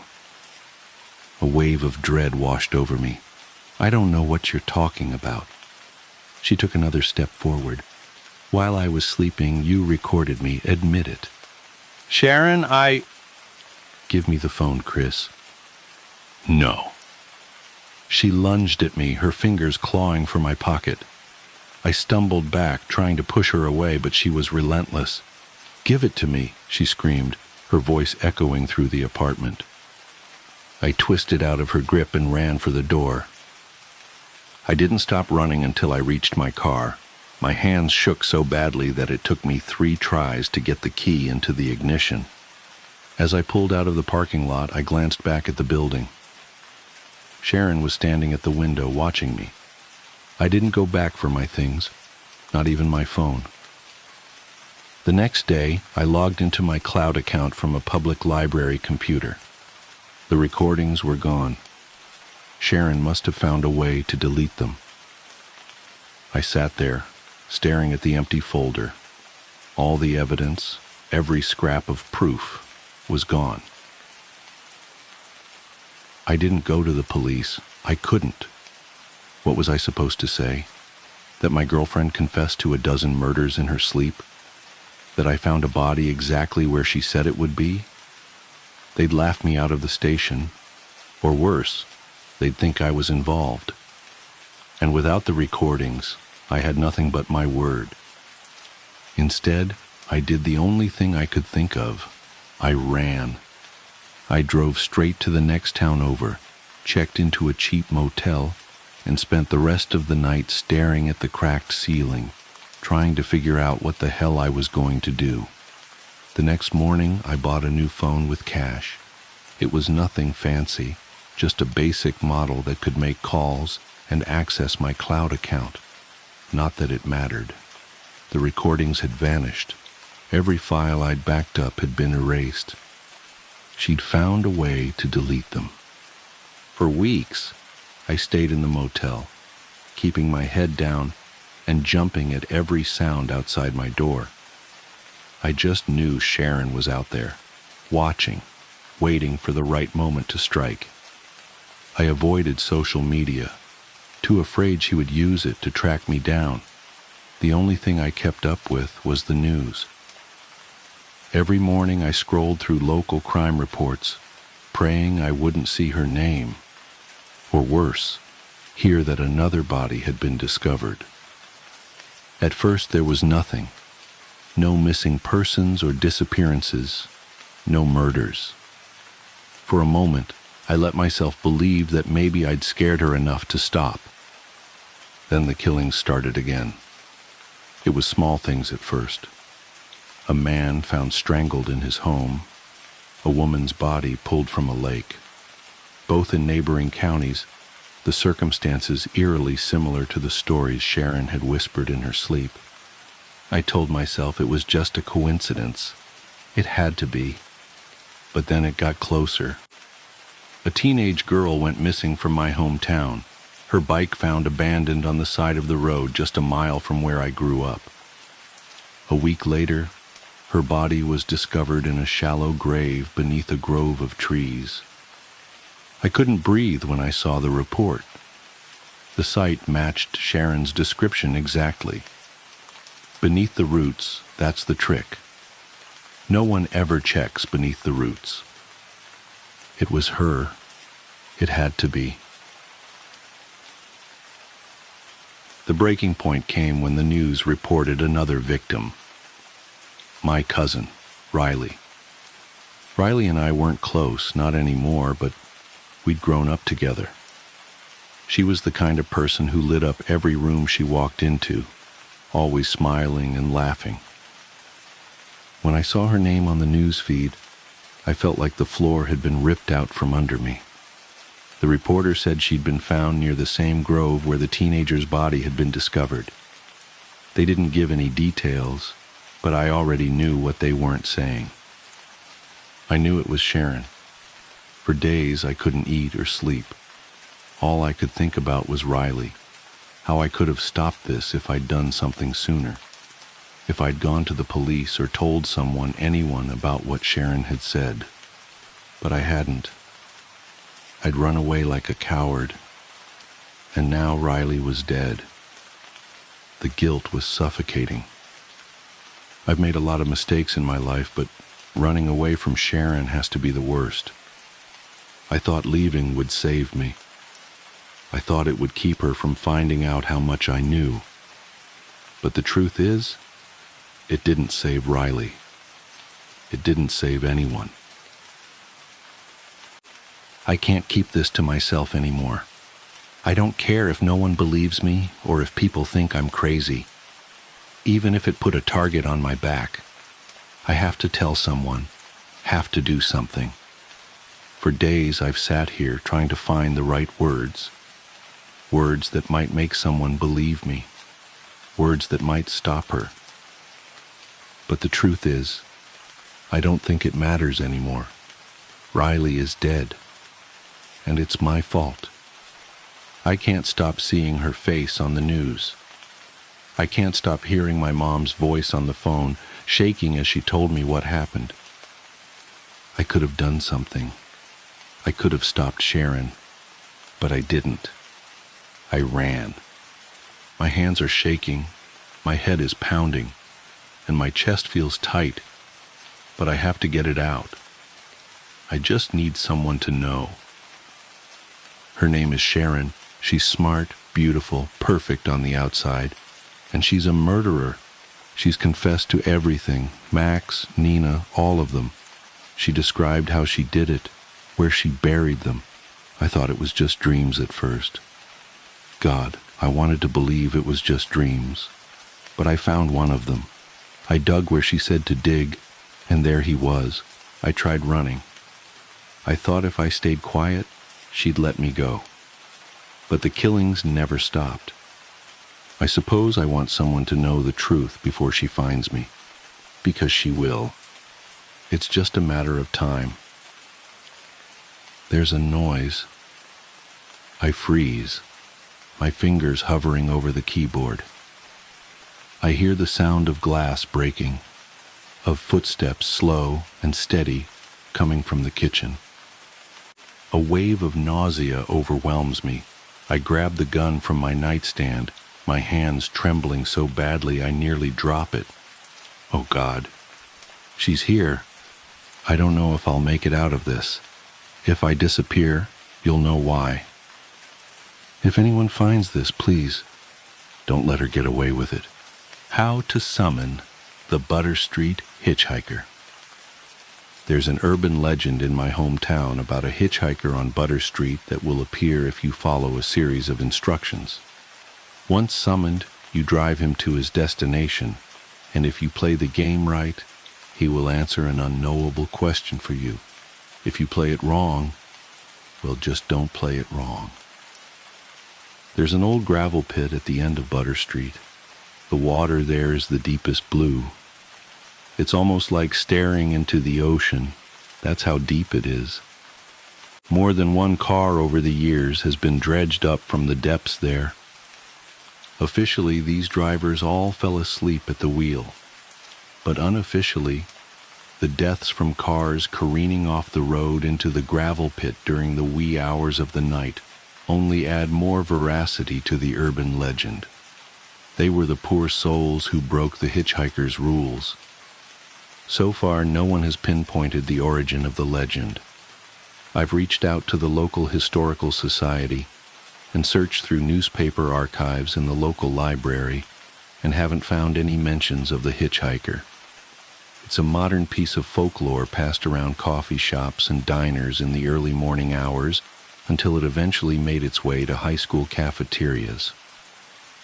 It wasn't until someone posted about the hitchhiker on a local Facebook group that people began sharing their experiences and the rules of how to summon him. But as more people shared their experiences, the details about the hitchhiker varied from person to person. His clothes have switched up over the years, growing more modern. His speech doesn't reflect any particular time period either. No mannerisms or 23 skidoo phrases to help date him. Sometimes he's in his late teens, sometimes he's much older. Even with these differences, everyone who claimed to have summoned the hitchhiker swears that he was real. The only common thread in all of the stories of the hitchhiker is that he's always wet when he enters the car, followed by what were always his first words to the driver. "It's a bad night for rain." To which you reply, "Is there ever a good night?" He laughs, and that's when you know you're playing the game. But I'm getting ahead of myself. I should go back to how I got him in the car. The game starts by turning your car on exactly at midnight. Where doesn't matter, only when. And once the car is on, you can't get out, nor can you let anyone else in. Just you, in your car, at midnight.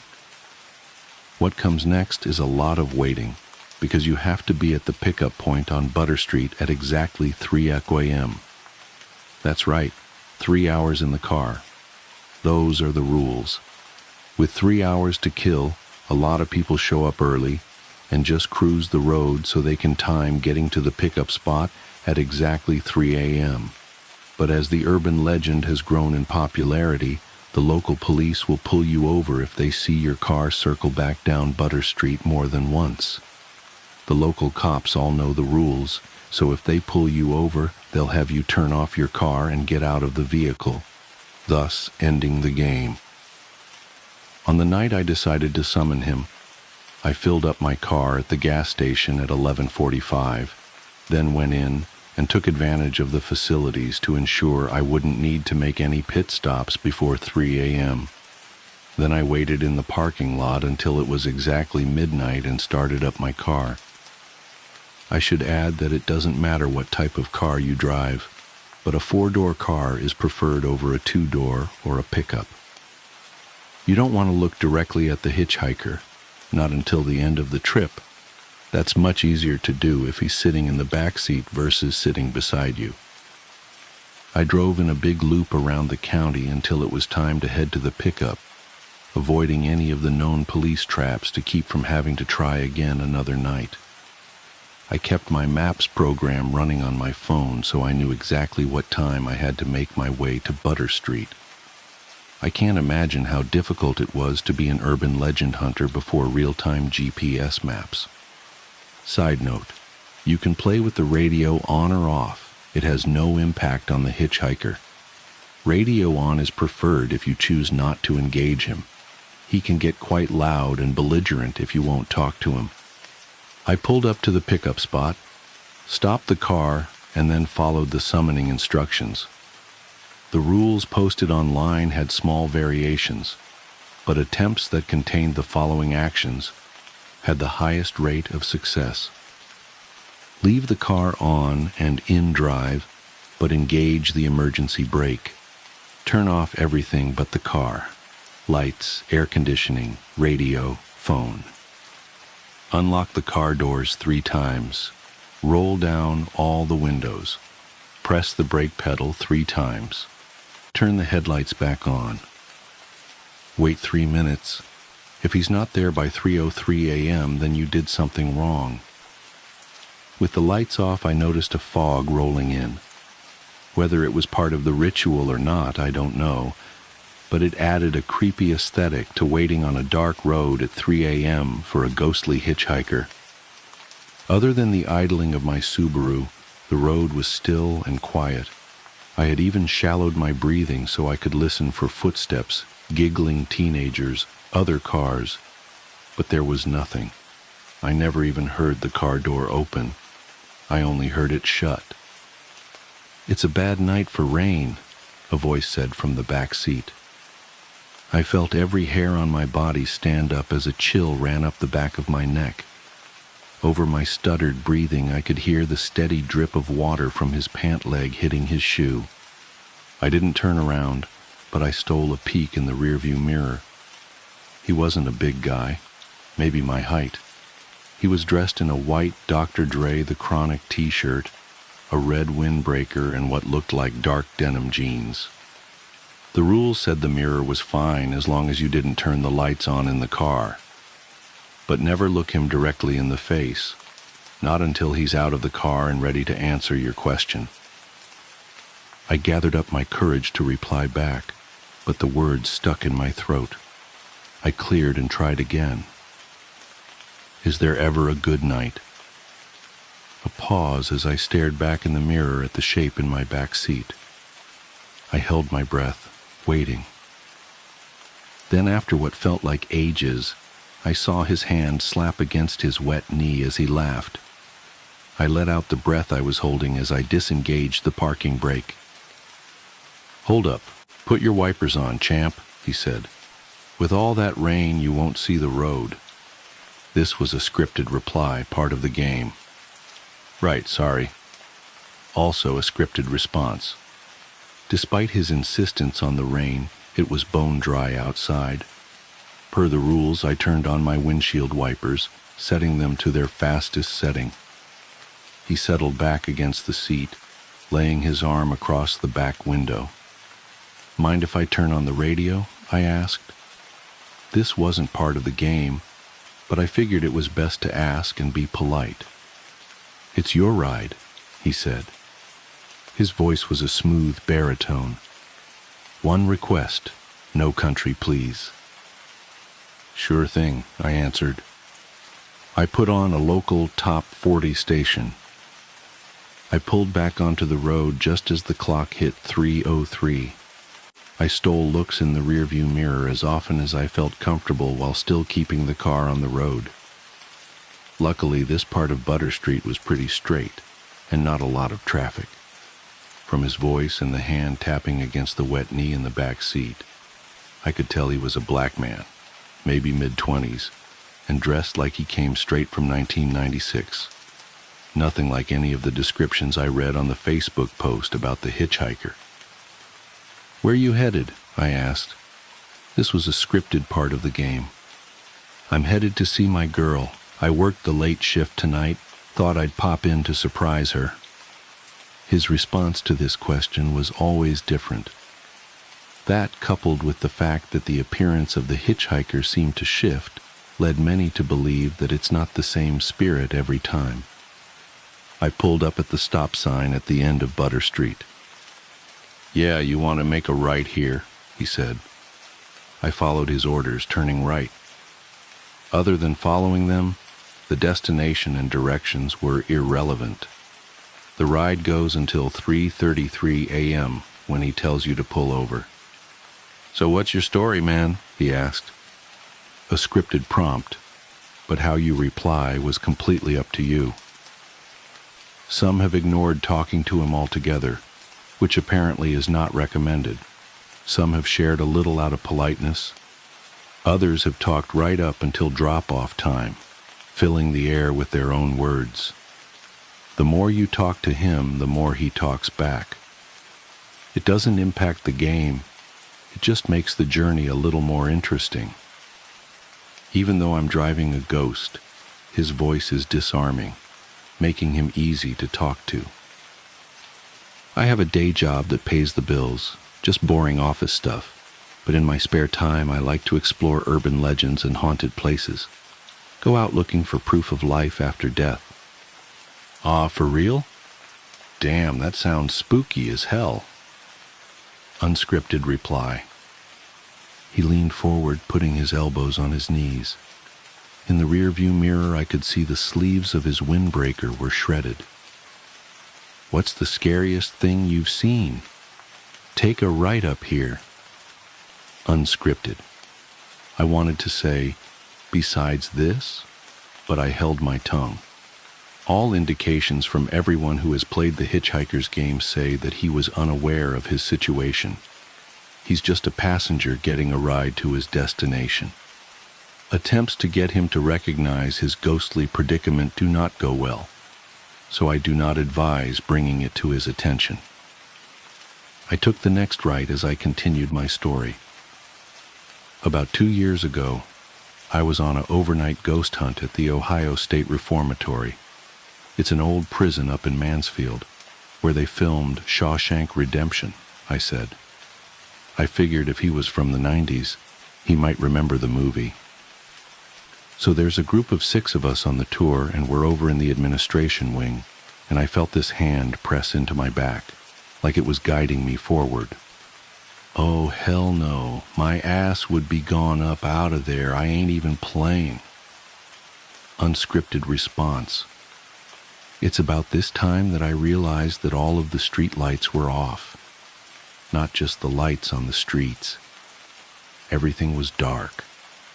Granted, it was the middle of the night, but we drove past a Taco Bell that was open 20 minutes ago when I passed by on my way to Butter Street. Now it was completely dark.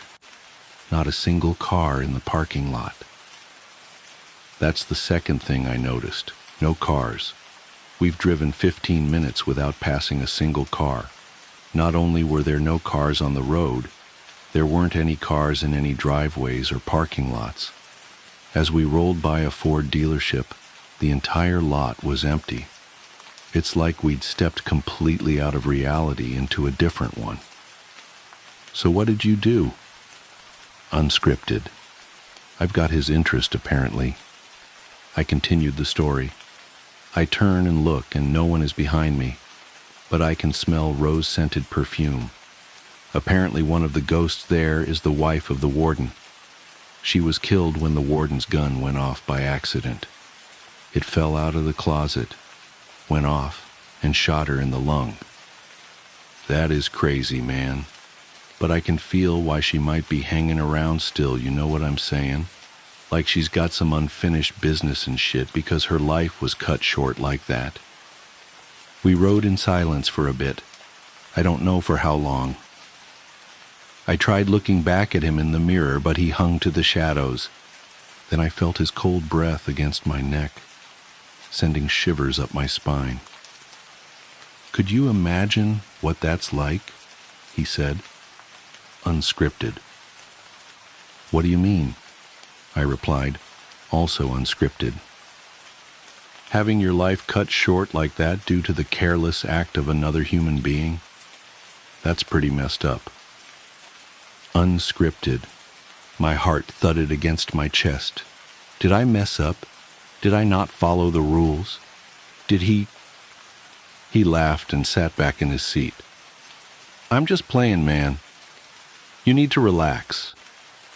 I felt his hands gripping my shoulders, giving them a little rub. They were cold as ice.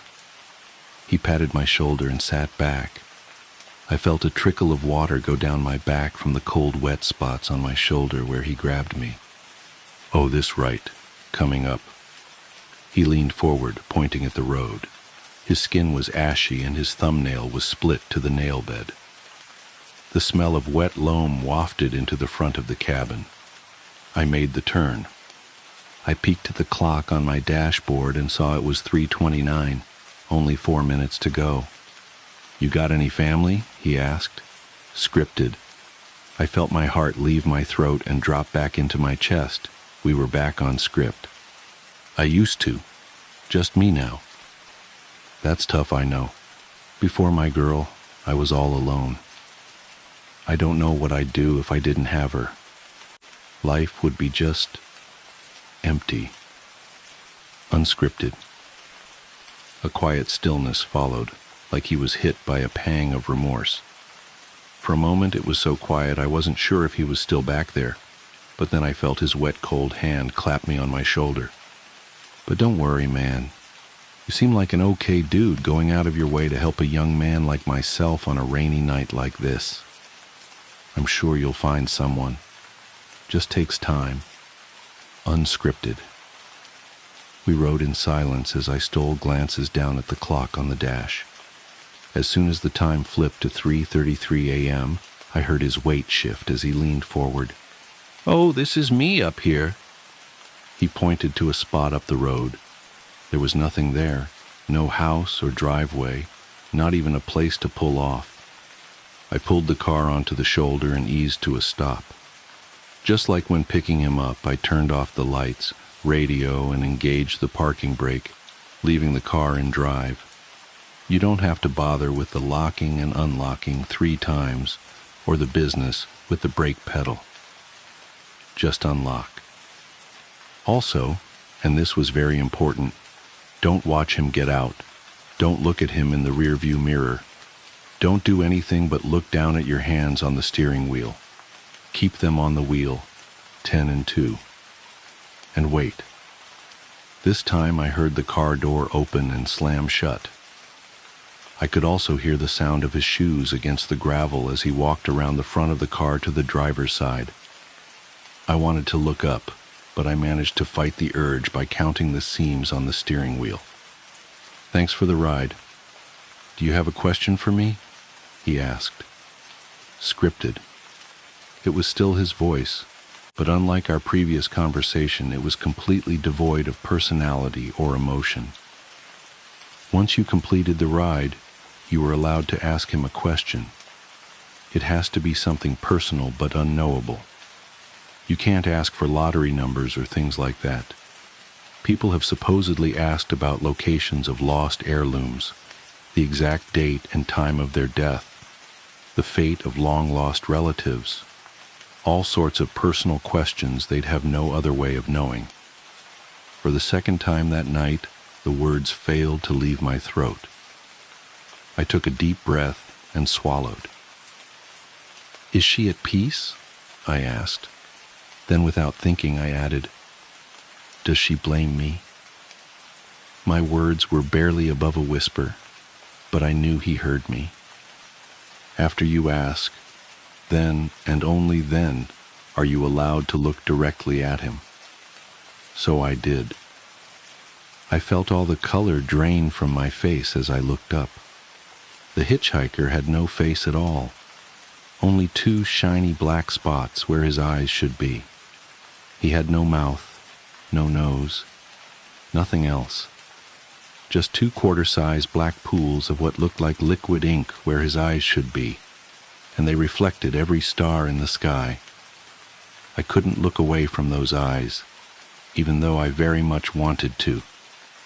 "That's 2 questions, my friend," he replied, unscripted. My heart jumped back into my throat. I broke the rules. I messed up. I asked 2 questions. I was paralyzed, staring up into his face.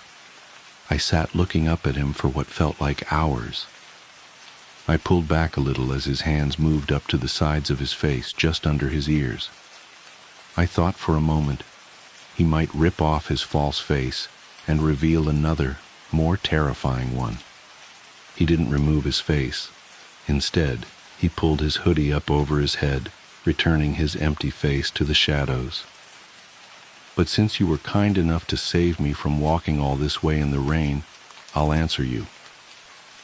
Unscripted. Before I could exhale a sigh of relief, he gripped the door frame and leaned down so I was staring directly into his empty eyes. "She's not at peace, and she does blame you." Even with the hood up, I could still see every last star in the night sky in those inky black pools. I can't fully capture what I saw in them. It was like staring at both vast infiniteness and vast nothingness. They held everything and nothing at the same time. His eyes, they were like staring into eternity. As he stood up from the window, I let out the breath I was holding. My hands shook as I pulled them off the steering wheel. "Drive safe." Scripted reply. The last thing he says before he leaves. He walked away behind the car. You can watch him walk in the rearview mirror, but don't turn around or get out or try to follow him. I watched until he disappeared into the darkness and waited until I could no longer hear his footsteps against the gravel. When I turned on my headlights, I realized I was back on Butter Street, parked on the side of the road next to the drop-off for the gravel pit. This was always where you ended up after the hitchhiker leaves. All I had to do was release the parking brake and the car would roll towards the drop-off, gaining speed until it launched off the cliff into the deep blue water waiting below. I don't know how long I sat there with my hand on the parking brake release, contemplating his answer to my question. But then, I saw them. Headlights. A car was coming up the road towards me. The cars were back, as were the streetlights and house lights. I was back from wherever the hitchhiker took me. I locked eyes with the driver as they drove by, having one of those weird moments where time seems to slow down. It was enough to jolt me back to reality. I released the parking brake and aimed my car back onto the road. I got home a little after 5 a.m. I tried to sleep but was too worked up from my adventure, so I called in sick. I laid in bed all day, thinking about the hitchhiker, his words, and all those cars that end up in the gravel pit on Butter Street. Maybe those cars aren't from people who played the game wrong. Maybe they all played it right, but couldn't handle his response to their question. It's been 3 days since I picked up the hitchhiker. I can still smell the wet loam in my car, and his muddy footprints in the floorboard of the back seat are still there. As I write this, I look up from my monitor and look at the photo of my Abigail, taken 2 weeks before she died. She's beautiful, smiling, and happy. She's not at peace, and she does blame you. It's my favorite photo of her. I think I'll take it with me when I take a drive later tonight. I'm going back to see the hitchhiker. I have a hunch, and I don't know if it's relevant, but I feel it's important to share with anyone reading this that I'm wearing a gray Adidas hoodie and jeans. If somebody out there reading this picks up the hitchhiker later on and sees something similar and get in their back seat, well, then I guess we've solved part of the mystery. If you do pick up the hitchhiker, I hope you get the answer you're searching for. As I look outside, the skies are cloudy, but I hope the weather holds up for a drive later. It's a bad night for rain.